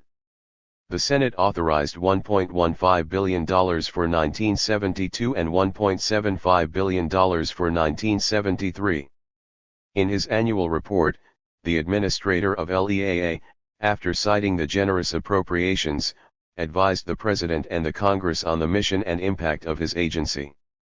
The mission of LEAA is to reduce crime and delinquency by channeling federal financial aid to state and local governments, to conduct research in methods of improving law enforcement and criminal justice, to fund efforts to upgrade the educational level of law enforcement personnel, to develop applications of statistical research and applied systems analysis in law enforcement, and to develop broad policy guidelines for both the short and long-range improvement of the nation's criminal justice system as a whole. 20. The major portion of LEAA's budget goes to states and localities for the fight against crime. Officially, the objective is stated in the following terms. State and local governments receive the bulk of LEAA aid. To be effective, law enforcement planning and action programs must be broad and comprehensive. Congress recognized the most meaningful primary unit to accomplish improvements is the state. Within this framework, the state and its cities can increase cooperation, there can be greater coordination among police, courts, and corrections. The bulk of the LEAA budget therefore goes in block grants to the 50 states, which in turn reallocate most of those funds to their city and county governments. 21. Nevertheless, though the states are the units for receiving block grants, the goal of the LEAA program is across-the-board improvement of the nation's criminal justice system. Thus, we are told, for the first time in our history, all levels of government and all parts of the criminal justice system are working together in a coordinated, nationwide approach to the urgent problems of crime and criminal justice. 22. In order to carry out its program more effectively and efficiently, LEAA has gone through several bureaucratic reorganizations. The function of the agency's headquarters in Washington now is largely to develop and implement policy guidelines, to channel federal funds to the states, to undertake research, to provide special assistance to states in such areas as applied systems analysis, and to provide technical assistance. 23. In other words, LEAA is attempting to maximize the possibility of building a comprehensive national crime control program under the guise of decentralization. However, each state, in order to receive the grants and technical assistance of LEAA, has had to set up a comprehensive law enforcement agency. Moreover, to be eligible for federal funds, each state agency must annually draw up a law enforcement plan, which must in turn be approved by LEAA, a plan for comprehensive statewide law enforcement improvements in police, courts, and corrections. In addition to encouraging, or forcing, state governments to develop law enforcement plans, LEAA awards federal funds to state and local governments for the development of programs to improve and strengthen law enforcement, gives funds for the training of law enforcement agents, and supports research and the development of methods for improvement of law enforcement and reduction of crime. What all this means is the creation of a nationally sponsored program of crime control. In the name of criminal justice, the national government is providing a comprehensive, coordinated system of repression. To mention just one consequence, local police are being armed with sophisticated crime prevention techniques and equipment. As one critical investigator writes, the purpose is to curb robberies, burglaries, and violent street crimes.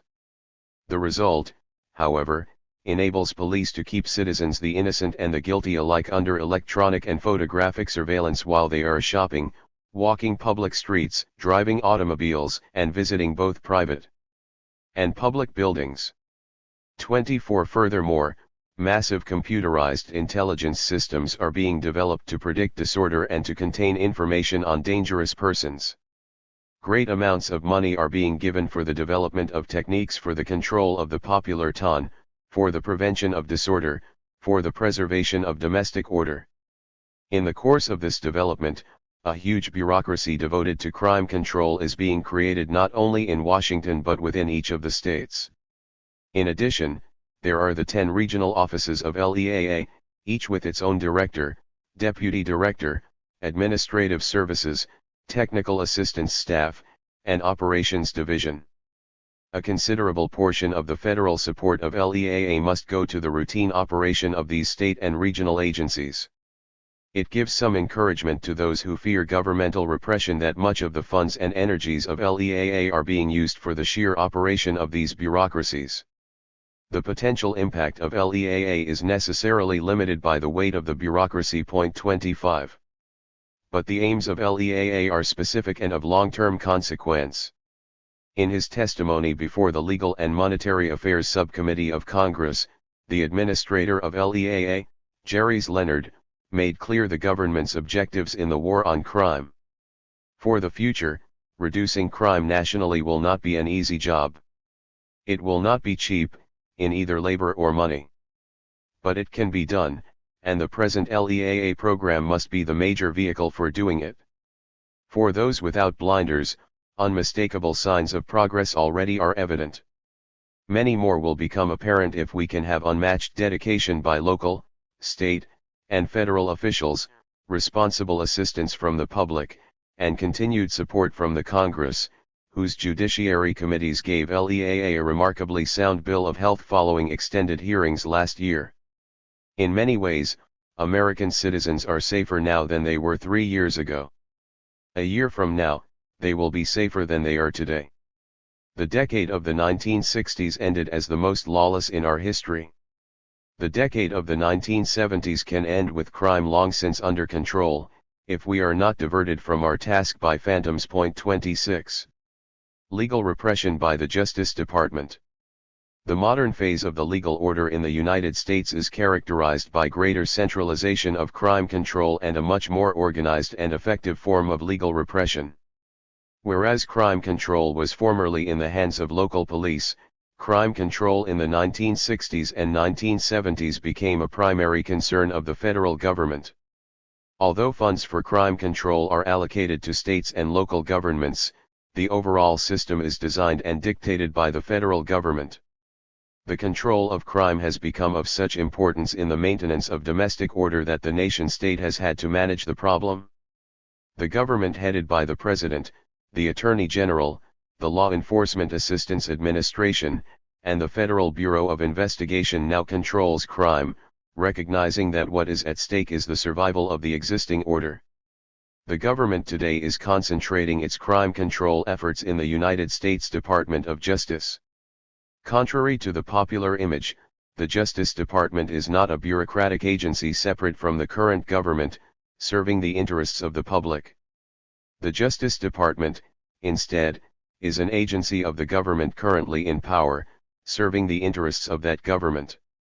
And with the principal forces of crime control now centered in the Justice Department, the possibility of controlling the population is greatly increased. Not only is the Justice Department engaged in law enforcement for the government, but it is establishing the policies for crime control as well. Legal repression has reached its modern form, operating on a national level, and at the same time making local crime control more repressive. The situation can be described in the following way. The serious problem which America will be facing in the decade of the 70s is the transition from repression emanating almost exclusively from lower echelon levels, officially condemned from above, to a more subtle, but probably more effective form of official, legal repression aimed against those engaged in radical challenges to the system. At such times the upper echelons set the tone and rallying cry and spearhead the drive by using the courts against prominent radicals, while the reins on the police are loosened to make lower-level repression more effective, less fraught with risks for the police, and more respectable. In such an atmosphere, the usual lower echelon repression is not supplanted, it is supplemented and nourished. 27. In a critical understanding of crime control today, we have to recognize that legal oppression is but a part of the problem. It is all too easy to comment on the repression that is occurring everywhere around us. But to assume that the problems of the modern state would be solved with the control of repression, with the protection of civil liberties, is to ignore the larger context within which repression is made possible. The larger issue is that of oppression that results from the capitalist system itself. Repression cannot be eliminated, or even safeguarded against, as long as that oppression remains. The only way to understand legal repression is as a consequence of the oppressive social-economic system itself. Legal repression takes place as an official act when the other social control mechanisms of the modern capitalist system are no longer effective. The problem, then, is the elimination of the oppressive system, a system that makes repression possible. It is in the Department of Justice's Federal Bureau of Investigation that the national government of the time has traditionally centered its crime control activities.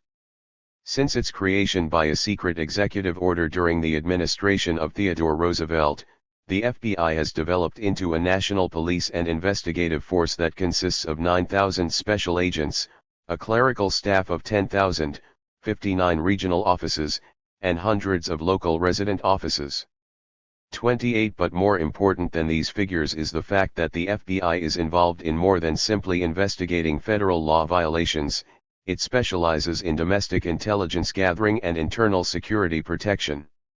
Its history is one of controlling domestic subversion, from the investigation of spy activities in wartime America, to the pursuit of communists, to the repression of radical political action in recent years.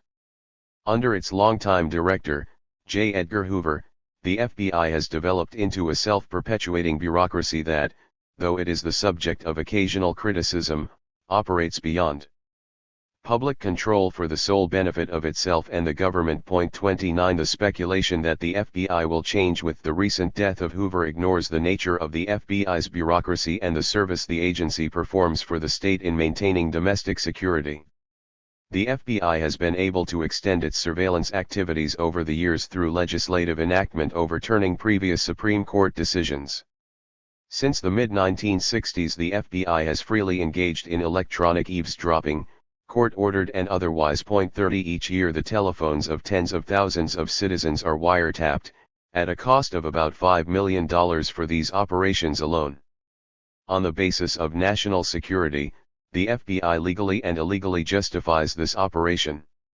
Defending the government's inherent right to wiretap dissident domestic groups, then Deputy Attorney General Richard Kleindienst maintained that no distinction can be made between Americans and foreigners when the aim is to destroy the government.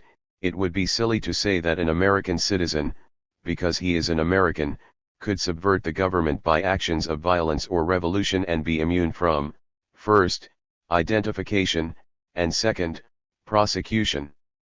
31. It came as a shock to many Americans in the early 1970s that the government was actually spying on them.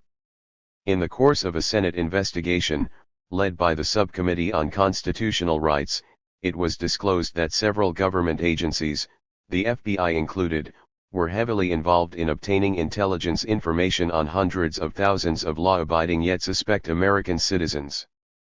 With the justification that domestic security is in jeopardy, the government is building a national data bank, euphemistically called a Criminal Justice Information Center, for instantly retrievable intelligence information on persons of interest.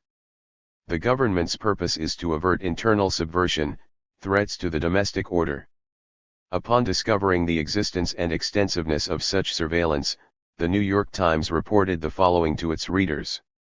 The government is gathering information on its citizens in the following reservoirs of facts.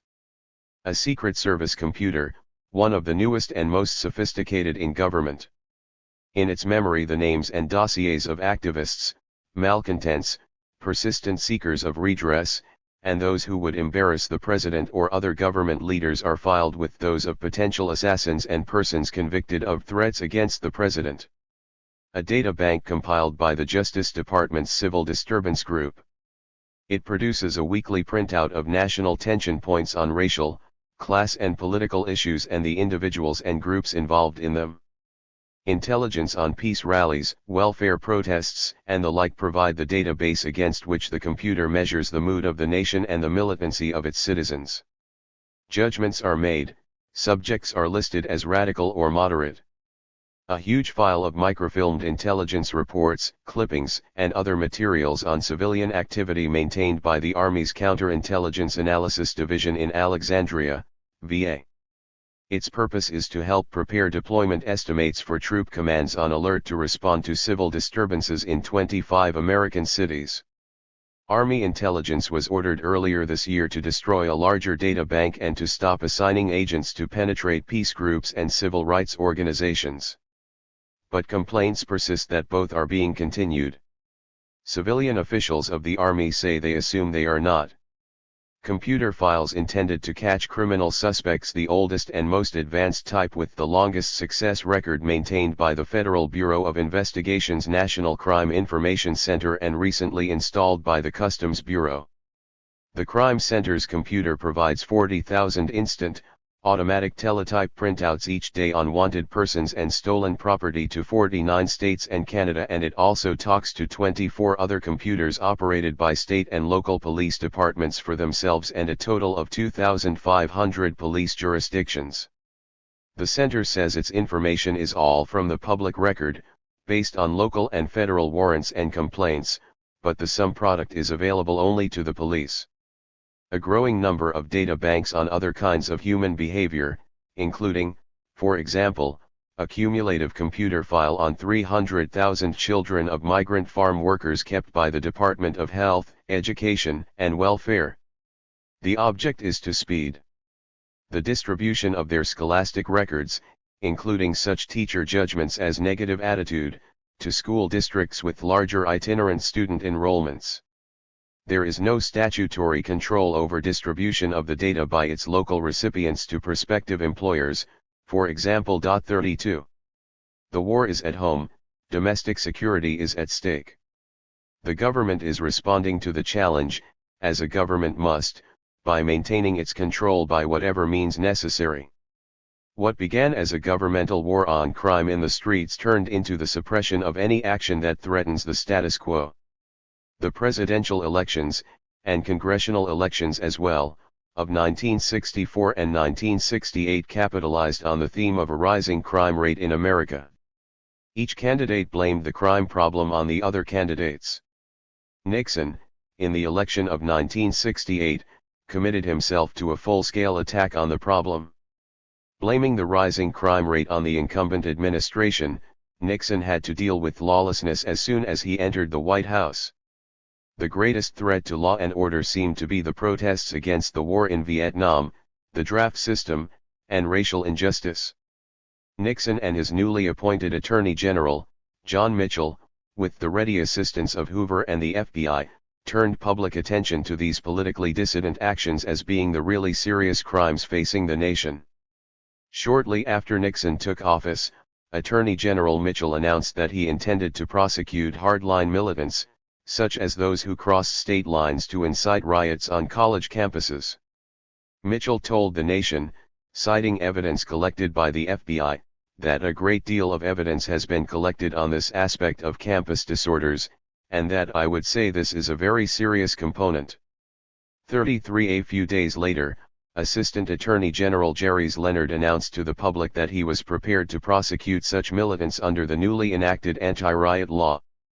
These statements, Richard Harris writes in his study of the early years of Nixon's Department of Justice, on top of a promise by Deputy Attorney General Kleindienst to go after radical, revolutionary, anarchistic kids, suggested that the department now fully shared Hoover's conviction that most of the trouble in the country was caused by a few radicals and that if they were locked up everything would be fine again. 34. The government was now prepared to launch a concerted drive against political dissent, whether the dissent was expressed in thought, word, or deed. Political dissent, as a legitimate response to an oppressive system, was now defined as being criminal. A legal structure had been created to define such activity as criminal and to provide for its control. A series of repressive attacks began to be carried out by the government. A trial is held of the Boston Five for conspiring to interfere with the operations of the Selective Service System by organizing public rallies, writing and circulating dissident statements, and encouraging draft-age men to resist the draft. 35. Similarly, the government prosecutes the Chicago Eight for conspiring to cross state lines, during the 1968 Democratic Convention, with the intent of inciting a riot and committing some illegal act. The Oakland Seven are charged with conspiracy to commit the misdemeanors of trespass and resisting arrest in a Stop the Draft demonstration. The Harrisburg Seven are tried for, among other things, a plot to kidnap presidential advisor Henry Kissinger.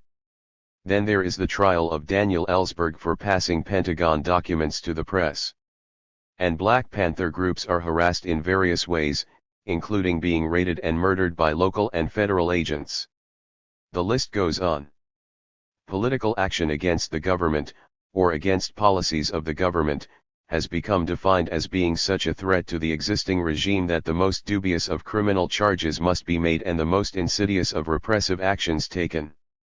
The government has continued to use a host of legal weapons in its attempt to secure domestic order. Although convictions under the conspiracy law have failed to be upheld on appeal to higher courts, the law and its ensuing trials have nevertheless served to harass dissenters and stifle dissent. In addition to the conspiracy prosecutions, raids of private premises on false pretenses, and the invasion of human rights in various ways, the government has resorted to a host of tactics available in the legal system. For example, a preventive detention law has been enacted to detain dangerous persons. As a pretrial detention measure, defendants can be confined to jail without the right of bail on the basis of a judge's decision. And to cite just one more government tactic, and further denial of human rights, there is the use of the mass arrest to detain large numbers of political demonstrators. In the May Day demonstration of 1971 in Washington, nearly 13,000 persons were rounded up and confined in jails and special camps. Although most of the charges were later dropped, the government had sufficiently stopped a legitimate protest against itself. These tactics do not usually result in a successful prosecution, and often are later judged unconstitutional, but they permit the government to repress threatening thoughts and actions. Again, the legal system serves the purposes of the state. Legal order and political order are inseparable, and the economic order is inevitably secured by both. The initiative for crime control is currently in the hands of the administration. Congress is in the position of legitimizing and enacting the administration's program. The courts, including the United States Supreme Court, being a part of the state elite, are at the disposal of the executive. And the new use of the grand jury symbolizes the administration's initiative in crime control. The nationwide grand jury network is emerging as a chosen instrument of an administration's strategy to curb dissent and to intimidate and demoralize radicals. What makes this strategy so effective is that federal prosecuting officials who themselves have no power of subpoena are using the coercive powers of the grand jury for police and intelligence purposes. 36. The new grand jury operation is being directed and coordinated by the Internal Security Division of the Department of Justice. It reviews thousands of FBI reports about radical activities, determining violations of statutes, most of which are unconstitutional. Further information is provided by the Justice Department's Interdivisional Intelligence Unit, now a wide-ranging intelligence system that observes and collects data on a broad spectrum of radical and anti-war activities. With this information, grand juries are activated by the government to hold secret sessions on suspected criminal or subversive activities. Thus, the grand jury has been reformed from a people's panel, sometimes used in the past to curb prosecutions, to a repressive tool of the state used in the prosecution of political behavior. 37 Further intelligence information is secured by these grand juries through the testimony of subpoenaed witnesses. And on the basis of this testimony, without the protection of counsel, witnesses may in turn be sentenced to jail for contempt or charged with a crime. The grand jury, like the conspiracy charge, belongs to the state. The new enemy today for the state is the criminal. Replacing the red menace as the threat to domestic security, is crime. Not only the conventional attacks on private property, or the crimes against person, but behavior that has not always been regarded as a threat to domestic order is now being handled as crime. Civil disobedience, the verbal expression of political dissent, demonstrations, and organized protest of various forms. Even from the liberal point of view, the nation has entered a new era. There are some signs clear but not clear enough to constitute evidence that the crusade or war on crime has been and continues to be used by officials of the Nixon administration, particularly of the Justice Department, to alter what has long and widely been accepted as the fundamental nature of our society. The danger today is not only that the Constitution will continue to be violated by the government, as it has been repeatedly in the past couple of years, but that the present administration will rewrite the essential protections contained in that document, with the consent of the governed and the agreement of Congress and the Supreme Court, in the name of private and public security. 38. The liberal perspective on recent history recognizes the escalation of legal repression. A conclusion as to whether we are in the grip of a repressive and authoritarian regime, however, is held in abeyance. 39. From a radically critical perspective, in contrast, the new era is more than another instance of government officials imposing their own will on the people. What is occurring, according to my critique of legal order, is the logical extension of an innately oppressive system. The only way for such a system to survive is to increase its use of repression when the people begin to question its legitimacy. The legal system has long been a tool of repression, but in the last few years we have experienced the true nature of the law. The capitalist state is now resorting to its ultimate weapon to protect the existing order. The contradiction inherent in the capitalist system is being perpetuated by the state's decision to use its legal power rather than face the changes necessary for achieving not only a just existence but one that is basically human. That we will experience greater repression as the capitalist state attempts to survive, rather than create a new existence, is to be expected. The technology of crime control. The modern era of repression has been realized in the rationalization of crime control. The legal order itself, as a rationalized form of regulation, continues to demand the latest techniques of control. It is only logical, then, that science should come to serve the state's interest in crime control. And this use of science makes the modern legal order the most repressive that any society has known. American society today is well on the way to, or has already reached, what may well be called the police state. What we are experiencing is the Americanization of 1984, a police state brought to you with the aid of science and modern techniques of control. The enactment of this police state, less conspicuous yet far more threatening than one dominated by the military, is a scientific enterprise. Its low-profiled selective repression is based on surveillance, fear, intimidation, and information control, rather than on the massive deployment of police. An underlying drive facilitating development of a police state is the historical governmental trend towards centralization. Information gathering is merely one more example of the federal government's tendency to centralize and coordinate state and local activities. The implications of information concentrated in Washington are clear. Senator Charles Mathias, commenting in 1967 on the government's 3.1 billion records about individual citizens, suggested that if knowledge is power, this encyclopedic knowledge gives government the raw materials of tyranny. Technological advances have facilitated the drive to increased concentration of information and power. Computers and Vietnam. Perfected hardware applied on the home front are shortening the road to 1984.40. The move to apply the latest in science and technology to crime control by the state was made in the mid-1960s with the President's Crime Commission. The state's application of science and technology to crime control was probably inevitable, however, given the tendency to rationalize all systems of management and control. Yet it was with the President's Crime Commission, staffed by scientists, that scientific crime control was justified and presented to the public. The Commission's recommendations were soon made concrete and instituted by the newly created crime control agencies. Science and technology give today's crime control systems their most advanced and insidious character. The President's Crime Commission included in its coverage of the crime problem a special task force report on science and technology.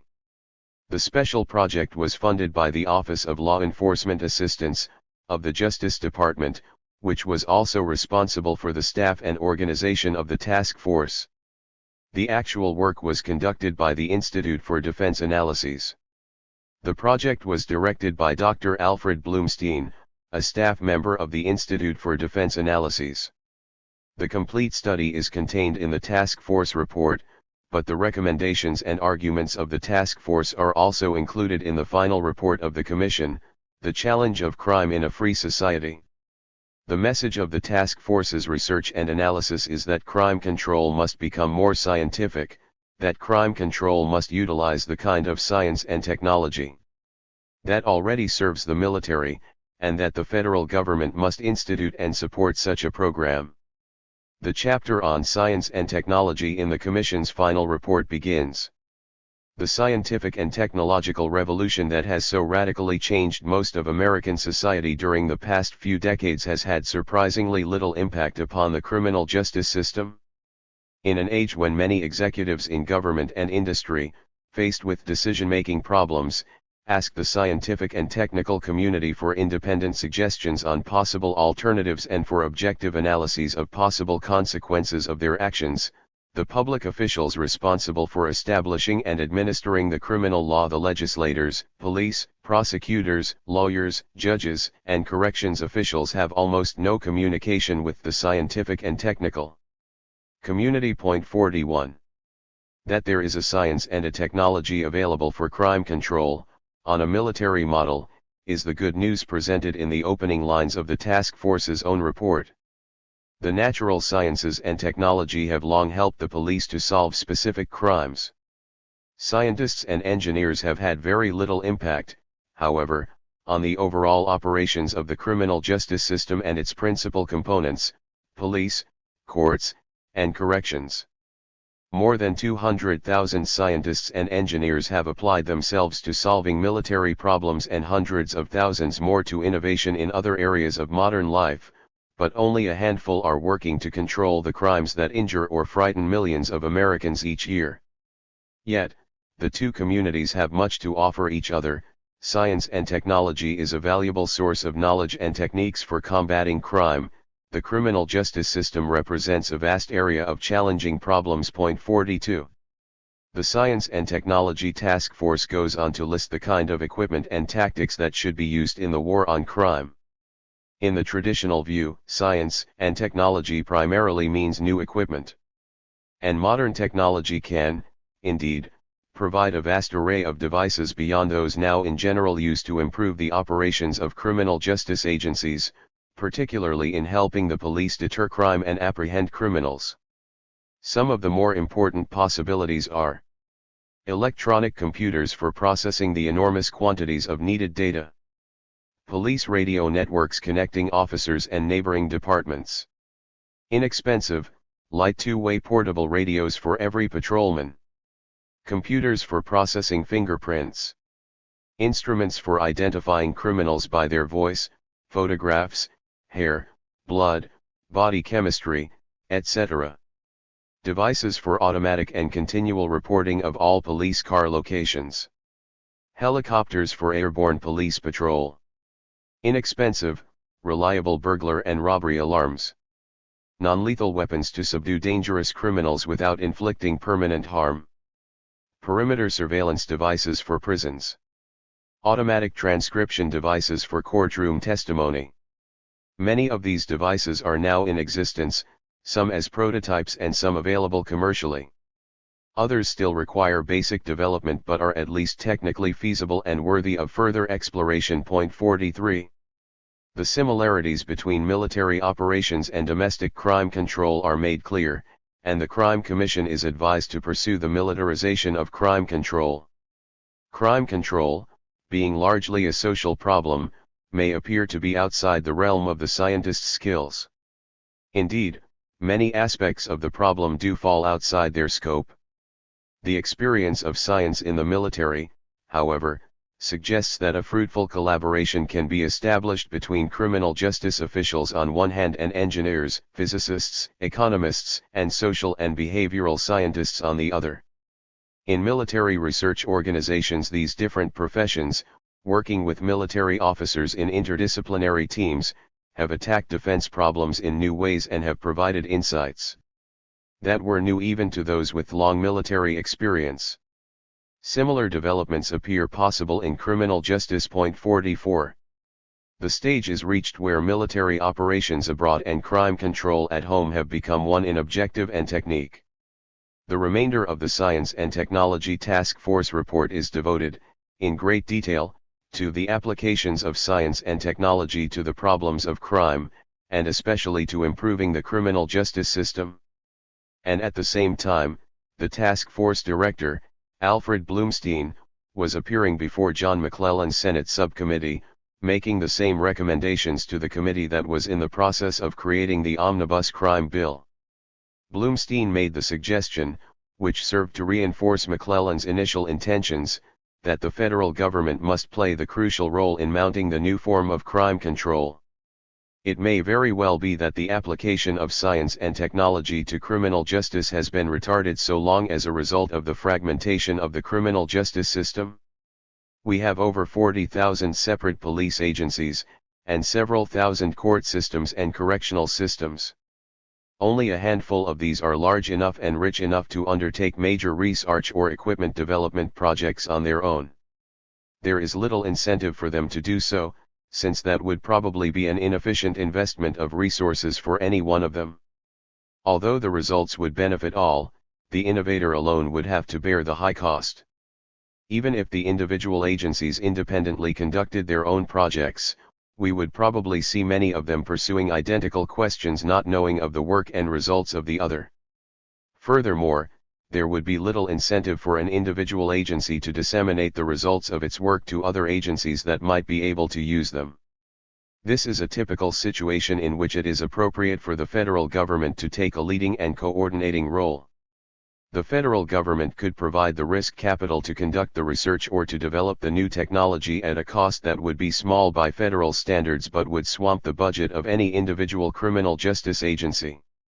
It could also assure that a coordinated and mutually supporting program is developed, and it could foster the implementation of the results. Without such a major federal involvement, it appears unlikely that there can be significant innovation in the operation of the criminal justice system. And all recent trends in crime rates, arrest rates, and recidivism rates indicate that what we are doing today is inadequate to cope with the crime problem. Point 45. This federally sponsored program, Bloomstein continued, would undertake basic research into the causes of crime and into the consequences of actions taken to control it. Provide for the development of equipment that could be widely used by criminal justice agencies throughout the country.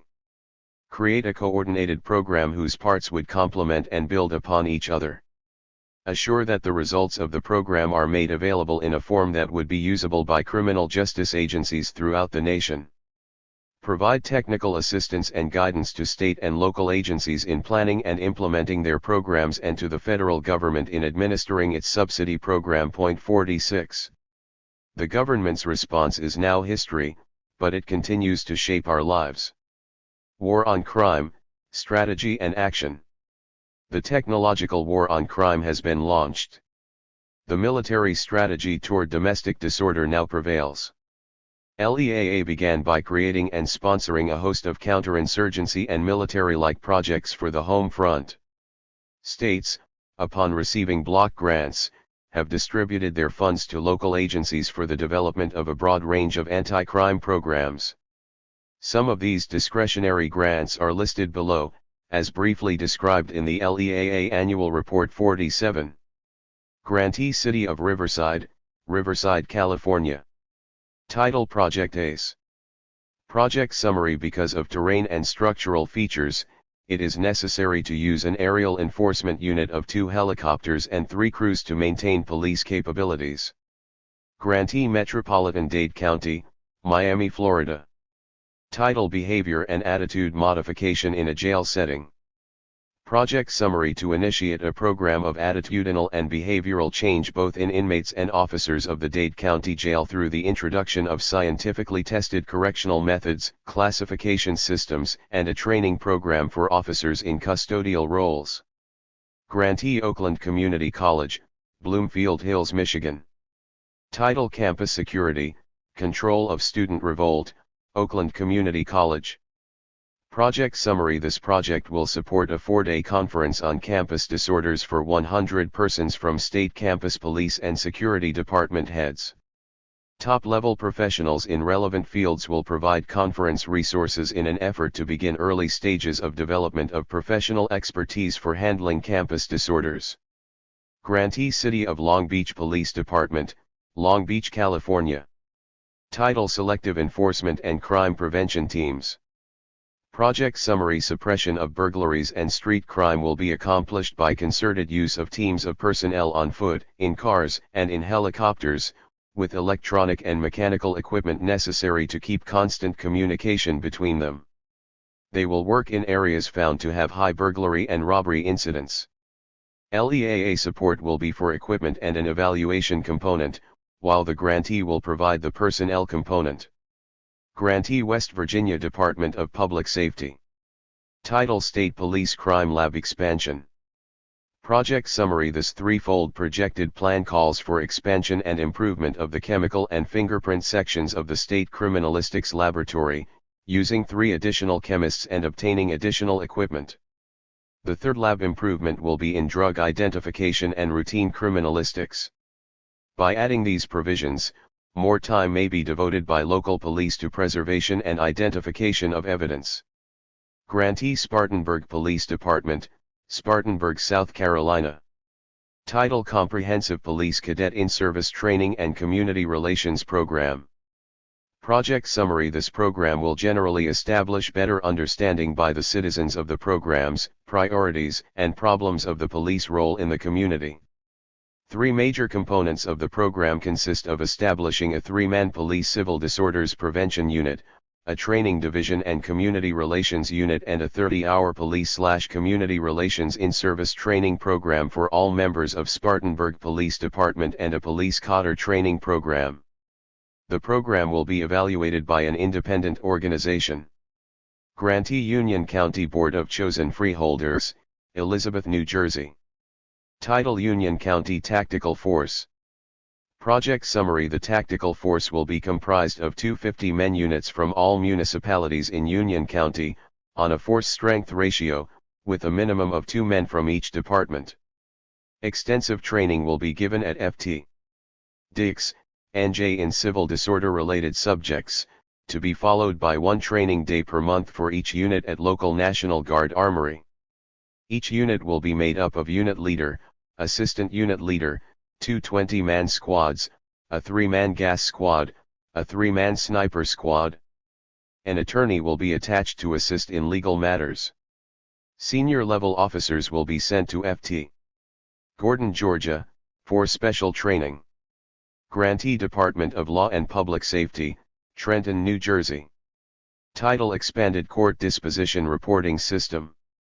Project summary: more than 1,200 units will supply input data, and they will receive accurate offender histories on instant request from this expanded criminal statistical information system, which will include data on detention and adjudication of over 23,000 individuals. Contributors will receive training by 6 field representatives in proper recording procedures to be developed by a consulting firm. Grantee: Blackfeet Tribal Business Council. Title: Court Improvement and Reform, Browning, Montana. Project summary: the purpose is to initiate a demonstration project for improvement of the reservation court system.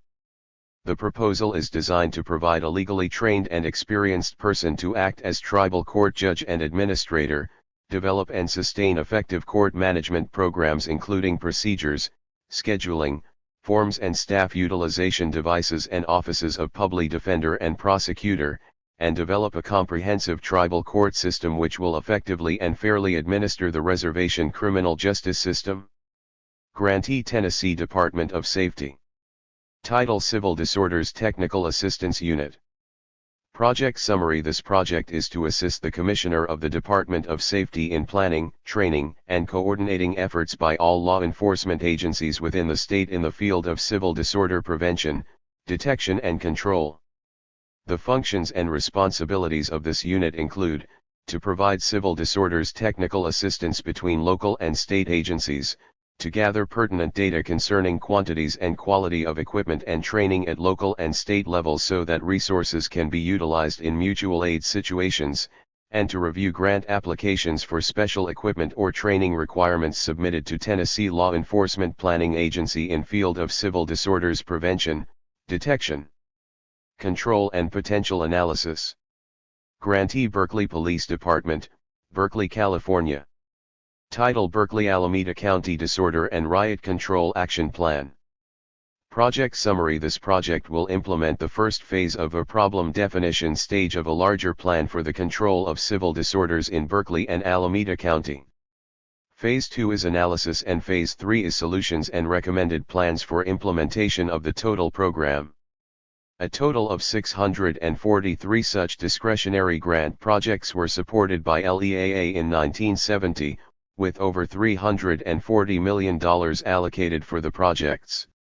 Through these projects, we are told, state and local units of government are able to improve their criminal justice systems. In only a few years, LEAA, through such funding, has been able to change the nature of criminal justice in America. One author, in reviewing the projects since 1968, has indicated some of the ways in which criminal justice has been affected. Civil disorder assistance. The sweeping arrest of 894 students at all-black Mississippi Valley State College, thereby breaking a peaceful campus-wide strike. The Washington Post noted that LEAA's action marked the beginning of one of the Nixon administration's potentially most volatile policies: federal technical assistance in local suppression of campus disorders. The crime in this disorder was obstructing a public road on a campus. Police action was made possible by a LEAA grant of $288,405 to the Mississippi State Commission for developing plans and procedures for coping with civil disorders and organized crime. The deaths of 4 people in the disorders in Baton Rouge, Louisiana were underwritten in part by LEAA grants, one of which was for $48,708 on June 25, 1970, and called for the creation of a special troubleshooting squad. Another was for $31,942 on November 30, 1974, police technical assistance for prevention and control of civil disorders. A special squad made up of city police, sheriffs, and parish county police, equipped with submachine guns and M16s with bayonets, sealed off the streets where a black Muslim rally was being held. Soon afterward the shooting began. LEAA has to date supplied $750,000 to the cities of San Diego and Miami to develop joint defenses against potential demonstrations at the conventions. Weapon stockpiling. LEAA is arming the police to the teeth. For $16,464, LEAA bought the tank used by Louisiana police to storm a New Orleans Black Panther headquarters September 10, 1970. The same tank, classified by LEAA bureaucrats as a command and control vehicle, had been used earlier against demonstrating black students. Clandestine surveillance. A LEAA grant in Delaware financed mobile surveillance units hidden in civilian rental trucks. The grant provided for operators dressed in the uniforms of dry cleaner delivery men, salesmen, public utilities workers, and others, making it possible to be in a neighborhood without being obvious. The trucks are to be equipped with infrared cameras and video equipment for taking pictures night or day of suspicious persons. In Tampa, Florida, a LEAA-sponsored surveillance system costing $150,000 will use computers to control a network of videotape cameras and alarms placed in convenient grocery stores and overlooking shopping center parking lots. Operators will monitor the cameras constantly, using their zoom lenses for close-ups of any suspicious activity. In San Jose, California, Hoboken, New Jersey, and Mount Vernon, New York, TV cameras are placed throughout the city's business areas, flashing their images back to the local police headquarters where they are monitored for suspicious goings-on.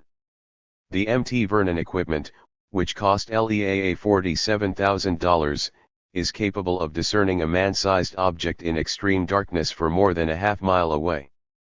Data gathering. LEAA has sponsored the construction of statewide data banks on actual or potential troublemakers. In Oklahoma, for example, a $29,453 grant enabled the National Guard to compile dossiers on 6,000 individuals, only one-third of them Oklahomans. The ACLU and Oklahoma's Civil Liberties Union have filed suit in federal court maintaining the dossiers are used to harass and intimidate.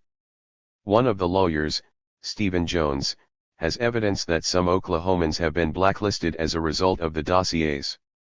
A number of Negroes and whites who have taken part in peace rallies or racial demonstrations, he told the New York Times, began having trouble finding jobs or getting into college.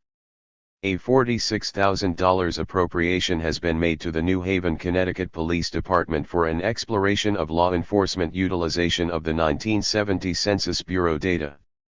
The police can use the census data, which will be stored in IBM computers, during civil disorders to obtain vital background information on the residents of the area. 48. In addition to financing state and local programs, LEAA is sponsoring a massive project aimed at developing a national intelligence network.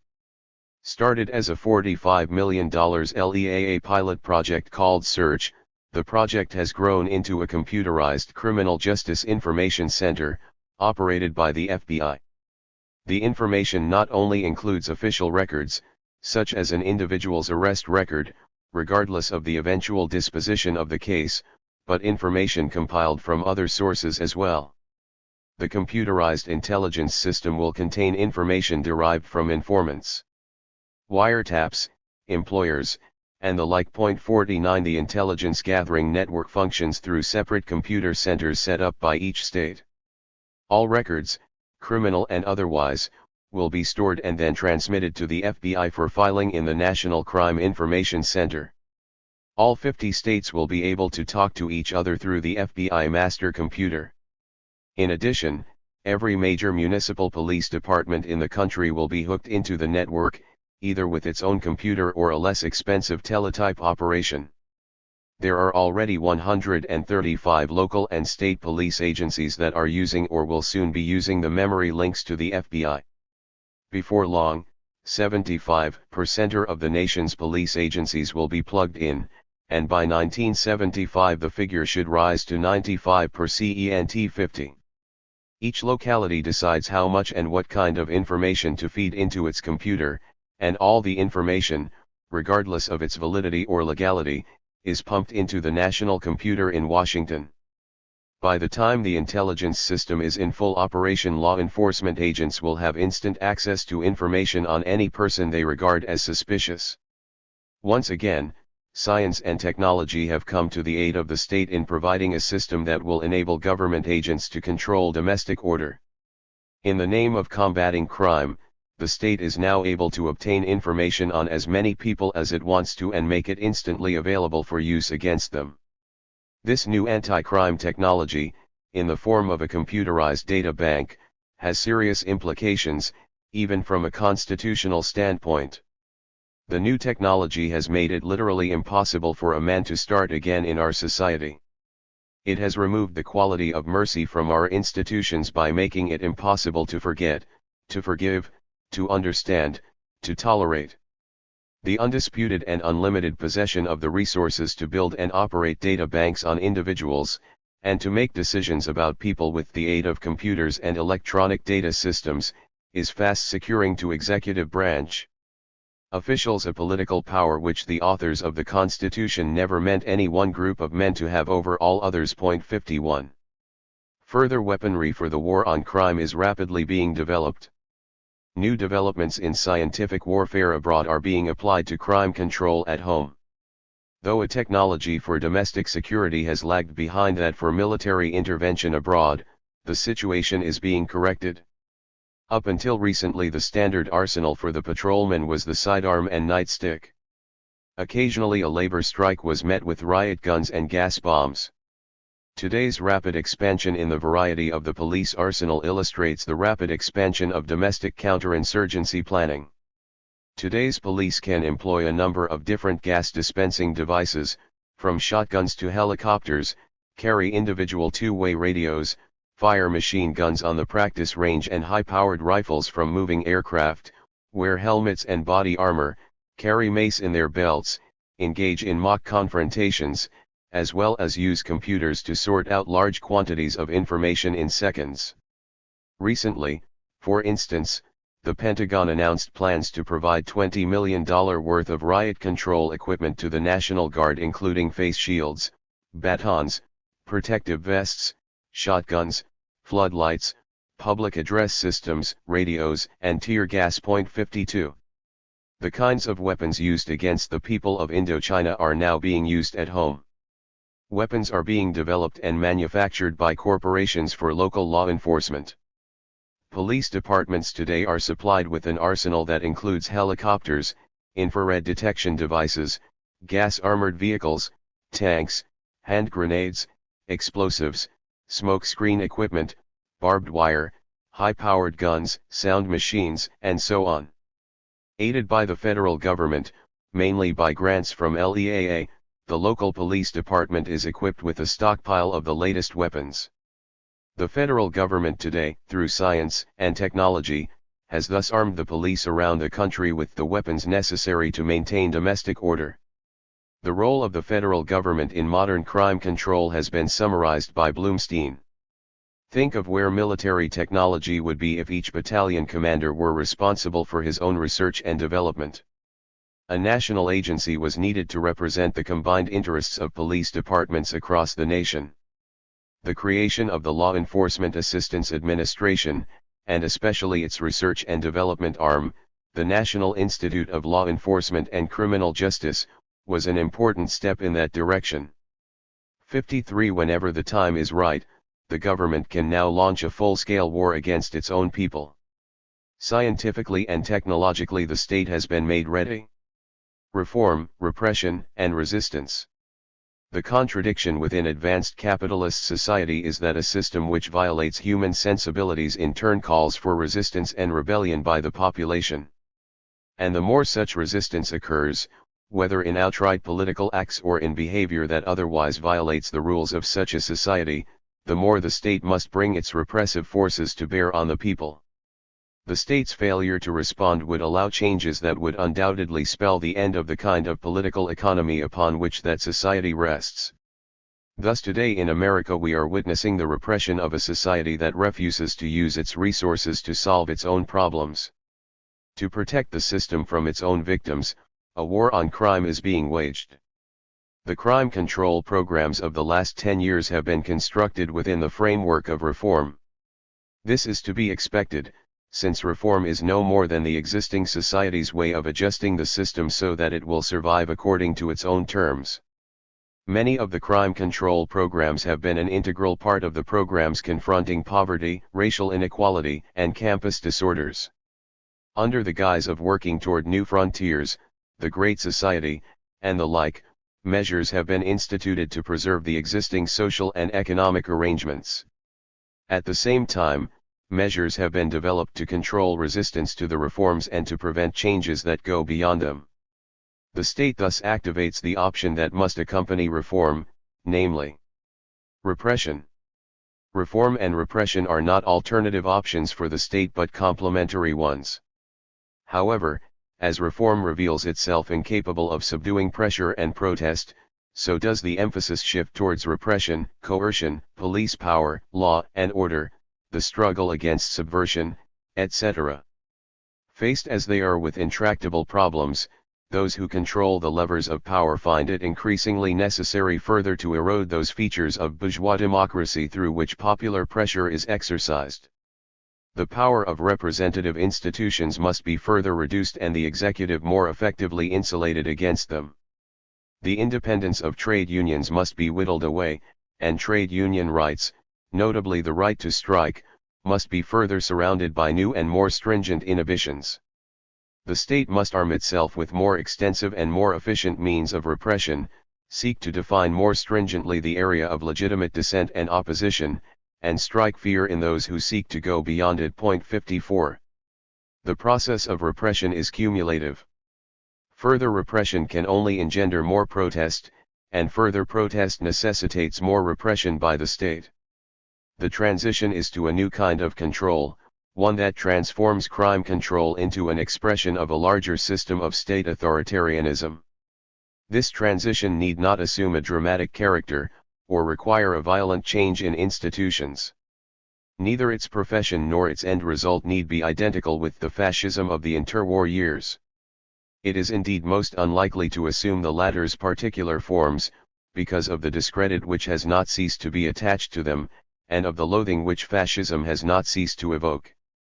In fact, the usage of fascism as a reference point tends dangerously to obscure the less extreme alternatives to it, which do not require the wholesale dismantling of all democratic institutions, the total subversion of all liberties, nor certainly the abandonment of a democratic rhetoric.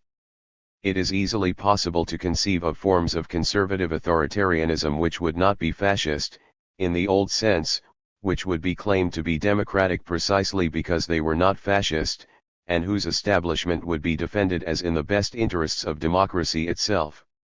Nor is all this a distant projection into an improbable future. It describes a process which is already in train, and which is also, in the condition of advanced capitalism, more likely to be accentuated than reversed. The gradual transition of capitalism into socialism may be a myth, but the gradual transition of bourgeois democracy into more or less pronounced forms of authoritarianism is not. 55. That we are entering a new kind of America, or rather a modernization of the old one, seems evident from our study of crime control. The state, in its support of advanced capitalism, an economic system that cannot respond to human needs and still exist, must remake itself. The modern state, with its ruling class, maintains its control over internal challenges by developing and institutionalizing the instruments of science and technology. This new style fascism is a complex of modernized control mechanisms. It is a pervasive form of control, indeed, a managed society. As Bertram Gross has described this new order, a managed society rules by a faceless and widely dispersed complex of warfare, welfare, industrial communications, police bureaucracies caught up in developing a new style empire based on a technocratic ideology, a culture of alienation, multiple scapegoats, and competing control networks. 56. Not only will the economy be managed, but the total society will be managed by the modern state. The police component of the new state will be, as we know from present experience, a network of law enforcement systems decentralized on a geographical basis yet guided by federal agencies. It will include the Attorney General's office, the FBI, the CIA, the military intelligence agencies, federal aid crime agencies, and new computer-based dossier facilities tied in with the Internal Revenue Service, the Census Bureau, and credit rating offices. 57. This control complex will, of course, be integrated into an expanding welfare system which itself malignly controls the population. We will be bound, finally, by a communications network. In toto, the warfare welfare industrial communication police complex would be the supermodern fascist form of what has hitherto been described as oligopolistic state capitalism. Its products would be, increasingly differentiated armaments that in the name of defense and security would contribute to world insecurity, increasingly specialized medical, education, housing, and welfare programs that would have a declining relation to health, learning, community, or social justice, industrial products to serve warfare welfare purposes and provide consumer incentives for acceptance of the system, communication services that would serve as instruments for the manipulation, surveillance, and suppression or prettifying of information on domestic and foreign terrorism, police activities designed to cope with the new crime of opposing the system, probably enlisting organized crime in the effort. 58. Is there an alternative to this future? Certainly the liberal reform solutions are not the answer, they only lead to further repression and open the way for the neo-fascist state. Only a vision that goes beyond reform of the capitalist system can provide us with a humane existence and a world free of the authoritarian state. Crime control in modern America is a crucial indication of the world that can emerge under present images and theories of society and human nature. Only with a critical philosophy of our present condition can we suggest a way out of our possible future. We are capable of an alternative existence, one that frees us and makes us human. We must think and act in a way that will bring about a world quite different from the one toward which we are currently heading. A socialist future is our hope. 5. Ideology of legal order. The ruling class in capitalist society secures the existing order in several ways. The coercive force of the state, including law and legal repression, is one means of maintaining the social and economic order. Yet a more subtle reproductive mechanism of capitalist society is the perpetuation of a particular conception of reality. In the manipulation of consciousness, the existing order is legitimate and secured. Manipulating the minds of the people is capitalism's most subtle means of control. The most important reproductive mechanism which does not involve the use of state violence is consciousness manipulation. The liberal state has an enormous amount of violence at its disposal, but it is often reluctant to use it. Violence may breed counter-violence, leading to instability. It may be far better to manipulate consciousness to such an extent that most people would never think of engaging in the kinds of action which could be repressed. The most perfectly repressive capitalist system, in other words, would not be a police state, but the complete opposite, one in which there were no police because there was nothing to police, everyone having accepted the legitimacy of that society and all its daily consequences. 1. Through its various reproductive mechanisms, capitalism is able to maximize the possibility of total control over the citizens of the state. Ranging from control of economic resources to manipulation of the mind, capitalism operates according to its own form of dictatorship.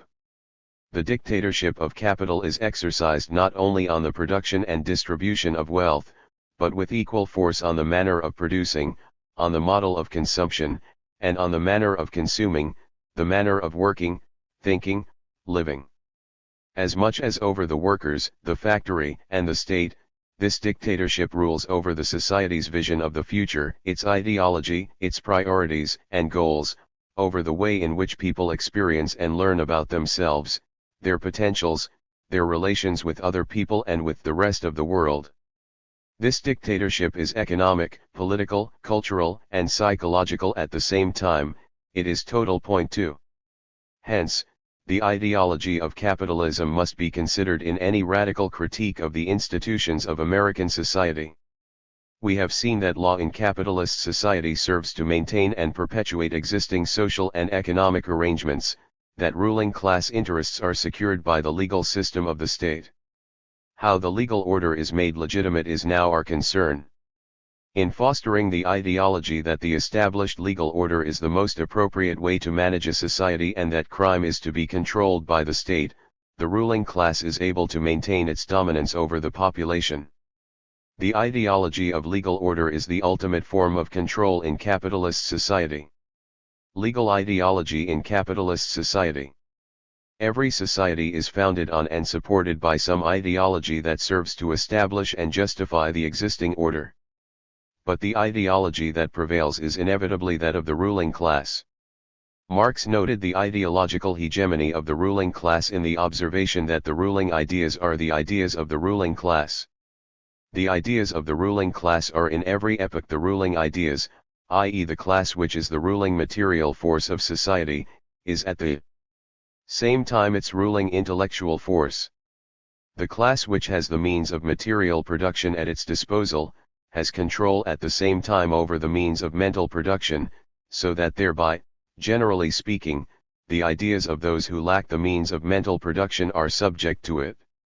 The ruling ideas are nothing more than the ideal expression of the dominant material relationships, the dominant material relationships grasped as ideas, hence of the relationships which make the one class the ruling one, therefore, the ideas of its dominance. 3.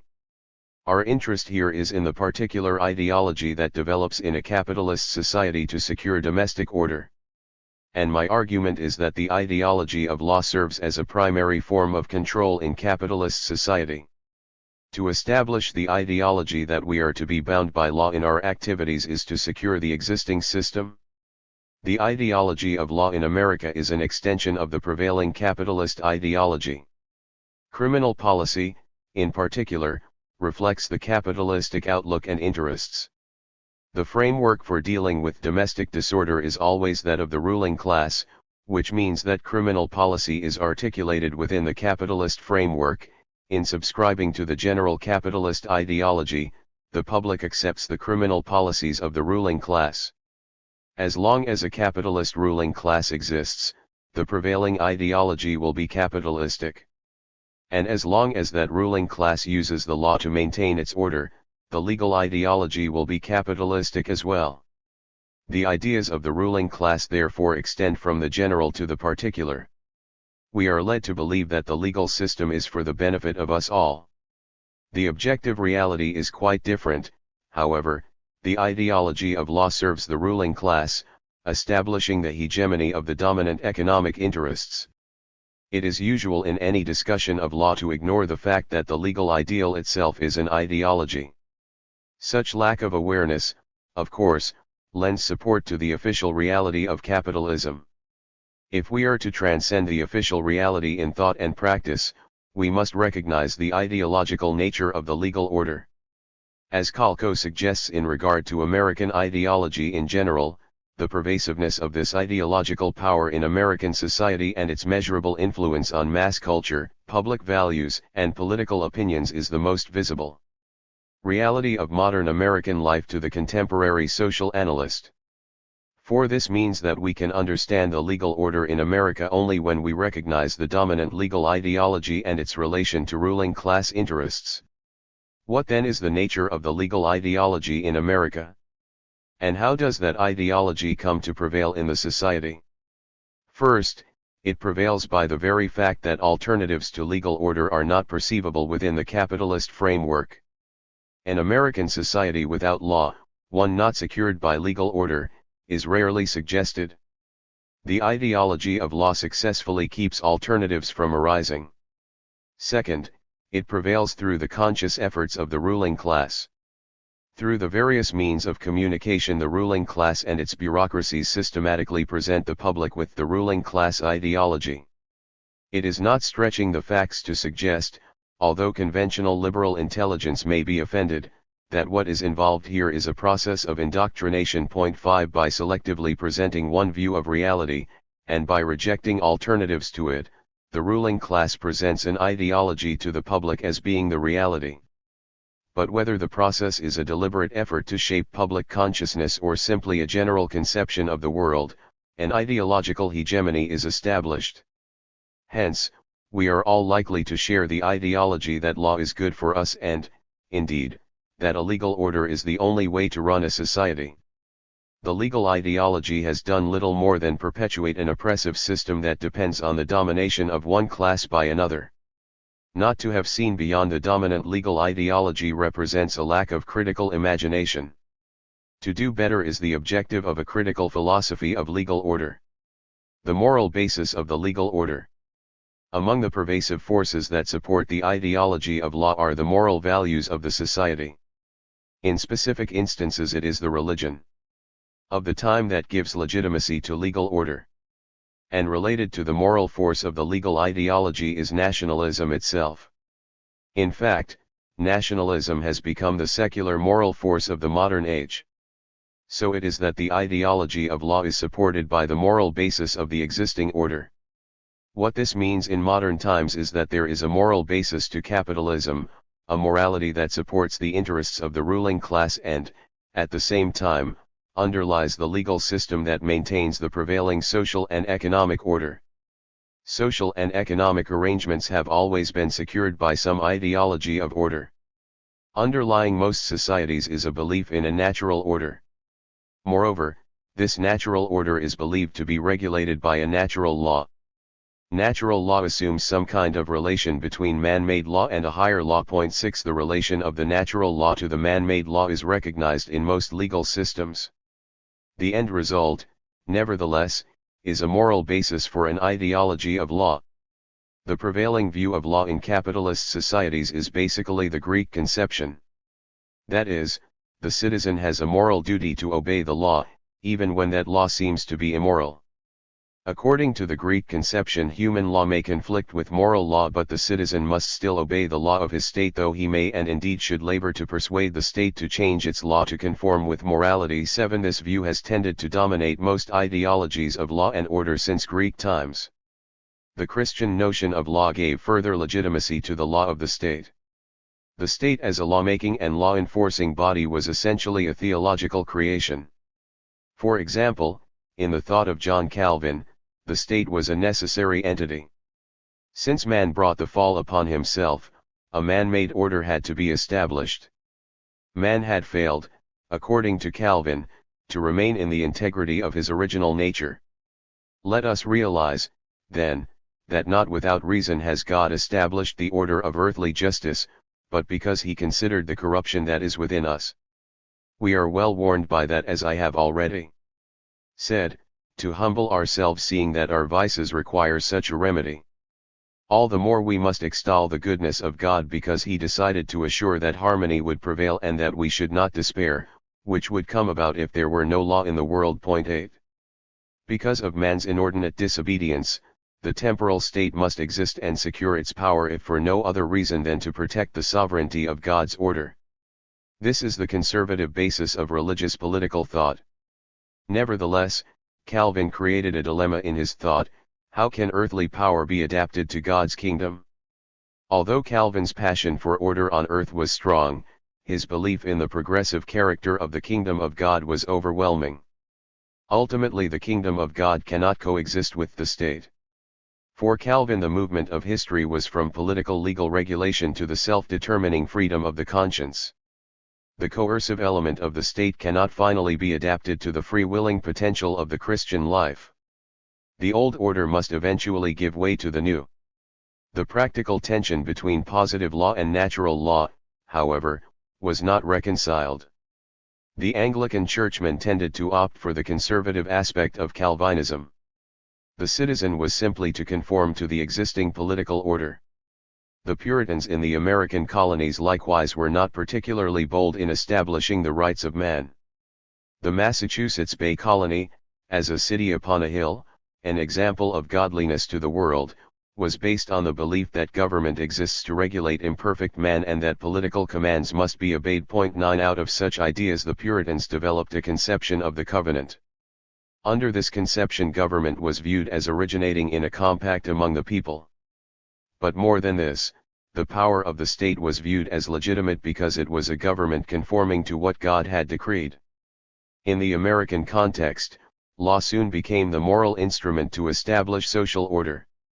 Though the early American criminal codes applied sanctions for religious infractions, the criminal policies gradually shifted to the regulation of behavior that threatened to disrupt the social order of the nation. 10. Criminal policy, especially the institutionalization of the offender, became a means of promoting the stability of the society.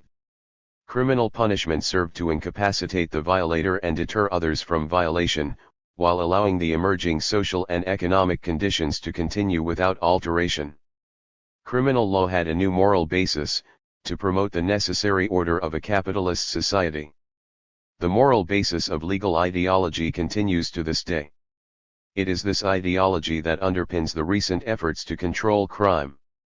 And the objectives remain the same: perpetuation of the existing social and economic order. The war on crime, the law and order challenge, is another manifestation of the attempt to preserve the capitalist system. The American way of life is at stake, we are told, in this war on crime. This moral challenge is providing the state and the ruling class with the rationale to institute ever new forms of legal control. Crime today, as always, is a moral problem.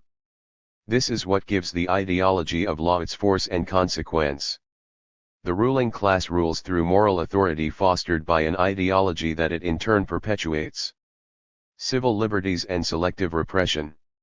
In some regimes it may be necessary for the state to repress all forms and instances of opposition. Complete repression, however, is not usually necessary for the political systems of capitalist countries. Capitalist nations are able to preserve their existing social order even in the presence of considerable opposition. Political tolerance, therefore, has been part of the legal ideology of capitalist countries. Organized according to the precepts of liberal democracy, these countries have held out the notion of civil liberties, that is, the rights of citizens before the law, and the idea that individuals may conscientiously violate the law on some occasions, in the name of civil disobedience. Yet, whenever opposition to the existing order reaches a point where that order is threatened, the state has always been able to withhold or withdraw these rights. Although in recent years some rights have been totally suspended, for the most part the rulers and agents in capitalist societies tend not to withdraw these rights completely but rather to apply legal sanctions on an individual basis. Legal harassment may become the tactic, rather than massive repression. Nevertheless, the suspension of the legal rights of some citizens is used as an example of what may happen to others who would threaten the established system. The American social order is founded on the liberal precepts of political tolerance and the right of dissent. The legal ideology thus embodies the notions of civil liberties and civil disobedience. These notions as part of the ideology of law make that ideology appear to serve the interests of the citizen. The truth, however, is that even this part of the legal ideology serves the interests of the state and the ruling class. In thinking about individual freedom, we tend to overlook the fact that civil liberties are administered by those who have authority in the society. When liberties are in the hands of a ruling elite, we do not actually have these rights in practice. The legal ideology about civil liberties, although it claims otherwise, in fact supports the interests of the established order. The actual lack of civil liberties is obvious in liberal democracy, contrary to all the rhetoric and the pleas for protecting civil liberties that are heard when the government is threatened to the point of becoming unstable. Although the people have the right to resist oppressive government, even to overthrow it, the guarantees can be suddenly withdrawn or reinterpreted. Tom Hayden, in a chapter titled A Note to Liberals, describes this situation. We are in a condition in which the First Amendment freedoms do not work effectively. Citizens have the right to speak, assemble, and protest freely until their actions begin to have a subversive effect on unresponsive authorities. It can be expressed as an axiom: at the point at which protest becomes effective, the state becomes repressive. Constitutional rights become primarily rhetorical. They are not extended to those who might use them to make basic structural change, to those who represent the beginning of a new society. Point 11. Thus, abstract freedoms may flourish with ease. And we have these freedoms as long as our protests and actions are ineffectual. And as long as we behave according to the rules administered by the governing class. However, when the authority of that class is threatened, a host of laws can be invoked. Not only may civil liberties be abridged, but repressive laws may be used to suppress potentially effective action. Hence the dissenter has the freedom to become a victim in the social process and history, and a battery of sedition, espionage, criminal anarchy, or labor laws exist in readiness for the appropriate moment of social tension and the breakdown in the social and ideological consensus which exists during periods of peace and stability. The celebrants of American freedom rarely confront the concepts of order that underlie the large body of law for suppression that always exists in reserve. 12. Contrary to the legal ideology, civil liberties are not a safeguard of human rights. Those liberties that are abstractly guaranteed are the province of the ruling class. That is, those from whom we are to be protected dispense our civil liberties. There is a one-way allocation of civil liberties, from the top down, from those with power to those without. Civil liberties are thus parceled out to us at the discretion of the authority that we wish to dissent from, alter, or destroy. All is on their terms, according to their rules and their application of the rules. The expectation that we should get a fair hearing stretches even the most optimistic liberal imagination. Yet the legal ideology would have us believe the official guarantees. Even the opportunity to use civil liberties is severely limited in a liberal, ruling class democracy. The positions of power, the economic resources, and the means of communication are possessed by the ruling class. With such an arrangement, the chances are slight that the opposition can get into a position to effectively protest or threaten an oppressive government. Only by the most extreme and, by definition, the most illegal of means can the opposition be assured of a voice and possibly of effective action. An opposition can expect little more from civil liberties than a device that gives legitimacy to existing authority. The same problems are found regarding the ideology of civil disobedience. As with all civil rights, civil disobedience is regulated by the ruling class. The idea of civil disobedience presupposes the concept of legality. Only a legal ideology could raise the issue of civil disobedience. Civil disobedience is a part of the ideology that law is necessary, that social order is to be maintained by a legal system. The legal ideology holds that disobedience to law may be a moral right, but that disobedience cannot be legally justified. We are clearly warned that a system of law is to be honored no matter how unjust it may be, in its entirety or in part. We are asked to obey the law without any questions of justice. The nature of this law and order approach is illustrated in George Kennan's revealing conclusion to the question of civil disobedience. In the final analysis, the question of civil disobedience is, I am sure, a matter of temperament. Humanity divides, it has been said, between those who, in their political philosophy, place the emphasis on order and those who place it on justice. I belong in the first of these categories. Human justice is always imperfect. The laws on which it bases itself are always to some extent unjust. These laws have therefore only a relative value, and it is only relative benefits that can be expected from the effort to improve them. But the good order of society is something tangible and solid. There is little that can be done about men's motives, but if men can be restrained in their behavior, something is accomplished. Point 13.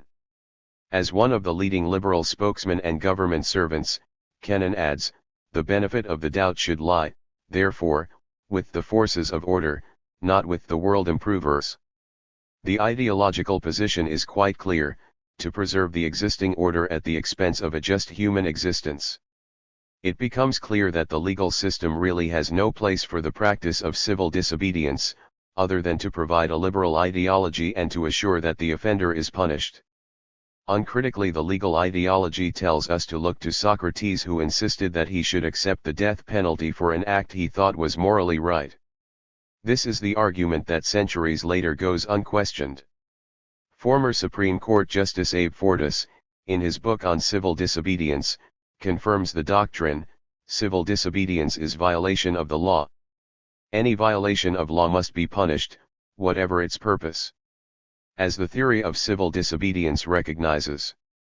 14. Law and order are the paramount values, for after all, each of us is a member of an organized society. Each of us benefits from its existence and its order. And each of us must be ready, like Socrates, to accept the verdict of its institutions if we violate their mandate and our challenge is not vindicated. 15. The legal ideology regarding civil liberties and civil disobedience thus works to the advantage of the state and the ruling class. In recent years, as the existing order has been continually threatened, the application of the legal ideology has been realized. Abstract rights have been denied, and various legal qualifications of these rights have been instituted. For example, the government has attacked those who oppose the war in Vietnam. The government attacks have been both in words and actions, ranging from statements that demonstrations are dangerous in that they prolong war, to the arrest and prosecution of protesters. 16. Moreover, lengthy congressional hearings have been held to make a full and complete study and investigation of riots, violent disturbances of the peace, vandalism, civil and criminal disorders, insurrection, the commission of crime in connection therewith, the immediate and long-standing causes, the extent and effects of such occurrences and crimes, and measures necessary for their immediate and long-range prevention and for the preservation of law and order and domestic tranquility within the United States. 17. In addition to the hearings on urban riots, there have been extensive hearings on campus disorder. 18. And hearings by the House Committee on Un-American Activities have attempted to link protest to subversive influences. One hearing, on the disruption of the 1968 Democratic National Convention, began by suggesting The free functioning and security of our democratic institutions are threatened by the activities of subversive organizations and individuals. With adherents within the United States numbering in the thousands, such organizations seek to effect changes in our constitutional system of government by violence and illegal means. Although our system of government provides adequate opportunity for lawful and peaceful change, they have rejected the democratic process and seek to achieve their objectives by means totally inconsistent with our libertarian institutions. Point 19. The liberal notions of civil liberties and civil disobedience had ceased to be an issue. Or more to the point, the legal ideology has shown its true purpose, to preserve the capitalist order. The legal ideology has advanced to the point where citizens are told by representatives of the government that it is time to put an end to civil disobedience. The National Commission on the Causes and Prevention of Violence, in its final report, tells the public that there is every reason to believe that the lesson taught by much of the current disobedience to law is disastrous from the standpoint of the maintenance of a democratic society. 20. We are then warned that society will be seriously injured if civil disobedience is allowed to continue. The Commission concludes. We believe that the time has also come for those participating today in the various protest movements, on and off the college campuses, to subject their disobedience to law to realistic appraisal. The question that needs to be put to young people of generous impulses all over the country is whether tactics relying on deliberate, symbolic, and sometimes violent lawbreaking are in fact contributing to the emergence of a society that will show enhanced regard for human values, for equality, decency, and individual volition. Point 21. This ideology is a blatant attempt to preserve the existing order.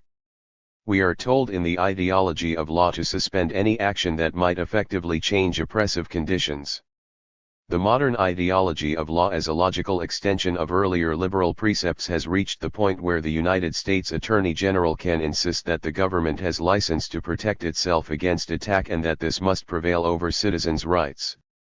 In a 1971 speech devoted to a justification of the legal power to wiretap dangerous radical persons without court approval, then Attorney General Mitchell declared that the Fourth Amendment's prohibition of unreasonable searches must be balanced against the right of the public to protect itself. 22 conditions are serious enough to justify warrantless wiretapping when individuals are suspected of planning a violent attack on the existing structure of government. It is up to the government, of course, to determine who and what is a threat to itself. In the eulogy at the funeral of J. Edgar Hoover, President Nixon could state that the trend of permissiveness in this country, a trend which Edgar Hoover fought against all of his life, a trend which has dangerously eroded our national heritage as a law-abiding people, is now being reversed. The American people today are tired of disorder, disruption, and disrespect for law. 23. The President added, America wants to come back to the law as a way of life. The ideology of law had reached its finest hour. Shaping public opinion about crime. A crucial element in the ideology of law is the concern about crime itself. When the existing order is in crisis, the emphasis on crime is escalated. And related to the increased use of the criminal sanction by the government at such times is the need to convince the public that its own interests are being endangered. Though citizens may indeed be the victims of criminal acts, the official ideology construes this victimization to be the result of certain forces rather than others, and suggests that action must be taken in particular ways. The official ideology, the one that is to be accepted by the public, stresses and rationalizes the concerns and reactive policies of the ruling class. The public is thereby prevented from developing critiques and solutions that would threaten the existing order. True public consciousness is avoided. Crime became a major concern in the 1960s, a concern that continues unabated in the 1970s officially and publicly. One observer of the phenomenon reports, sometime during the 1960s it is not easy to pinpoint just when crime emerged as a predominant public issue. By the end of the decade, some polls revealed that the public ranked crime as the most serious problem facing our society above the Vietnam War, race relations, and inflation. Certainly there have been other times in our history when this issue has aroused great anxiety, And this is hardly the first time that politicians have exploited America's chronic apprehension that the moral order is breaking down. Nevertheless, at least in its magnitude, the current reaction to crime is unprecedented. Point 24. The problem for us in a critique of legal order is to understand the relation of the increased concern about crime to the social and economic order. It is my contention that public reaction to crime reflects the interests of the ruling class and the government that supports that class. Most studies of public reaction to crime are so tied to the official ideology that they fail to critically understand the public's reaction and how this reaction is related to official ideology. The explanations for the sharp rise in public concern about crime are generally of two kinds. Point 25. According to the first explanation, the concern about crime is an irrational response of the public to the rapid social changes that have supposedly taken place in the past decade. According to the second, the public's reaction to crime is largely justified by the increase in the crime rate. The establishment of the President's Crime Commission in 1965 was justified by these kinds of explanation. And the Crime Commission even subjected the public reaction to study. A chief reason that this commission was organized was that there is widespread public anxiety about crime. In one sense, this entire report is an effort to focus that anxiety on the central problem of crime and criminal justice. A necessary part of that effort has been to study as carefully as possible the anxiety itself. 26. The President's Crime Commission and the resulting Omnibus Crime Bill were also justified officially by the public's concern about crime.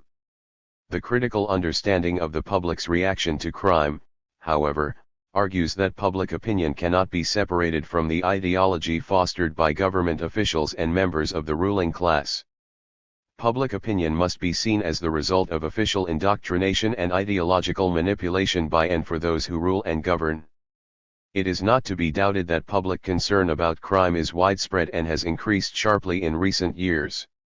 National public opinion polls and surveys indicate not only that crime is perceived by the public as one of the most serious domestic problems, but that a majority of people are greatly concerned about their personal safety and private property. Point 27. Moreover, the fear of crime has affected people's lives and has prompted the public to alter their behavior and activities.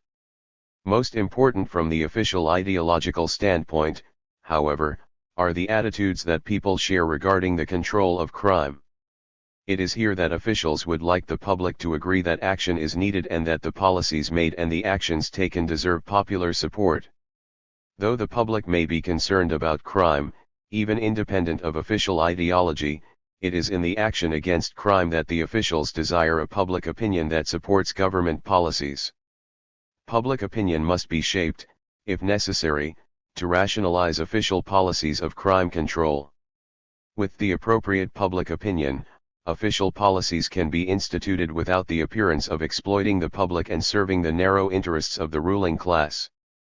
Public attitudes toward crime control generally have been favorable to the government's war on crime. Although the public attributes an increase in crime to the lowering of moral standards, most persons would depend on the police and similar agencies for controlling crime. And connected with this reliance on law enforcement is the generally positive attitude the public has toward the police. According to opinion polls, most of the public has a high opinion of the work of the police. A poll in 1967 showed that 77% of the public had a great deal of respect for the police, 17% had some respect, and only 4% had hardly any respect. 28. Similarly, the national survey in 1965 by the National Opinion Research Center showed that 67% of the persons interviewed thought that the police were doing a good to excellent job of enforcing the law. 29. In spite of some criticism, there is a general public reliance on the police for the control of crime. Associated with this acceptance is the public's willingness to permit the police considerable range in their efforts to control crime. A majority of those interviewed in Washington, D.C. agreed that the police have the right to act tough when they deem it necessary. 30. More than half thought that there should be more use of police dogs.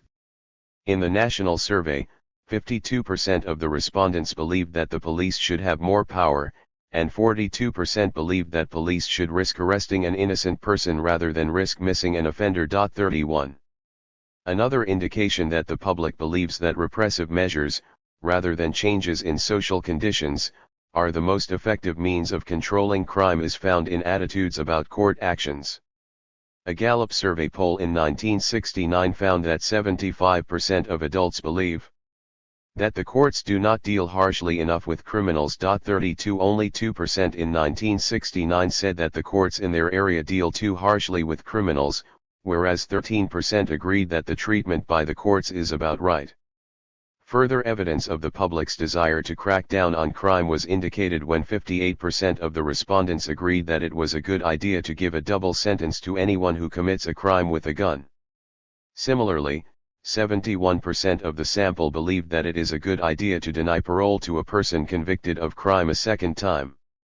That the public would deal severely with offenders is again indicated in a national survey which asked a sample of the public the best way of dealing with an adult convicted of a specific crime. 33 The alternative sentences, from a list of 7 crimes ranging from embezzlement to murder, were probation, a short prison sentence with parole, or a long prison sentence. The use of probation found little favor with the public. Considering each of the crimes, only about a quarter of the respondents felt that probation was an appropriate sentence. Only for prostitution, judged more harshly by women than men, did as much as 26% of the public feel that probation should be used. There is no need to continue citing these polls and surveys of public attitudes toward crime and crime control. What I am contending is that these findings have to be placed in the context of the official ideology of law, including the ideology regarding crime and crime control. What is striking is the correspondence between public opinion and official ideology and policy.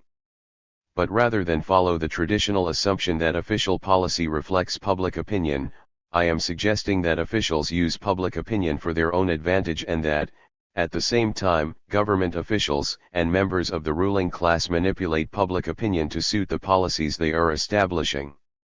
At this point in time it is to be expected that public opinion and official ideology will be the same. A critical public intelligence would spell a different attitude and approach toward crime and criminal justice. Public opinion about crime is conventionally thought to be a major force in determining criminal policy, but given the nature of power and economics in America, the opposite is closer to the truth. It is criminal policy and official ideology that shape public opinion about crime. This is also to say that public opinion is shaped by government officials and members of the ruling class. Public attitudes about law and order are influenced greatly by the statements and actions of the President, the Attorney General, the Director of the FBI, the Administrator of LEAA, executives of large corporations, congressmen, local officials, lawyers of the American Bar Association, members of government commissions, and so on. The public, because of the support an authoritarian political system demands, is ready to follow the words and deeds of government officials and successful professional men and businessmen. Whenever responsible leaders utter conclusions and formulate policies, we are expected to follow. Such is the force of modern government, and such is the way in which public opinion is formed. And if public opinion should give way, that is, if it should no longer conform to government policies, the government would nevertheless continue to carry out its program. This in the end shows public opinion to be a mere facade for state and ruling class interests. Kalko writes in this regard: we must confront anew the meaning of the concept of consensus or public opinion and the way it operates in the policy process. On one hand, the seemingly shared beliefs, values, and consensus in society appear more critical than any single interest.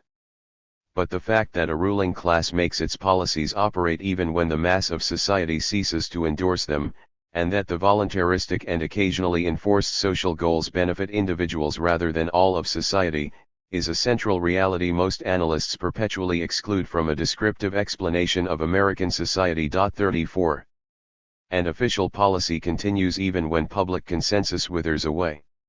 That the voluntaristic basis of consensus usually justifies the actions of the men of power is less consequential than that, as we see today in the case of the American public and Vietnam, the policy continues when mass agreement withers away and even disappears.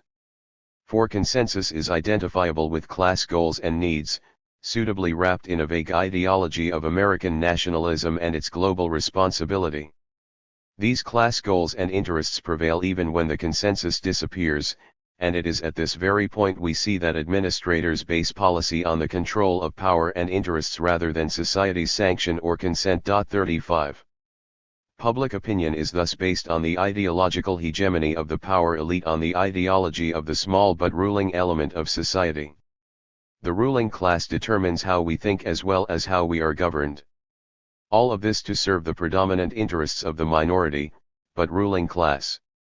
Until we create a critical imagination, to be shared by all, public opinion about crime can be little more than a reflection of the official ideology of legal order. Mass media in the transmission of official ideology. How does the official ideology of legal order get translated into public opinion?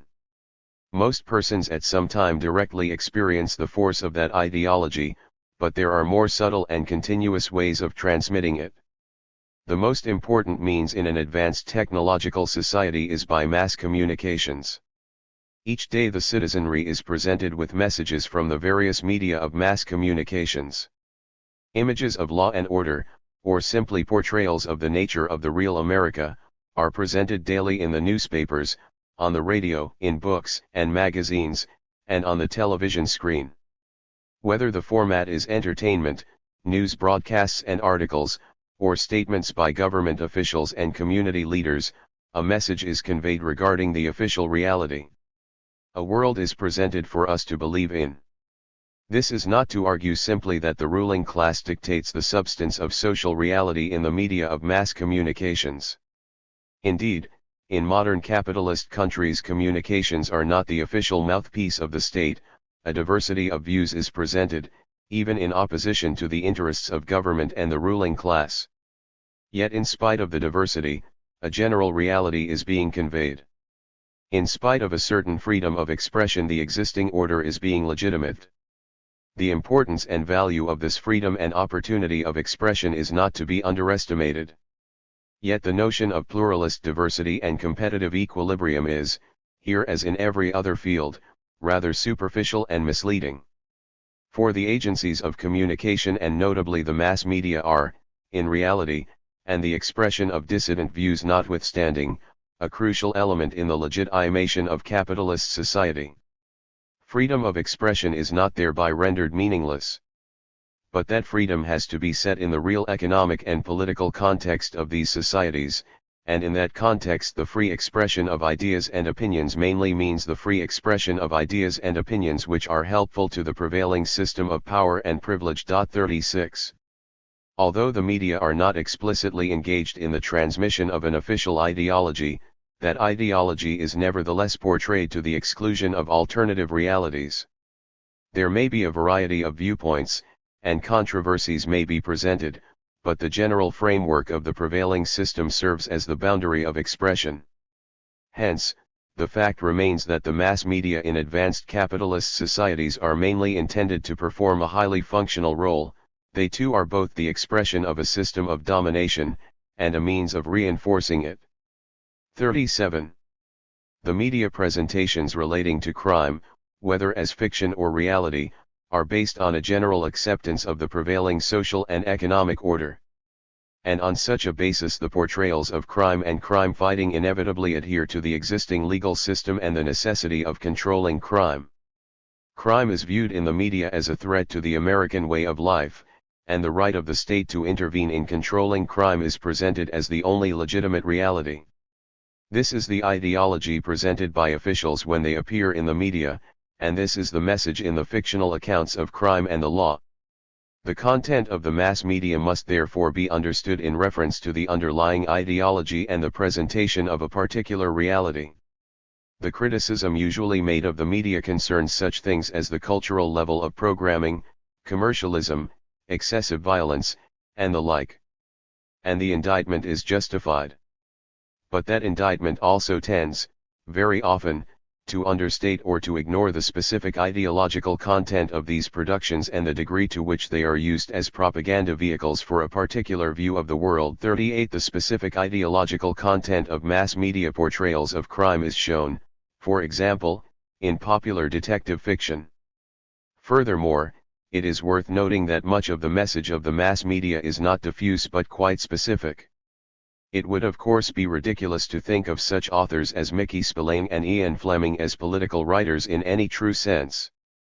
But it would also be silly to overlook the fact that their heroes are paragons of anti-communist virtues and that their adventures, including their sexual adventures, are more often than not set in the context of a desperate struggle against subversive forces, both alien and homegrown. As has been said about the anti-communism of the Spillane output, it is woven into the texture of assumptions of the novel. Anyone who thinks otherwise is taken to be either treasonable or hopelessly naive. This kind of crude ideology for the masses does not permeate the whole field of mass culture, but it permeates a substantial part of it in most media. Nor of course is the rest of mass culture much permeated by counter-ideological material. There are not, on the whole, many left-wing and revolutionary equivalents of James Bond. It may be that the genre does not lend itself to it, and the political climate of advanced capitalist societies certainly does not. 39. How crime is to be fought and the fact that it is necessary to fight crime is clearly portrayed in a variety of media presentations. The portrayals are strikingly similar, however, whether presented in the form of Dick Tracy and Superman cartoons, the Lone Ranger and the Green Hornet on the radio, or the latest detective series on TV. Crime is to be stamped out, crime fighters pursue crime impersonally and with anonymity, methods and techniques beyond the law are used, including secret decoder rings, electronic devices, entrapment, and murder, anything that gets results, and the world is divided into good guys and bad guys. Being raised on the games of cops and robbers, or cowboys and Indians, we all are prepared to be on the side of law and order. It is the white hat rather than the black hat that we must wear. The forces of evil are to be wiped out, and good is to win over the bad. No wonder that we grow up seeking solutions to problems through law and order, looking to the FBI and LEAA. The media have been effective in disseminating a particular view of crime and control. Beginning in the 1920s, with cartoons and radio, definite themes regarding the world of crime began to be presented to the American public. A new American hero, continuing to this day, presented the public with specific themes. A new breed of American heroes, super crime fighters, was inked on drawing boards and a tradition was born.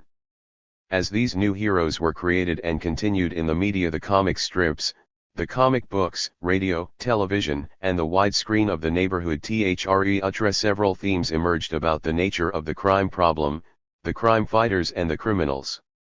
These themes have been generally consistent over time and in the various media and may have produced a Dick Tracy mentality in the minds of our citizenry. The Dick Tracy mentality born in frustration includes the following concepts. The crime fighter is no mere mortal, but rather a super crime fighter. The criminal is distinctive, unique, readily identifiable, and different. The best way to stamp out crime is through the use of gimmicks and hardware.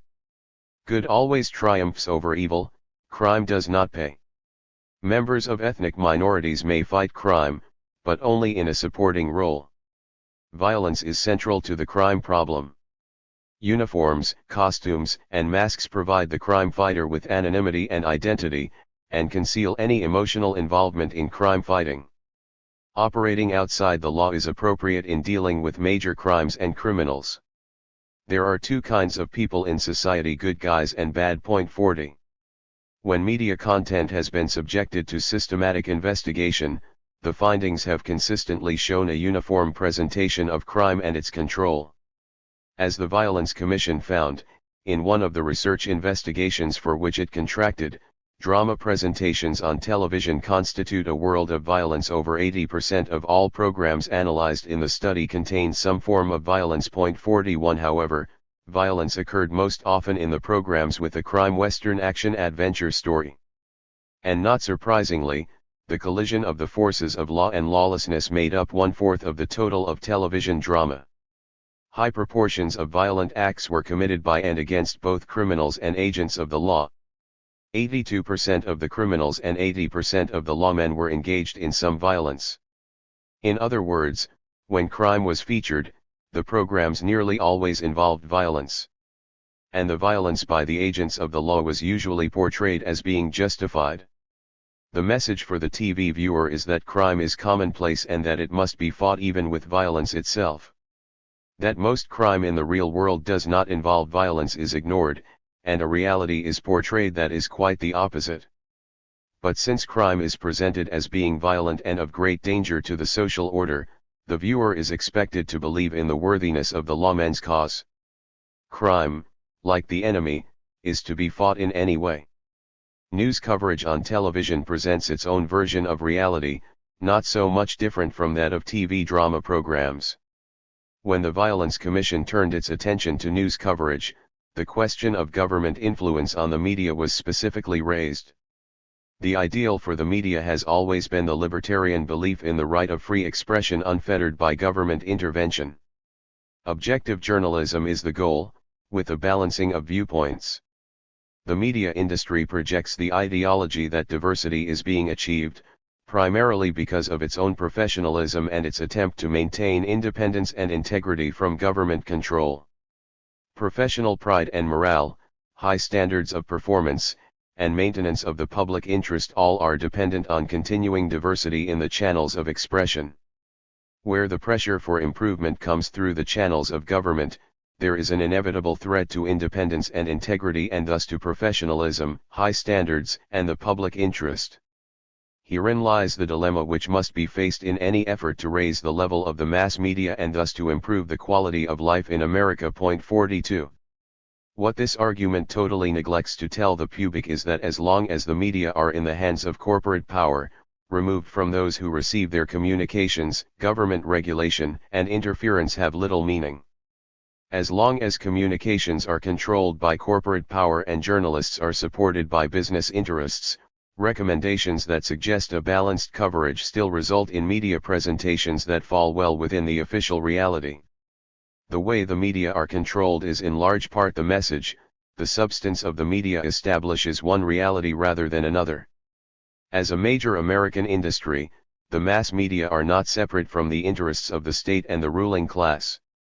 The mass media industry, in fact, is a solid part of the business and government establishment. Media have, as the Violence Commission euphemistically put it, an economic base. Media, like other social institutions, cannot exist without an economic base, and accordingly are big business in the United States. Daily newspapers are a $7 billion a year industry, of which about $5 billion is from advertisers' investments and $2 billion is the direct revenue from the public. Television is supported by $3 billion a year, which is paid by advertisers for time and production. Radio yearly draws $1 billion. Magazines are a $2.5 billion industry, with $1.3 billion accounted for by advertising. Book publishing grosses $2.4 billion and motion picture theaters $1.8 billion each year. 43. Thus there are concrete influences which make the media industry protectors of the status quo. 44. As partners with government and the rest of the corporate business world, the mass media inevitably must present an ideology that supports and preserves the established system. Being capitalist enterprises, the mass media are bound by the same contingencies as other corporations. The failure of the capitalist system would also mean the end of the mass media industry. Those who own and control the mass media are therefore in ideological agreement with the rest of the ruling class. And this ideology is ultimately presented to the public in network programming. Just as important as the ownership and control of the mass media in assuring ideological hegemony is the way in which the media are supported by advertisers.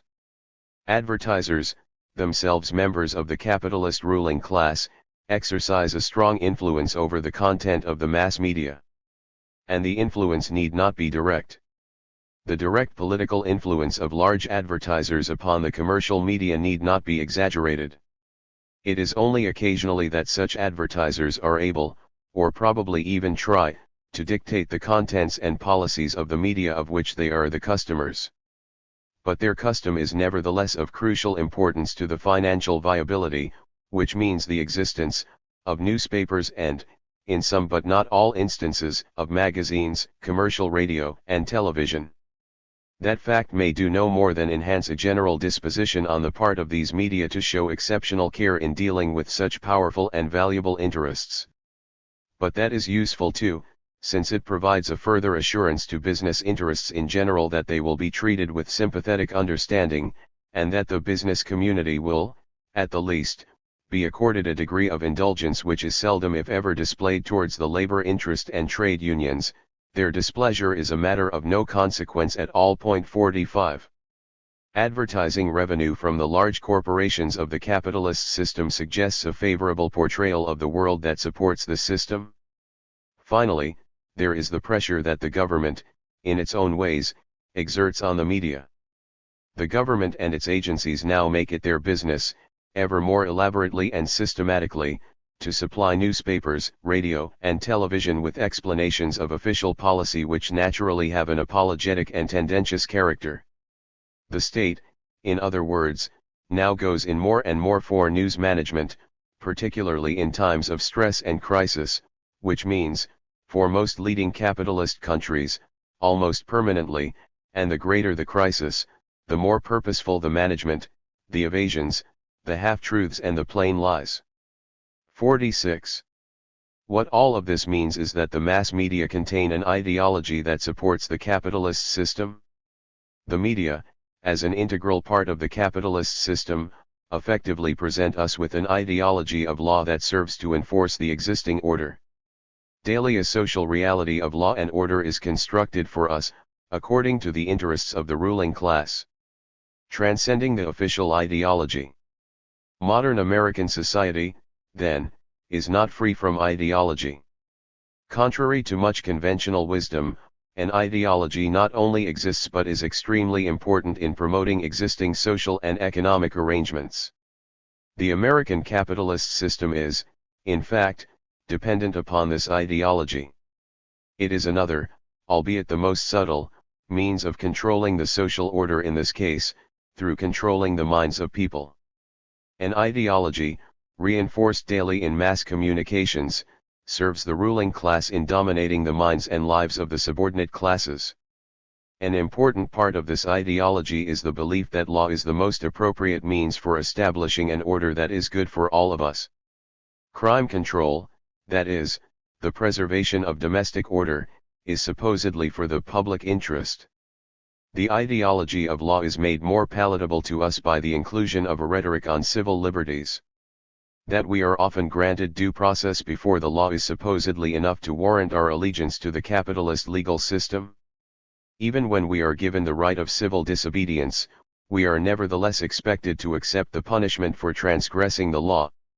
And when civil disobedience becomes too great a threat to the established order, it too must cease. All of this for the purpose of preserving the society. Only a new consciousness will free the subordinate classes from the hold of the ruling class. As long as our minds and our lives are dominated by the official ideology, we are not free to create a new existence. A critical philosophy is the beginning of a new life. An alternative existence is possible when we allow ourselves to transcend the official ideology and its imposed reality. 6. Toward a socialist society. What is to be done? As I have argued and shown with supporting evidence, American society is coercively bound by a legal order that benefits only a portion of the society, the capitalist ruling class. The existing legal system can do little more than assure the perpetuation of the capitalist order. That we have looked to the capitalist legal system for the creation of a better world, as well as the attainment of basic human rights, reflects the lack of a critical intelligence. We must now begin to think about an alternative existence. Our goal is a world that is free from the oppressions produced by capitalism. We must go beyond the existing society with its supporting legal system in the search for a better society. It is to a society based on socialist principles that we turn. Notions about crime and law that follow from this alternative conception of society are considerably different from capitalist thinking about legal order. And in the process of such critical thought, we create lives in which our ideas and our actions become one. Theory and practice are united in creating a new existence. The contradictions of capitalism. Marxian theory, in contrast to classical economic thought, views capitalism as a dynamic process, capable of profound transformations. 1 Marx himself thought that as capitalism advances to a modern industrial technology, a revolution is inevitable. Technology would become revolutionary, he suggested, changing continuously and rapidly to accommodate to its own advances. But moreover, advanced capitalism could engender a revolution by those who continued to be oppressed by the capitalist mode of production. Under the current conditions, the oppressed workers have the potential of making a revolution that will overthrow the existing capitalist relations. Given these objective conditions, and a revolutionary consciousness on the part of those forced to make a living by giving their time to capitalist production, a revolution will take place. That capitalism is a dynamic process, subject both to change and resistance, is our starting point in a discussion of an alternative to the existing order.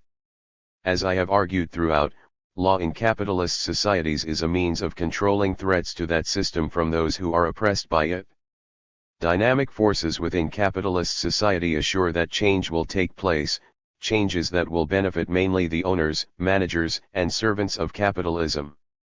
Any changes or resistance from those whom capitalism must continue to subordinate have to be dealt with by means of the coercive and violent force of the state, ultimately through the machinery of the criminal law. An essential aspect of the dynamic of capitalism is the production of forces that are at the same time destructive of the advances of capitalism. There is, in other words, a dialectic in the development of capitalism. For every advance in capitalism there is also generated a force that opposes this advance. This is what is meant by the contradictions of capitalism. A contradiction of capitalism results when the very process of capitalist development produces simultaneously the conditions needed to transform it fundamentally, that is, when the successes of capitalist development create situations which are fundamentally antagonistic to capitalism itself. Contradictions tend to intensify with time and cannot be resolved within the existing social framework. 2. It is in the contradictions of capitalism that we find the basis for the creation of a new society. Although capitalism, as Marx first observed, has the potential of liberating human life, in order to expand and survive it also generates forces that lead to its own self-destruction. 3. As capitalism advances, a majority of the people must be exploited in various ways, particularly in being forced to engage in alienating wage and salary work so that the propertied class can profit from their labor. Furthermore, as capitalism advances, dehumanizing needs must be developed in the individual to assure the sale of the goods that other workers are producing in the course of their alienated labor. Commodity consumption, in turn, can bring about its own demise, as individuals realize the true nature of their being. In the developed world, where modern capitalism has delivered a wealth of material goods, it has sought to define well-being in terms of individual commodity consumption. But with continued economic growth, the desirability of more individual material consumption fades in comparison to other dimensions of well-being, such as the availability of creative and socially useful work, meaningful community, and liberating education for individual development. Yet, because capitalism must constantly expand, the realization of these needs is incompatible with capitalist relations of production. Instead, capitalist economic growth deepens the alienation of work and community, and poisons the environment, and commercializes all social relationships. People increasingly recognize that well-being consists of more than the individual acquisition and consumption of commodities, and that capitalism cannot meet their felt needs. 4.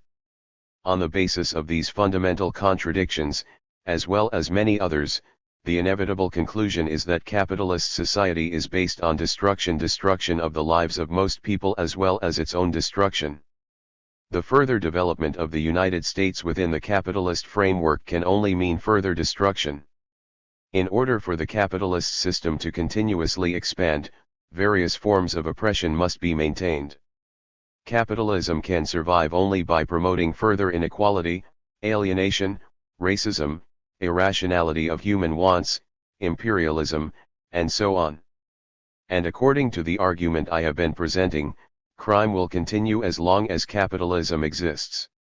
Criminal law with all of its repressive apparatus will have to be used against those who are oppressed by the capitalist system and against those who attempt to remove that oppression. The legal order as a system of maintaining authority and control in capitalist society stands ready to suppress any challenges to the capitalist system that cannot be handled by other means of manipulation and control. Capitalism has produced crime as we know it today in America, and it is capitalism that will assure the continuation of the crime problem. To remove the sources of oppression that result in crime, and to dismantle the apparatus that coerces and defines the oppressed as criminal, would be to destroy the capitalist system. The contradictions of capitalism provide us with the basis for a new future. As the contradictions increase, as capitalism fails to solve the human problems it creates, and as people become aware of these contradictions, we will move to a radically different society. And in the course of this change, the capitalist ruling class will not give up easily. It has too much to lose. It will continue to mystify our current reality. Not being able to resolve the contradictions of advanced capitalism, the ruling class will resort to any means necessary in the attempt to preserve the system. The repression of legal order will be pushed to its ultimate extremes. Crime will increase as a political phenomenon, as the struggle of the oppressed and as the reaction of the oppressor. Any critique of law and crime, therefore, has to cope with the transformations and contradictions of advanced capitalism. And in the course of understanding the existing order, we will demystify that which promotes oppression, including the capitalist legal order itself. Finally, we must envision and promote the new society that will emerge in this struggle. Reform as adaptive mechanism. The capitalist system responds to its own contradictions by formulating liberal reforms. These reforms never go beyond the interests of the capitalist system itself, they merely update the existing institutions in order to assure the survival of the system. Reform is the adaptive mechanism of advanced capitalism. In its modern version, reform emerged most dramatically at the beginning of the century in the United States. During the Progressive Era, American capitalism moved from laissez-faire individualism to corporate liberalism. 5 In order to assure the continuing expansion of large corporations, the government intervened in the economy. The state became an apparatus for the promotion of a corporate capitalist system.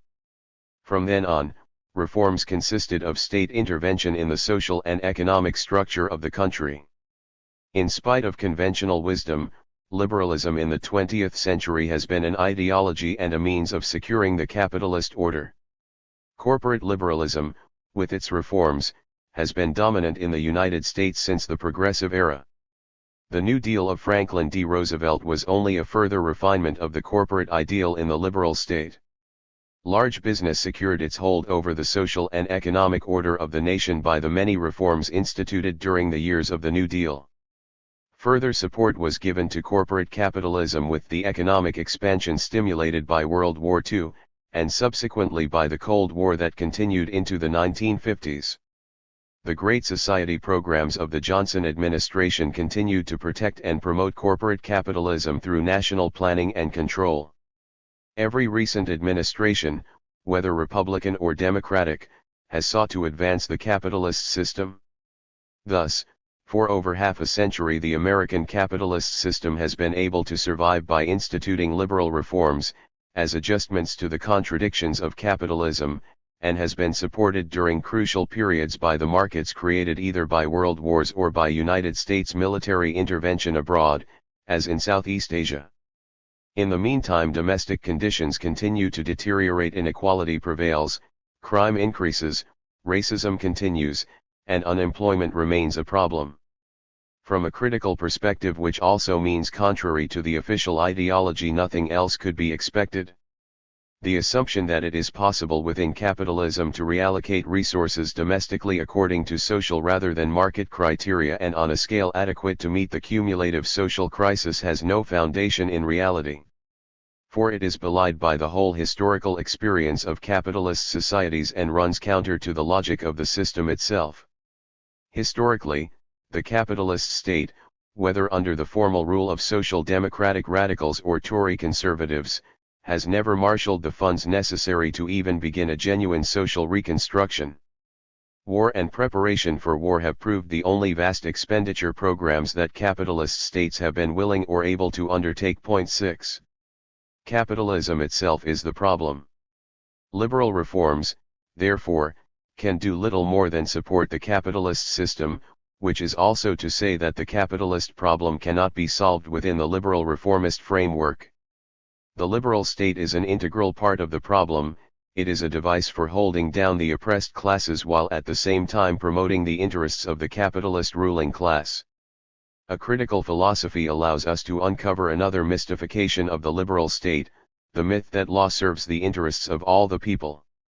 By believing the rule of law ideology, and falling for the related myth that we are ruled by law not men, we are to assume that the state and its legal system exist for the protection of us all. What is being protected, instead, is the capitalist system and the class that profits from it. With a critical understanding of the American legal order, however, we know that any legal reforms are inevitably for the further support of the capitalist order. Certainly there have been no reforms in criminal justice that would threaten capitalism. Liberal reforms, by interest and definition, always fall far short of a socialist solution to the problems created by capitalism. Criminal justice reforms. Continual reform of the criminal justice system has been necessary in this century as new contradictions have arisen in advanced capitalism. These liberal reforms can be viewed as adaptations of the legal system to the changing needs of capitalism. Thus, businessmen, including the corporate owners and managers, have been instrumental in promoting these legal reforms. Yet, the day-to-day work of reform has been undertaken by middle-class urban reformers, professionals, and special interest groups. These reformers have not simply been the lackeys of big business. Most have been sincerely interested in relieving human misery and creating a just existence. 7 Nevertheless, most reforms have accepted the structure of the capitalist system, seeking to moderate some of its inequities and inconsistencies. What reformers fail to do is question the basic assumptions of the existing system. Because of this failure, reformers and their reforms continue to provide programs that maintain and increase the efficiency of the existing order. This is nowhere more apparent than in the reforms relating to the criminal justice system. The recommendations of the President's Commission on Law Enforcement and Administration of Justice provide the most recent reformist thinking on crime in American society. The President's Commission was established to find a rationale and procedures for maintaining domestic order when the existing structure of American society was being threatened from within. The Commission served the purpose of the capitalist state and its ruling class, and, as can be expected, its recommendations promoted this purpose. The President's Crime Commission, in addition to its ruling class commissioners, consisted of a staff of 63 members, 175 consultants, and hundreds of advisors, including social scientists. In spite of the broad range of backgrounds and opinions, the personnel agreed upon 200 specific recommendations, concrete steps the Commission believes can lead to a safer and more just society. Basic changes were called for, not in the capitalist system itself, of course, but in the operations of the police, schools, prosecutors, employment agencies, social workers, and probation and parole officers. The Commission concluded, in its final report, that a significant reduction in crime is possible if the following objectives are vigorously pursued. First, society must seek to prevent crime before it happens by assuring all Americans a stake in the benefits and responsibilities of American life, by strengthening law enforcement, and by reducing criminal opportunities. Second, society's aim of reducing crime would be better served if the system of criminal justice developed a far broader range of techniques with which to deal with individual offenders. Third, the system of criminal justice must eliminate existing injustices if it is to achieve its ideals and win the respect and cooperation of all citizens. Fourth, the system of criminal justice must attract more people and better people police, prosecutors, judges, defense attorneys, probation and parole officers, and corrections officials with more knowledge, expertise, initiative, and integrity. Fifth, there must be much more operational and basic research into the problems of crime and criminal administration, by those both within and without the system of criminal justice. Sixth, the police, courts, and correctional agencies must be given substantially greater amounts of money if they are to improve their ability to control crime. Seventh, individual citizens, civic and business organizations, religious institutions, and all levels of government must take responsibility for planning and implementing the changes that must be made in the criminal justice system if crime is to be reduced. 8. The President's Crime Commission then went on to make specific recommendations. Nothing in these recommendations, regarding the police and the courts, suggests anything that would alter the existing capitalist system. The recommended changes, rather, would make the existing system more efficient, while holding out the promise of just treatment for those who threaten the system. In particular, regarding the police in a free society, the Commission observed the following before making its specific recommendations. Widespread improvement in the strength and caliber of police manpower, supported by a radical revision of personnel practices, are the basic essentials for achieving more effective and fairer law enforcement. Educational requirements should be raised to college levels and training programs improved. Recruitment and promotion should be modernized to reflect education, personality, and assessment of performance. The traditional, monolithic personnel structure must be broken up into 3 entry levels of varying responsibility and with different personnel requirements, and lateral entry into advanced positions encouraged. The need is urgent for the police to improve relations with the poor, minority groups, and juveniles. The establishment of strong community relations programs, review of all procedures in light of their effect on community relations, recruitment of more minority group members, and strengthening of community confidence in supervision and discipline, all aim at making the police more effective in high crime areas. Increased effectiveness also requires that law enforcement improve its facilities and techniques of management, particularly that it utilize manpower more efficiently, modernize communications and records, and formulate more explicit policy guidelines governing areas of police discretion. The pooling of services and functions by police forces in each metropolitan area can improve efficiency and effectiveness. 9. 35 recommendations were then made. 10. Community relations. Establish community relations units in departments serving substantial minority population. Establish citizen advisory committees in minority group neighborhoods. Recruit more minority group officers. Emphasize community relations in training and operations. Provide adequate procedures for processing citizen grievances against all public officials. Personnel.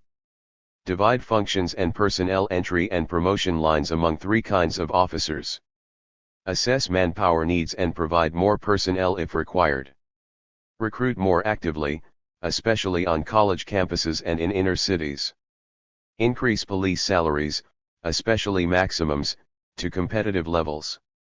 Consider police salaries apart from those of other municipal departments. Set as goal requirement of baccalaureate degree for general enforcement officers. Require immediately baccalaureate degrees for supervisory positions. Improve screening of candidates to determine character and fitness. Modify inflexible physical, age, and residence recruitment requirements. Stress ability in promotion. Encourage lateral entry to specialist and supervisory positions. Require minimum of 400 hours of training. Improve training methods and broaden coverage of non-technical background subjects. Require 1 week yearly minimum of intensive in-service training and encourage continued education. Require 12 to 18 months probation and evaluation of recruits.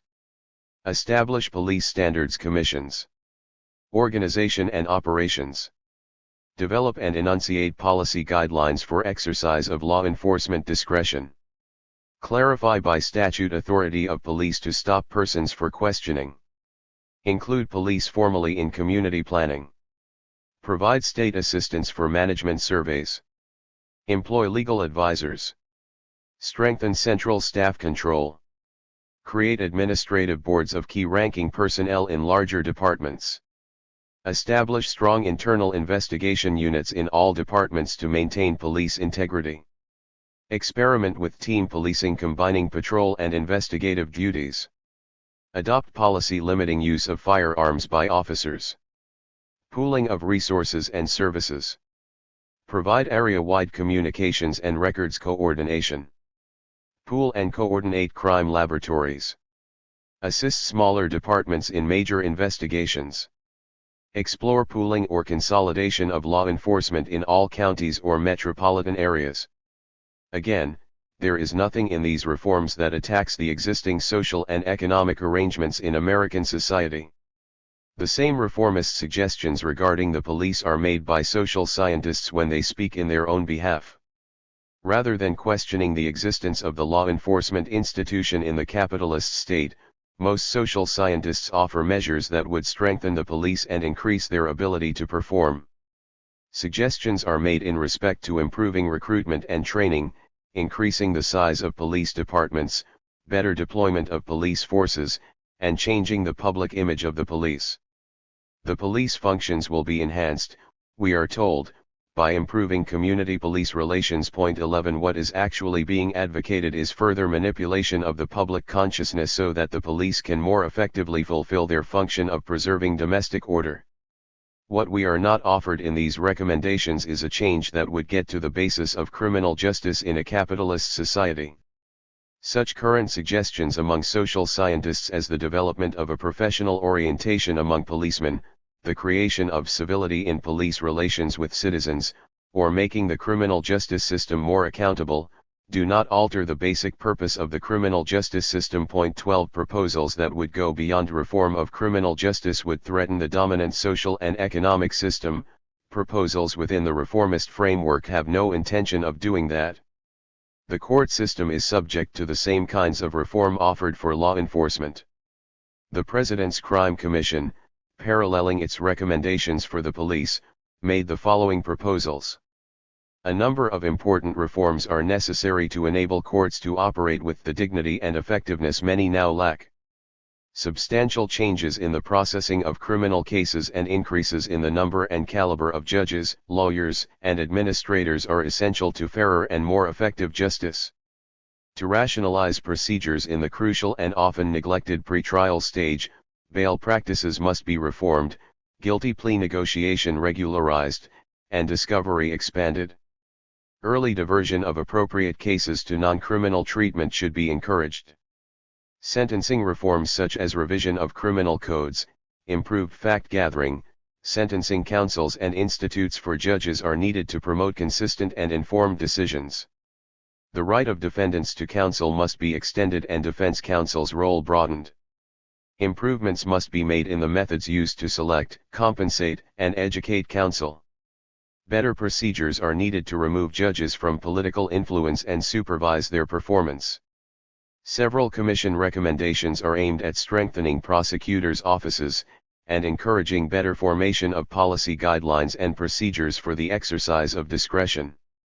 State governments should take a more vigorous role in coordinating local prosecution through stronger state attorneys general and the creation of state councils of prosecutors. Court structures should be reformed to unify felony and misdemeanor courts, overhaul or abolish the justice of the peace system, and provide firm, central administrative responsibility within the courts. The procedures used by the courts to monitor and schedule their work should be modernized and professional talent brought to the administration of courts. Point 13.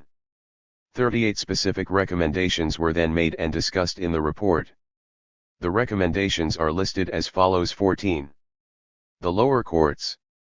Unify felony and misdemeanor courts. Increase judicial manpower and modernize physical facilities. Provide prosecutors, defense counsel, and probation officers in courts now lacking them. Abolish or overhaul state justice of the peace and U.S. commissioner systems. Initial stages of a criminal case. Establish bail projects. Enact comprehensive state bail reform legislation. Establish station house release and summons procedures. Improve decisions on which defendants should and which should not be charged. Ensure fair and visible negotiated guilty pleas. Develop and share dispositional information early in case court proceedings. Establish standards for publicity in criminal cases. Expand pretrial discovery by defense and prosecution. Provide single, state post-conviction procedure. Extend prosecution's right to appeal from pretrial rulings suppressing evidence or confessions. Enact general witness immunity statutes and coordinate immunity grants under them. Eliminate special standards of proof in perjury cases. Sentencing policies and procedures. Revise sentencing provisions of penal codes. Consider whether to retain capital punishment. Establish probation services in all courts for pre-sentence investigation of every offender. Permit defense counsel broader access to pre-sentence reports. Expand sentencing institutes and conferences. Abolish jury sentencing in non-capital cases. Institute procedures for promoting just and uniform sentencing. Officers of justice. Improve selection of judges through better screening. Provide judicial tenure of at least 10 years. Expand programs for training judges. Establish commissions on judicial conduct with power to discipline or require retirement. Institute salary and selection reforms for prosecutors. Coordinate local prosecutors through state attorneys general and prosecutors' councils. Establish programs for training prosecutors. Extend early provision of counsel for indigents. Institute state-financed, coordinated assigned counsel or defender systems. Expand training programs for defense counsel. Court scheduling, management and organization. Create single, unified state court systems. Centralize administrative responsibility. Institute timetable for completion of criminal cases. Utilize experts in business management and business machine systems. Improve facilities and compensation for witnesses and jurors. There is little here that will offend the capitalist ruling class. And civil libertarians can be thankful that the judicial system has its liberal elements, while at the same time it protects the existing order. The current crisis in the American criminal justice system can be relieved only temporarily by means of legal reform. As in the past, measures are being instituted to adapt the legal system to the problems generated by the more general social and economic structure. Rather than working toward a society where a monolithic judicial system would be unnecessary, liberal reformers work to make the law serve the interests of the capitalist order. Thus, the legal reforms today deal with such matters as modernization of the courts, decriminalization, and alternatives to the criminal process. The crisis in the criminal justice systems of the large cities in America is especially acute. As a response, the mayor of New York City has recently called for sweeping changes in the administration of criminal justice. Following the dramatic instances of riots in city jails, police corruption, and an overwhelming backlog of court cases, many reform proposals are being made. The mayor, at one point, proposed 6 specific reforms. Day and night court sessions until the backlog of criminal cases estimated at 90,000 to 345,000 is cleared up. An all-out effort by the state narcotics program to treat addicts now in the city jails, an estimated total of 60% of the inmates of city institutions. A drastic overhaul of bail policies, including reduced bails and the offering of cash bail alternatives to every defendant, and the establishment of time limits on detention before trial.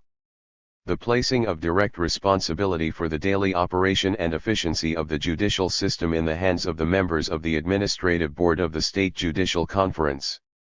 The abolition of the New York City Criminal Court, and the merging of its functions into a single, unified state court system.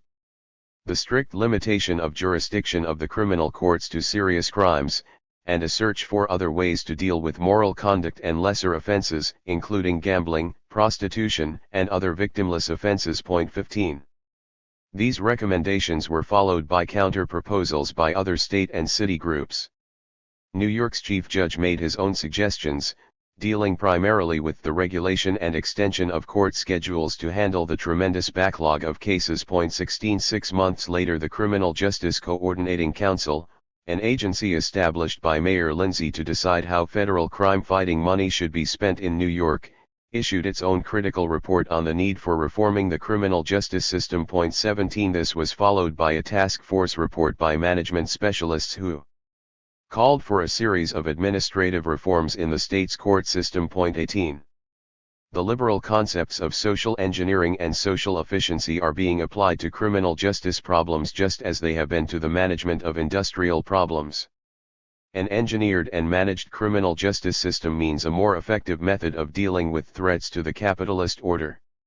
The report and recommendations made most recently by the Committee for Economic Development, an advisory committee to the federal government, call for a complete overhaul of the criminal court system and the establishment of an independent federal authority to bring order out of administrative chaos at the federal, state, and local levels. 19 The manipulation and control of American criminal justice since the turn of the century has thus been accomplished through the application of modern techniques of management.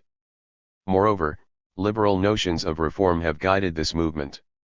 In the transition from laissez-faire capitalism, state intervention has replaced cruder forms of control. Conflicts within the ruling class, between conservative and liberal factions, were temporarily resolved in the victory of the more enlightened corporate rulers over the conservative businessmen. In recent years, however, the right-wing faction of the capitalist ruling class has become more prominent in the formation of public policy and in determining the course of the nation. This movement is being brought about by the contradictions inherent in corporate capitalism. As the reforms of the liberal capitalist state fail to solve the problems produced by this form of political economy, conflicts emerge within the ruling class over the management and control of the nation, its economy, politics, and people. With the victory of the Republican Party in 1968, and the subsequent years of the Nixon-Agnew administration, a real challenge has been presented to the corporate liberal faction of the ruling class. Indeed, the capitalist state is now in the process of becoming transformed as an agency of control and repression. This seems inevitable given the inability of liberal capitalism to solve the crisis of its own making. This transformation in the capitalist state is most evident in the control of crime. In fact, crime control has become one of the major schemes of the conservative ruling class faction in response to the crisis in capitalism. The crime control programs of the last few years can be viewed as the conservative reaction to the failures of corporate liberalism. The crime control programs of today, then, have been made possible by the liberal reforms of earlier years. Failing to solve the problems created by modern capitalism, these reforms produced an inevitable reaction within the ruling class. Furthermore, the liberal ideology regarding law and crime has provided the framework for any kind of control and manipulation of the population. The crime programs today use this ideology, but qualify some of its libertarian promises for the sake of more certain control. The liberal reforms of this century have therefore furnished both the context and the need for the newer forms of repression. Where we are headed will be determined to a great extent, as always in capitalist society, by the responses of elements within the ruling class. Only a movement by those outside of this class has any possibility of making a different future. The oppression of correctional reform. The transition from the reforms of corporate liberalism to the more recent application of capitalist ideology is also apparent in the handling of convicted offenders. As in the case of law enforcement and judicial administration, penal and correctional policies developed in earlier years are readily adapted to the needs of any regime. Therefore, my argument is not that liberal reforms regarding crime control have been overturned, or that crime control policies have been drastically altered, but that the right wing of the ruling class is using the established programs for its own advantage and in its own way. Yet the purpose is the same, to preserve the capitalist order.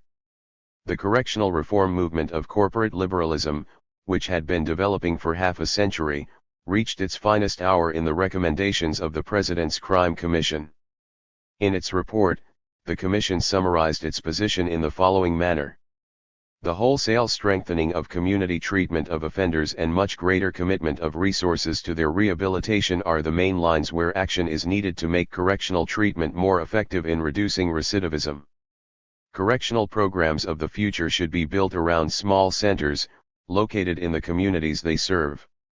These would be better suited than present facilities for flexible treatment, combining the short-term commitment sufficient for most offenders with a variety of partial release or community corrections programs in which job training, educational, and counseling services would be provided or coordinated by the center's staff. Careful screening and classification of offenders is essential so that handling can be individualized to suit the needs in each case. So, too, is greater emphasis on evaluation of the effect of various programs on different offenders. Much can be done to advance corrections towards such goals with existing facilities, but large increases in skilled diagnostic, rehabilitation, and research personnel are needed immediately. A new regime should be inaugurated in institutions to involve all staff, and encourage inmates to collaborate as much as possible, in rehabilitation. Prison industries must give more meaningful work experience. Counseling, education, and vocational training programs for inmates must be strengthened. Greater use should be made of release for work and education, of halfway houses, and of similar programs to ease the offender's reintegration in society. Point 20. This was followed by the presentation of 22 specific recommendations. 21. Community-based corrections.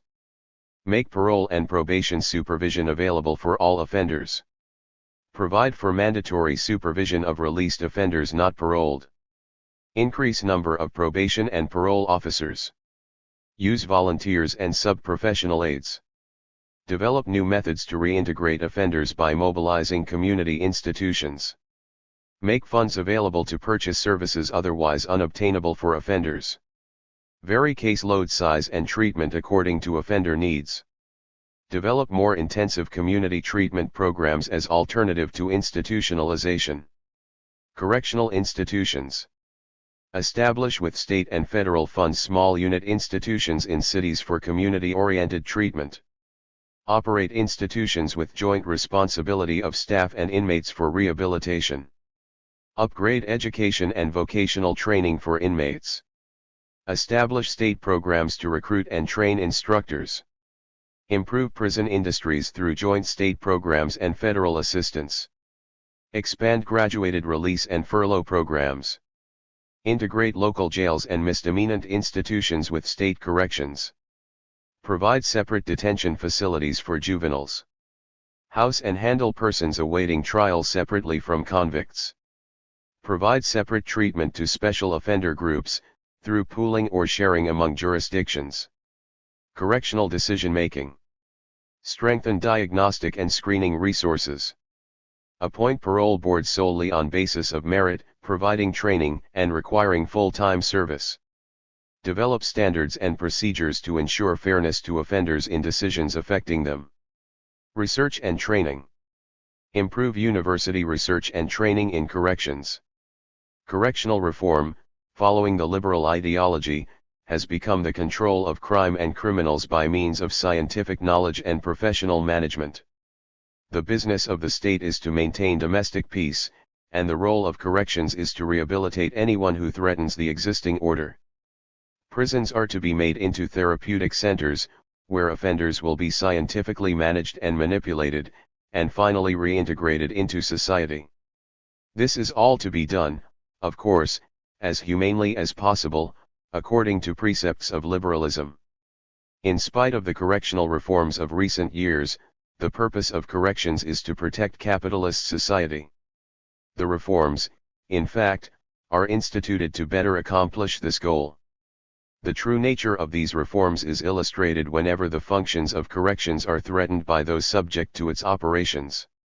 For example, in Attica prison, over 40 persons were killed by the state when the prisoners demanded, in a political fashion, a few more reforms. At the time of the uprising, in September of 1971, the New York State Corrections Department was instituting a liberal reform program. The Corrections Commissioner, Russell G. Oswald, could write that the main impact of the new direction for the department is the recognition of the individual as a human being and the need for basic fairness throughout our day-to-day relationships with each other. 22 Under cover of such notions, Governor Rockefeller could order in the state troopers to fire upon and murder the prisoners and their guards. The liberal reaction to the prison uprising and the murders by the state was a further proposal for the very minimum reforms.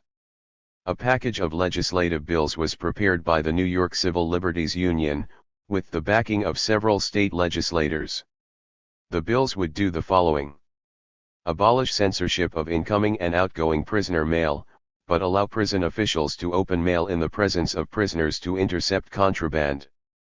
Liberalize visiting rights to permit inmates to see in private any person, except when prison officials have a substantial basis for believing that a particular visitor would jeopardize the security of the prison or the rehabilitation of the prisoner. Establish basic due process rights of inmates in prison disciplinary proceedings, including the right to a hearing to confront and cross-examine witnesses and to have the assistance of counsel. Require that every inmate upon admission to prison be given written rules of the prison in Spanish or English, setting forth their rights and responsibilities. Require parole boards to reach a decision within 7 days and provide a written statement of reasons if parole is denied. Establish the right to adequate medical and dental treatment for all inmates, including the right to use outside doctors at no cost to the state. Require that all inmates receive items of personal hygiene and receive access to bath or shower facilities every day. Establish basic due process rights of inmates in all parole revocation proceedings, including the right to a hearing, the right to confront and cross-examine witnesses and to be represented by counsel. Provide that religious diets of inmates be respected and that if an inmate's religion prevents him from eating certain foods, an alternative choice be provided. Establish a minimum right to access to prison libraries, including a law library. Require that all clothing and bed linens used by inmates be laundered at least once a week. 23. Many of the simple reforms had been requested earlier by the rebelling prisoners at Attica. Even reforms can be threatening to the state when suggested within a political context. As we have come to realize in the last few years, the correctional reforms of a conservative administration are indistinguishable from the proposals of liberal reformers. This suggests, once again, that whether the reforms come from the corporate liberal wing or the conservative wing of the capitalist ruling class, the intentions, and to a great extent the methods are the same. To rehabilitate the offender, even humanely, is to make people adjust to the existing system. Liberal reformers and conservatives are thus in basic agreement on corrections. And both use the state as a device to intervene in the daily lives of the people in the preservation of an order that promotes the interests of a capitalist economy. The conservative wing of the capitalist ruling class has, however, instituted its own variety of correctional reform during the years of the Nixon administration. We have seen that the establishment of the Law Enforcement Assistance Administration has placed a heavy emphasis on crime control in the preservation of domestic order. The creation of LEAA, nevertheless, was an outgrowth of the commissions and recommendations of a liberal administration. Whether the administration of that agency would have been different under a liberal government is indeed problematic. Probably there would have been little difference. What the conservative program has added to the contemporary scene, however, is a strong fascistic tone to the law and order programs. But perhaps this new tendency toward fascism was merely hastened by conservative elements within the ruling class. The conservative approach to correctional reform is clearly defined in the programs of the late 1960s and early 1970s. President Nixon began his administration with a Magna Carta of prison reform, indicating the importance his administration attached to preparing the offender for assimilation into society. In 1971, Attorney General Mitchell announced, at a meeting of the National Conference on Corrections, new federal initiatives to assist state and local corrections programs to bring genuine reform to prisons and corrections. 24 He disclosed that LEAA is heavily involved in planning and funding various programs related to correctional reform. He cited funded projects including community treatment centers, narcotics and drug treatment, job placement, juvenile probation, work release, halfway houses, volunteer aid programs, psychiatric care, and a host of other offender rehabilitation efforts. Most important, the Attorney General made clear that what was occurring was the development and implementation of a national program, federal, state, and local, on the correction of offenders. He announced that the FBI and LEAA were establishing a National Corrections Academy. This would serve as a national center for correctional learning, research, executive seminars, and development of correctional policy recommendations. It would cover the whole range of correctional disciplines, from the new employee to the management level. Besides giving professional training of the highest quality, it would provide a continuing meeting ground for the exchange of advanced ideas on corrections. I believe it will be the most effective single means of upgrading the profession and assuring that correction is more than a euphemism for detention. I hope that the members of this conference will give us the benefit of their ideas of implementing this academy in the most effective way. 25. The Attorney General added that such planning and implementation are necessary because improved law enforcement is going to bring a new wave of offenders into the nation's prisons. Thus, correctional reform, whether proposed by liberals or conservatives, attempts to accomplish the same objective, the preservation of some version of a capitalist economy, and the continual oppression of most of the population. We ask at this point, is there an alternative to where we are headed in the United States? And related to this, how is an alternative existence to be achieved? My suggestion is that only with a socialist vision can we work toward a form of life that overthrows capitalist oppression and releases us to build a truly human society. We must, therefore, think and act beyond the contradictions and reforms of a capitalist society. The socialist alternative. The alternative to a capitalist society and its associated legal system is a socialist society. As we struggle to create such a world, we can only present a vision of the socialist society. We cannot nor should we specify a utopia, because a socialist society will be constructed only in the course of the creation. Moreover, any real alternatives to capitalism will be historically linked to the forces and movements generated by the contradictions of capitalist society itself. New institutions which liberate rather than oppress can only be created by real people confronting concrete problems in their lives and developing new means to overcome oppression. The political movements arising from capitalism's contradictions therefore constitute the only means for society to move from its present condition to a new and more decent form, and only out of these movements will humane as well as practical new institutions be generated. 26. A socialist society will allow for the fulfillment of certain human values.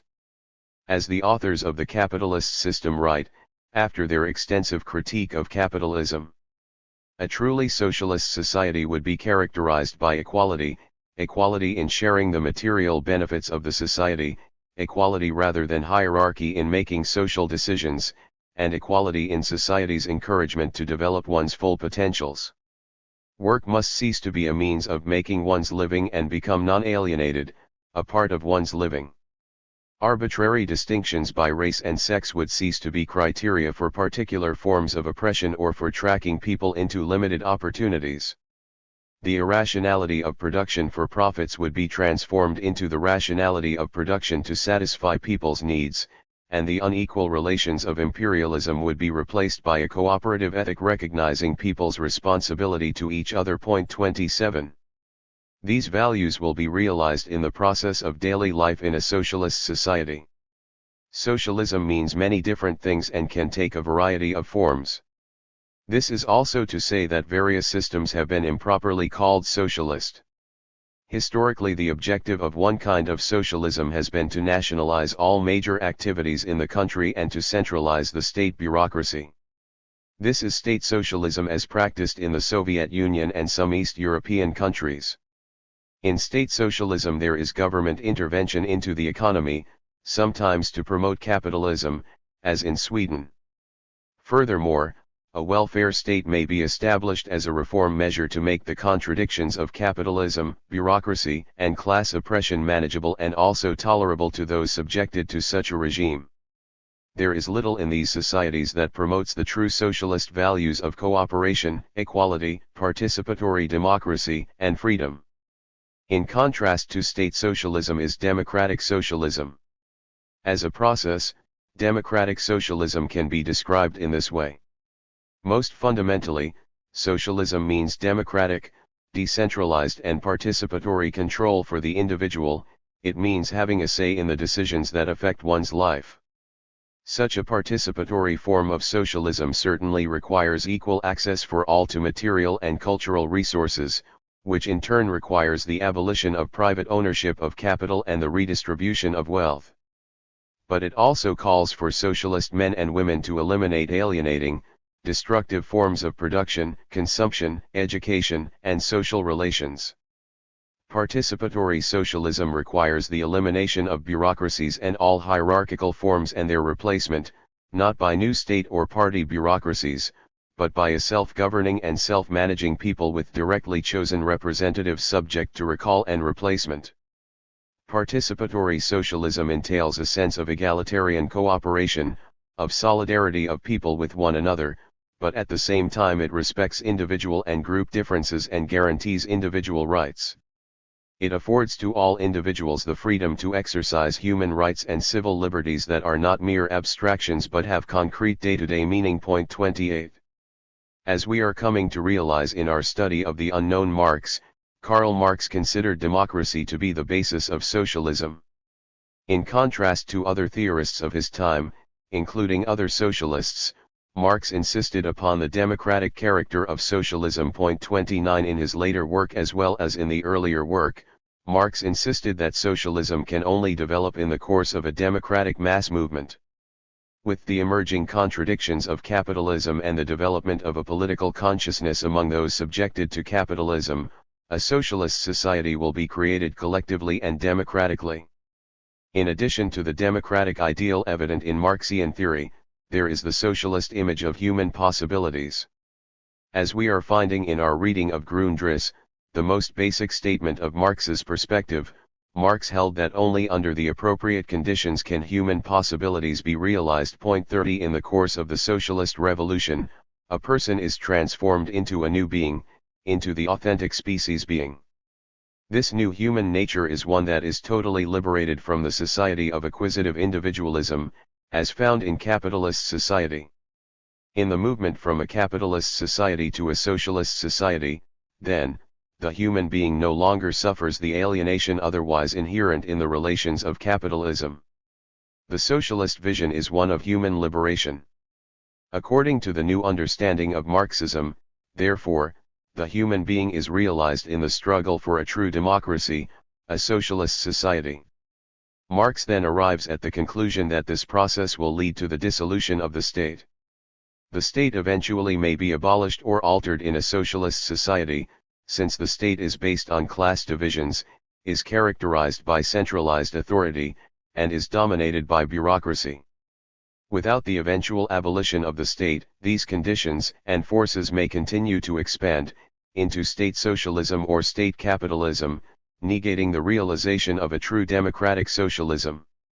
The state serves to separate the political person from civil society, dividing members of society among themselves. 31 In a socialist society there is no longer the need for the kind of state we know under capitalism. Our consideration of the alternatives leads us to the role of law in socialist society. As I have argued throughout, the capitalist state is a tool of the ruling class, maintaining the dominance of that class over the classes oppressed by the capitalist system. The capitalist state, in turn, makes and enforces law for the purpose of securing and perpetuating the interests of the capitalist ruling class. The legal order of the capitalist state is a device to maintain the domestic social and economic order. It follows from this, then, that the capitalist state and its legal system can continue to exist only as long as there is need to secure the dominance of the ruling class. With the achievement of a socialist society, devoid of classes, bureaucracy, and centralized authority, the state may no longer be necessary. And following this, there may be no state law. Law as we know it today will be relegated to the history of a former age. It is not my purpose here to outline a socialist society, including details about law. Rather, the exact nature of the society and its own forms of regulation will be worked out in the struggle of building a socialist society. I only want to indicate the direction of a socialist alternative to capitalist society and its legal system. In doing this, I begin with the idea that law, instead of being an embodiment of community custom, is symptomatic of the emergence of the state. Stanley Diamond has observed, law is the instrument of civilization, of political society sanctioned by organized force, presumably above society at large, and buttressing a new set of social interests. Law and custom both involve the regulation of behavior, but their characters are entirely distinct. No evolutionary balance has been struck between developing law and custom, traditional or emergent. 32 Law is, and continues to serve as, the means of enforcing the interests of the state and the ruling class. Therefore, a legal order became necessary only when the state broke down communal solidarity and divided the group into conflicting factions. In the early states, crimes were invented to serve the needs of the state, that is, legal sanctions were needed to protect the new interests of the emerging state. Rather than healing any breaches of custom, law protected the sovereign. The state necessarily broke up customary patterns, in the interest of economic and political dominance, and instituted a legal system to enforce its sovereignty. With this understanding of the legal order, we begin to see that law is the antonym rather than the synonym of order. Law has its origins in the pathology of social relations brought about by the state itself. Diamond writes, law arises in the breach of a prior customary order and increases in force with the conflicts that divide political societies internally and among themselves. Law and order is the historical illusion, law versus order is the historical reality. 33 Modern capitalist society, with its state and legal order, is the one least likely to serve as a guide for building a human society. In building a socialist society, therefore, we may turn to the idea of custom, rather than law, for the patterning of our daily lives. Life, instead of being controlled by the rigid mechanisms of the state, is to be lived collectively with others, in harmony with nature and fellow human beings. There is no need for a legal order, as known under capitalism, in the social relations of a socialist society. 34. A contemporary experience that gives support to the possibility of community custom is the case of revolutionary Cuba. The alternative to national law in this case, and a transitional move to the abolition of law, is the emergence of the popular tribunal. 35 Neighborhoods in Cuba now have their own courts, staffed by personnel elected democratically from within the community. Little emphasis is placed on sanctions of any kind. Instead, violators continue to be educated in the community. Custom plays an educative role in the community, rather than a punitive one. What is important is maintaining peace and understanding in the community rather than enforcement of a legal system. There are, of course, other arrangements that may serve a socialist society. For example, perhaps there will be several different levels of community, according to specific functions. 36 Communities will likely arrange themselves according to territorial considerations. There may be functions that can be best served on a general state level, serving all the people. Whatever forms emerge in a socialist society, they will be achieved democratically and will be for the collective liberation of the people, rather than for the benefit of the ruling class, removing the alienation and oppression of former arrangements. Such an existence is impossible in a capitalist society. As students of law and crime, and as socialists, our task is to consider the alternative to the capitalist legal order. Further study of the American legal system must be devoted to the contradictions of the existing legal order. At this advanced stage of capitalist development, law is little more than a rigid and repressive means of manipulation and control. We must make others aware of the current meaning of law and crime control in capitalist society. The objective is to move beyond the existing legal order. And this means ultimately that we are engaged in a socialist revolution. Emerging revolutionary consciousness and the counter-revolution. The contradictions of capitalism do not inevitably lead to the collapse of the existing order. Indeed, the state can continue to consolidate existing arrangements through the various means of repression, including crime control. The movement toward a socialist society can occur only with a political consciousness on the part of the oppressed and the correct political action. The liberating social institutions will only grow out of the struggles against the oppression of capitalism and the construction of a new world. In other words, a socialist society cannot be willed into being, but requires the conscious activity of those who seek a new existence. We ask at this point, how will this movement take place? From our analysis thus far we know that the existing capitalist society with its state, ruling class, and legal system effectively suppresses resistance that threatens its survival. We realize also that the consciousness of the public has traditionally been manipulated by an official ideology that serves the existing order. Therefore, any change must come about with a new consciousness among the oppressed. A beginning is the realization of the alienation we suffer under capitalism. The contradiction of capitalism itself, the disparity between possibility and actuality, makes large portions of the population ready to consider alternatives to the capitalist system. When we become conscious of the extent to which we are dehumanized under the capitalist mode of production and consumption, when we realize the source and nature of our alienation, we become active in a movement to build a new society. Sooner or later, then, the oppressed begin to struggle against their oppression. As Paulo Freire has written in Pedagogy of the Oppressed, who are better prepared than the oppressed to understand the terrible significance of an oppressive society? Who suffer the effects of oppression more than the oppressed? Who can better understand the necessity of liberation? They will not gain this liberation by chance but through the praxis of their quest for it, through their recognition of the necessity to fight for it. 37. How, then, are the oppressed to move beyond the ideology and social reality of the oppressor? There is need of a critical consciousness, led by those who are oppressed. To surmount the situation of oppression, men must first critically recognize its causes, so that through transforming action they can create a new situation, one which makes possible the pursuit of a fuller humanity. But the struggle to be more fully human has already begun in the authentic struggle to transform the situation. Although the situation of oppression is a dehumanized and dehumanizing totality affecting both the oppressors and those whom they oppress, it is the latter who must, from their stifled humanity, wage for both the struggle for a fuller humanity.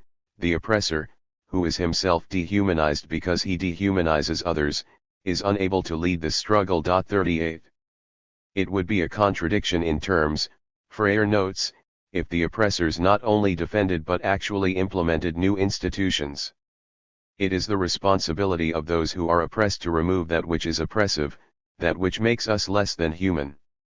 Already large numbers of people are becoming conscious of the many ways they are being oppressed by the capitalist system. In fact, the legitimacy of the existing system is increasingly being questioned, the moral rule of the capitalist state is declining.